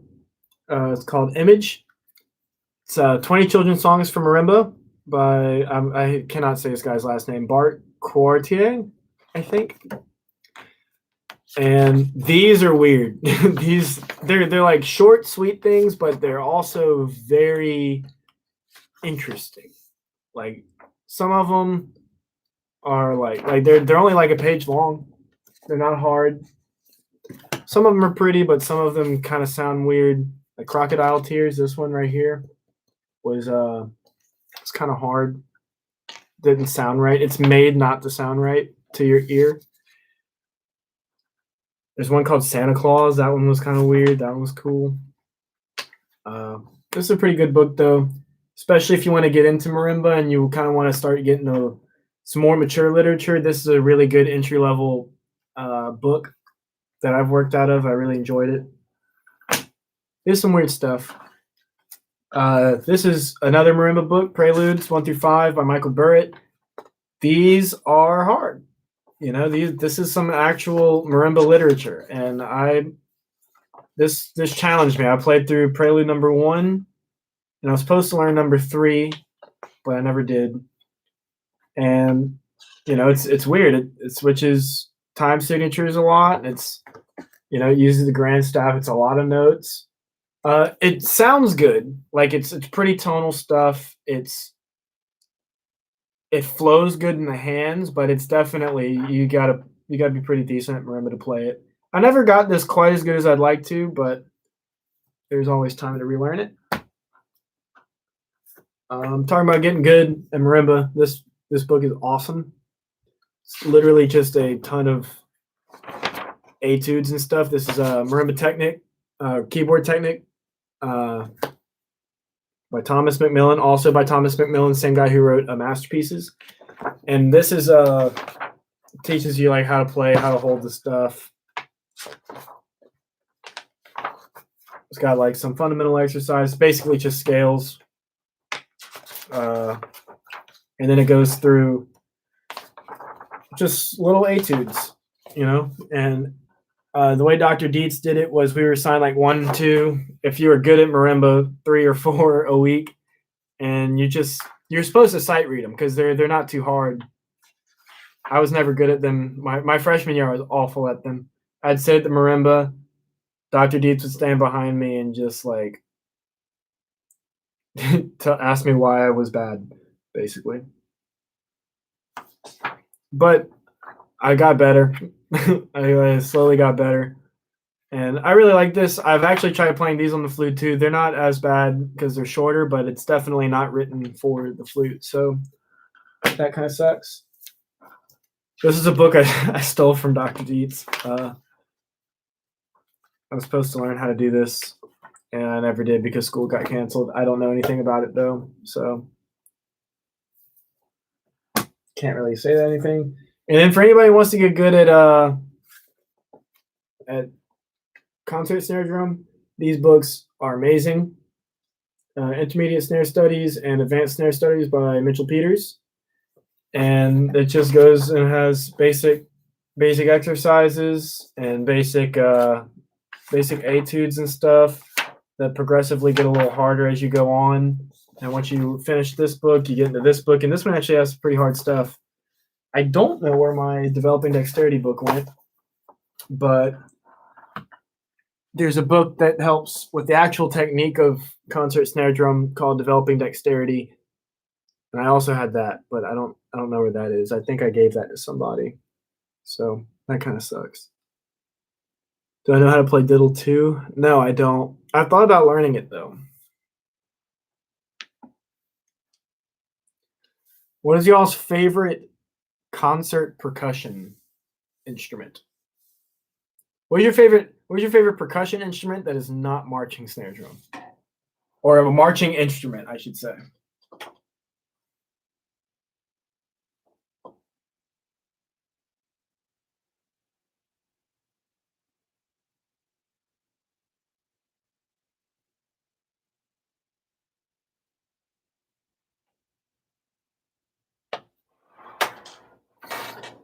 Nine people. The crowd keeps getting bigger as the time gets later.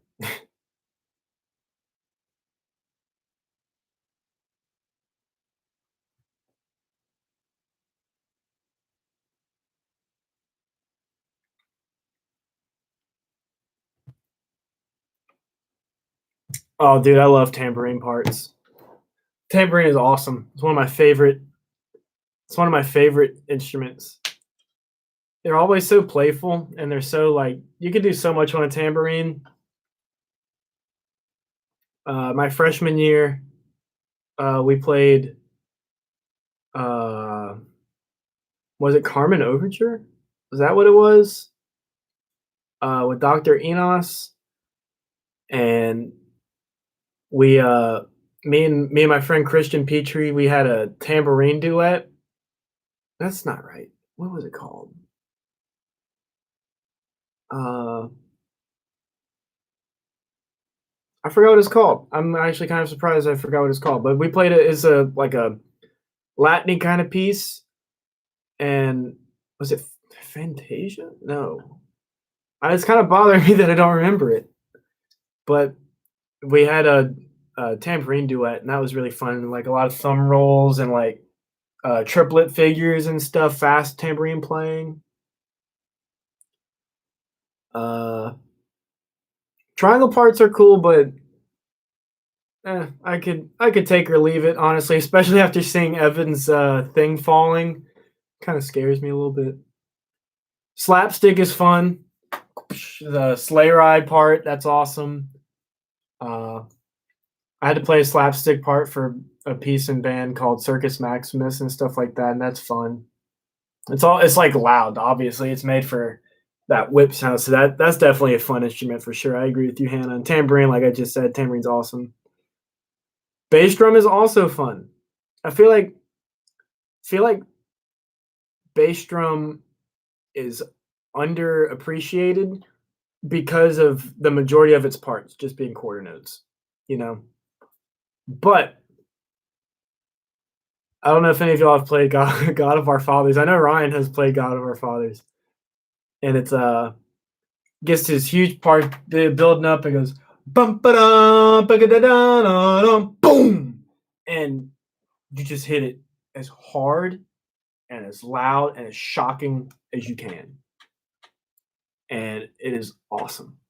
And anytime bass drum is used for that kind of effect, I think it's cool. It's also kind of beautiful as an instrument whenever you're rolling on it. I think like I just said, it's oftentimes seen as like an impact drum, but if you can learn to get the gentle side out of a bass drum, I think that says a lot about you as a musician, you know? Taking something that's purely made for impact and pulse and making it like a textural thing is pretty nice. Piano? I don't think piano meh. Piano's cool. I just can't play it. I'm a little jealous. Timpani is nice when the pitches don't change. I completely agree. Timpani is like I always thought of them as the concert band tenors. So I would always just like I always played them like tenors, which Dr. Dietz hates. I'm not good at being an actual timpani player. Anytime that it involves being like an orchestral player or like a actual mature person, I don't think I have that skill set developed quite enough. Also, my ear hasn't really been good for timpani until fairly recently, so it's been a little hard.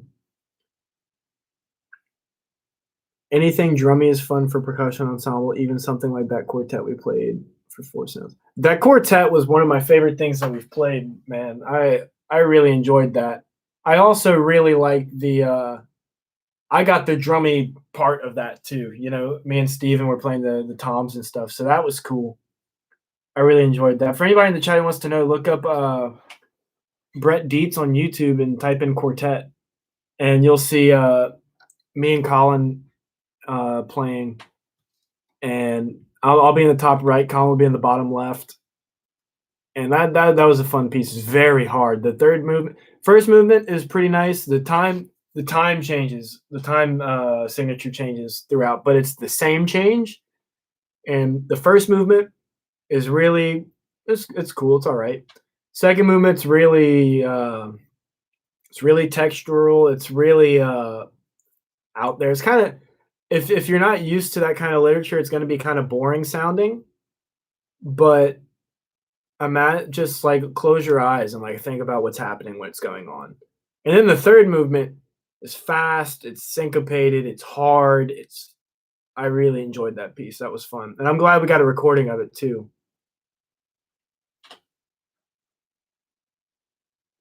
Do I know Diddle 2? I don't know Diddle 2, Josh.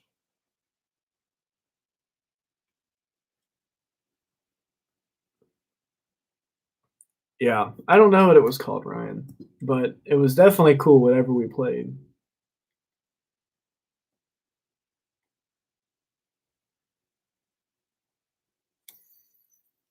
I haven't talked for this long in such a long time. I can feel my voice getting getting tired. It's all I've also been streaming for 5 hours.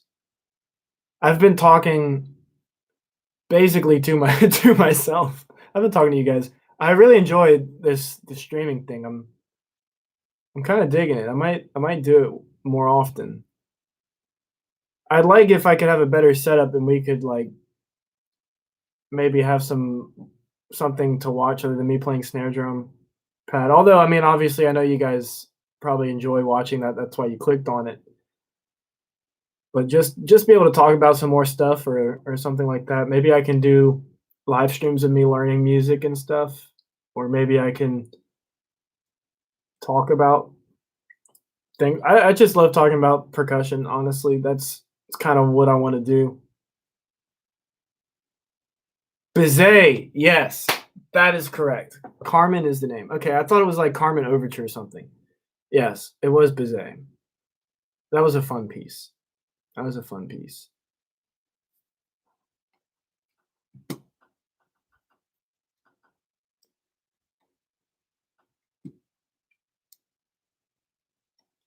Also, for anybody that is curious, I may or may not be getting into a streaming deal with a partnership from ESPN, which is cool. Although that would be to stream video games.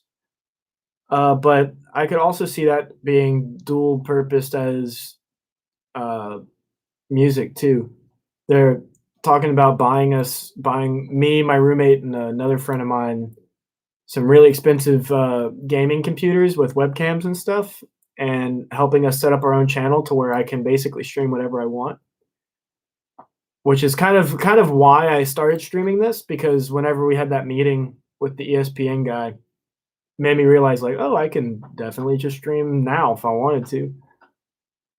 And I know I've only had this is the most viewers I've had in here at this point. I don't think I've hit double digits. It's gotten close, but having 8 people in here at one point is pretty exciting. 7 people now, RIP. But it's pretty exciting. I like the community aspect of it, and I don't. While I like video games, I will be definitely have fun streaming video games if that happens.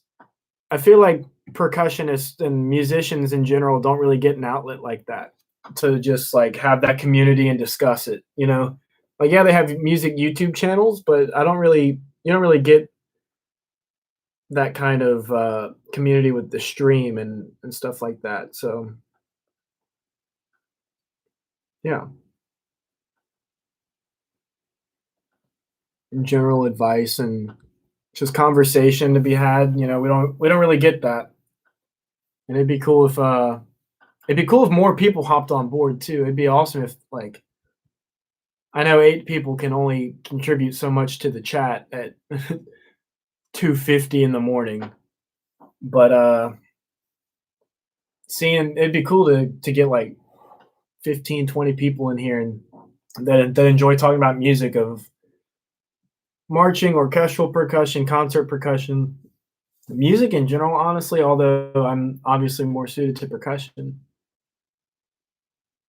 Even just like to hang out in Boole, LSU, like football, talking about that would be fun. Talking about just stuff in general. I really like that.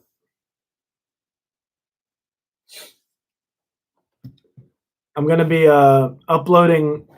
I recorded a drum set cover of a Steely Dan song called "Home at Last." It's a really good song, and I was supposed to record it for school. So I went to my dad's studio. We have a little home studio at the house that I grew up in, and I said my dad's a drum set player, and he let me use his drum set and his recording equipment. So I say we're gonna. I already recorded, and just got to edit it together. I have some different camera angles of me playing the drum set and stuff. It's a cool song, and I think I did all right. I kind of wish I recorded it. I took more takes, but at the same time, I took 5 takes and I kind of merged them together to make a composite. I don't know what this was. I merged them together, but I played it. It's good. I'm happy with it, but at the same time, I also wasn't as picky as I normally am with it, which is probably a good thing because if I was, maybe it wouldn't come out. It might have taken a little bit longer. So that'll be coming out as soon as I can put that together. Uh, I don't I don't really know when that'll be. I think the audio is a little too quiet. I need to bump that up. So I need to get my dad to resend me the files. But a drum set cover will be up, and that'll be the first non-marching percussion thing I've ever uploaded, other than other than my music education assignment from my freshman year, where I had to talk about incoming mu ed stuff, and uh, my movie I made in high school. That's way back on my channel. That's actually pretty funny. I enjoyed that. If you guys haven't seen it, you should go check it out. It's a samurai video that I made for music, not music history. Jesus Christ. That I made for a world history class in my sophomore year of high school. That was really fun. You'll see sophomore year Cameron. We were walking down the street in bathrobes with samurai legitimate swords, and we've actually followed swords. I got hit with the sword. It's not in the video, but it was fun. I had a great time doing that. We wrote the script, shot it, edited it, and uploaded it in one day. So it's bad, but it's a good bad, you know? A good time.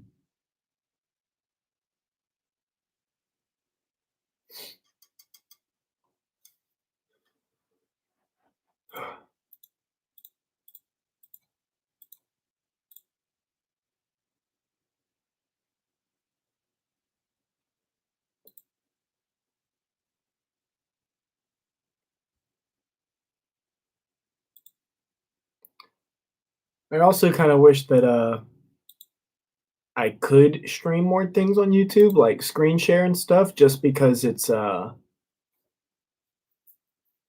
can't do that because of copyright stuff. Like I can't play music, and I probably shouldn't have even played the indoor show, but I mean, just don't report me, please. I didn't want to show you guys the video because of that too. You can only do so much on YouTube, so that kind of it's not a true like hangout spot, I guess, because I don't own the rights to anything. Ooh.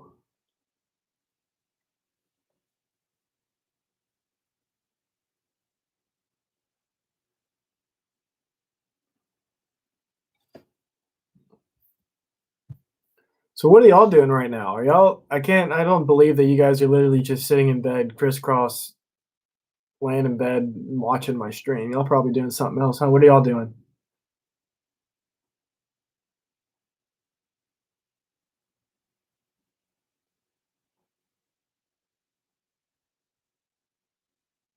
Homework. What kind of homework you got? Doing homework at 3 in the morning. My sister does that too.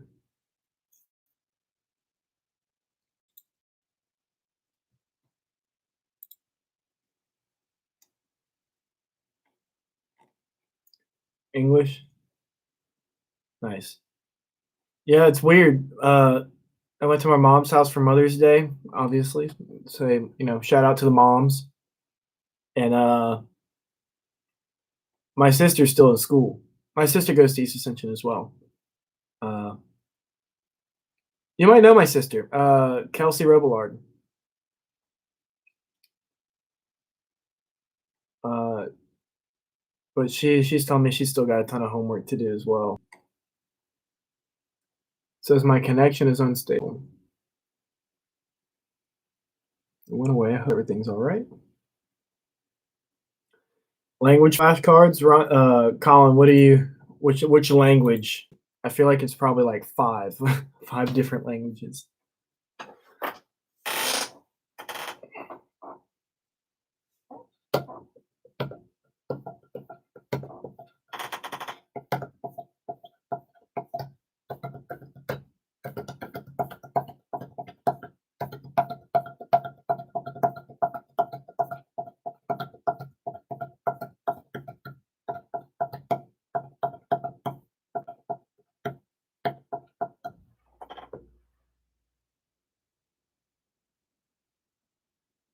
Nice. Which one's your favorite language to go over?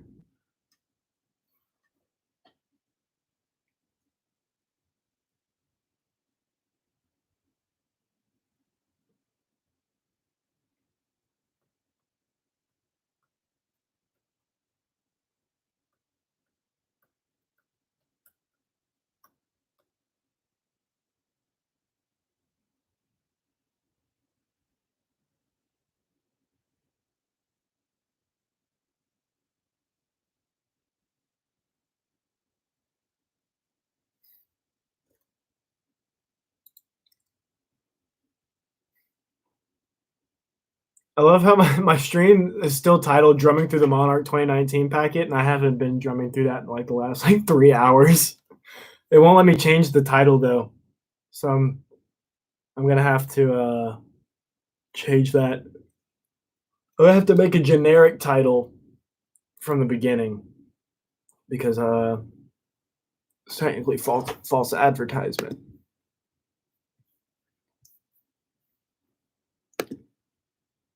I also have these like custom emojis. I don't really know what they are. Like, can y'all do that? Can y'all send custom emojis?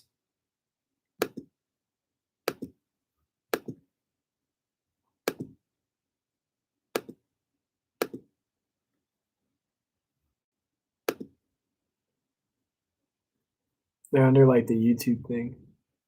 Yeah. Thanks for the good vibes, Ryan. I appreciate that. Chill W Cat? Why is it called Chill W Cat? Chill with Cat. You got this. All the positive vibes. Social distancing, yes, that is important. What is this? Learning. We are learning out here.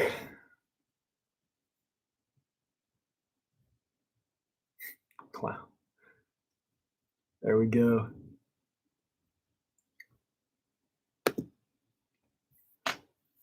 The clown face is me thinking I'm gonna wake up at 11:30 for the 5th day in a row where I actually sleep till 2 in the afternoon.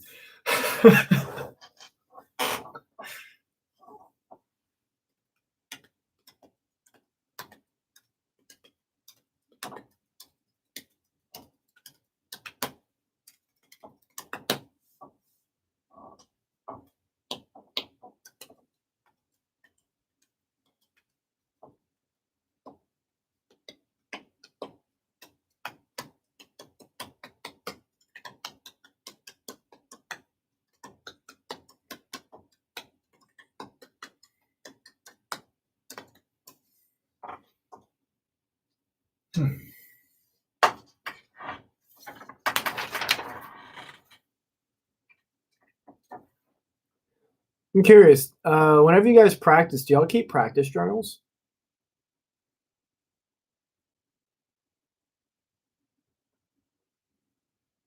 Like, I got mine down here.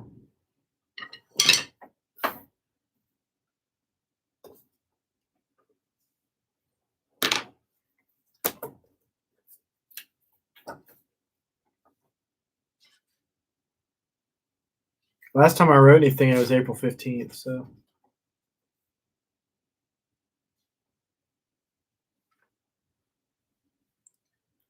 are we supposed to practice? Yes, we love practicing on this channel, Catherine. That's what this is for. Jeez.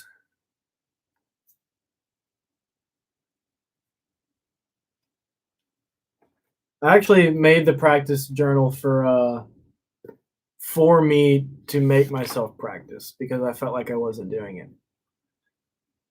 Because I like to see my visual progress, you know, of the pages filled up. So I was really detailed with it at first. Like I wanted to get an accurate. It started off I wanted to get an accurate like measurement of how much I practice, like exactly how much time I practice, just because I was curious.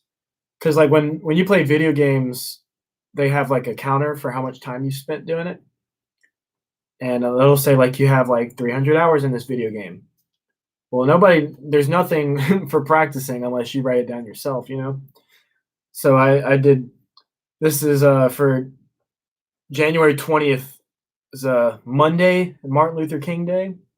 It's like 1:51 p.m. I practiced percussion ensemble pieces. 1:58 p.m. coffee break. So I went a solid 7 minutes without giving up, and then I gave up. Got back at 2:11. Worked on percussion ensemble, Ceiling Full of Stars, and Palta. Palta was a cool piece. So was Ceiling Full of Stars. That I'm very upset we didn't get to play. We didn't get to play that or record that. Then I took another break at 2:30. Then I did some sight reading work at 2:41. Bathroom break 8 minutes later. It's a 9-minute bathroom break. Jeez. Practice for an hour and 55 minutes. I have a grand total of like amount of time that I practice. I also have my flute stuff in this book. And sometimes it's like a huge jump of time. Like I went from February 3rd to February 19th without practicing in between. So that's bad. Or from March 11th to April 13th. But granted, March 11th was when the world shut down, so.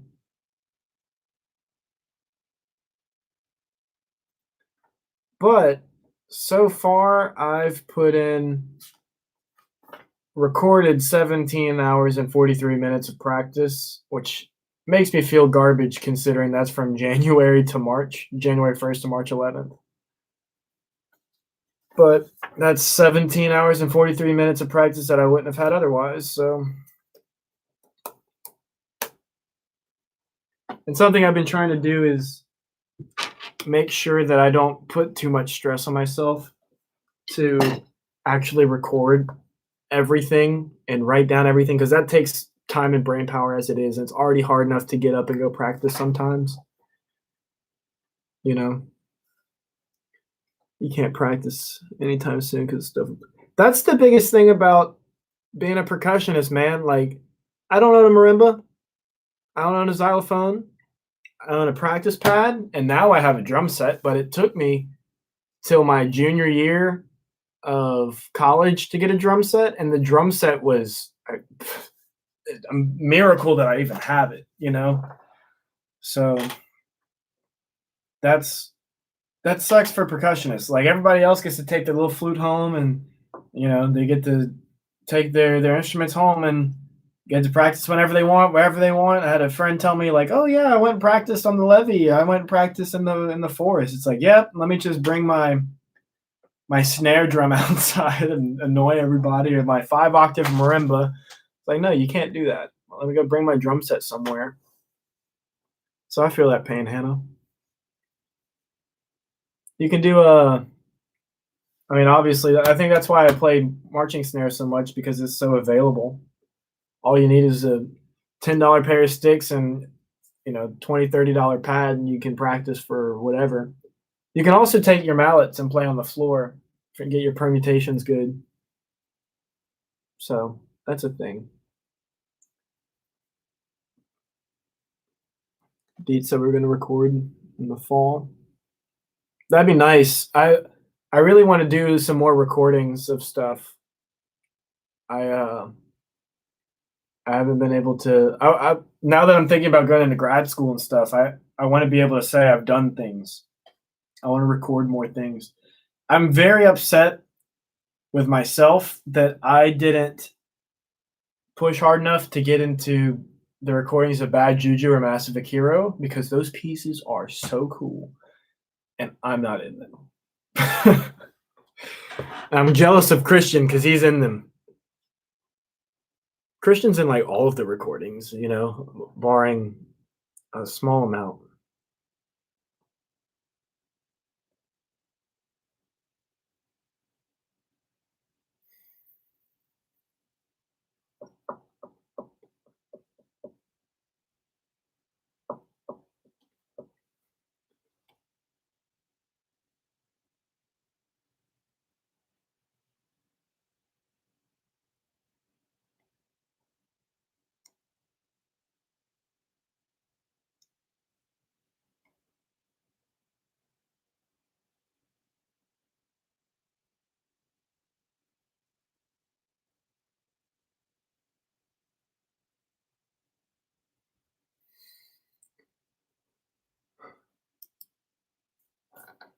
All right, y'all. I've been streaming for almost 5.5 hours straight with one water break and one glass of water. My voice is killing me. It's getting kind of late. I really appreciate all you guys for watching and for commenting and liking the video and stuff. That's awesome. And you guys said you guys were into all this, so I plan on doing this more often. If you guys have any ideas, feel free to leave comments under my videos. Don't do it on the live stream because I don't know if it saves or not. But feel free to either, if you have my number for the friends that are on here, feel free to text me some ideas if you of things that you want to see, not things that you think I want to do. I obviously want people to be here because they're entertained. So if you have any ideas, let me know.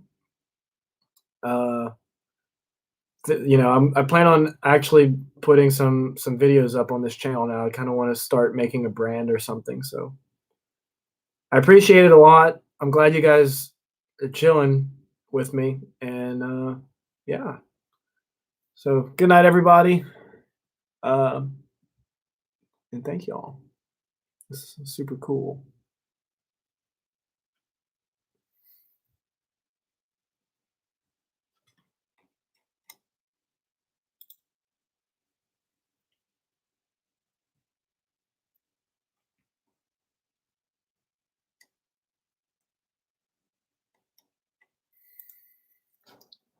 All right, logging off.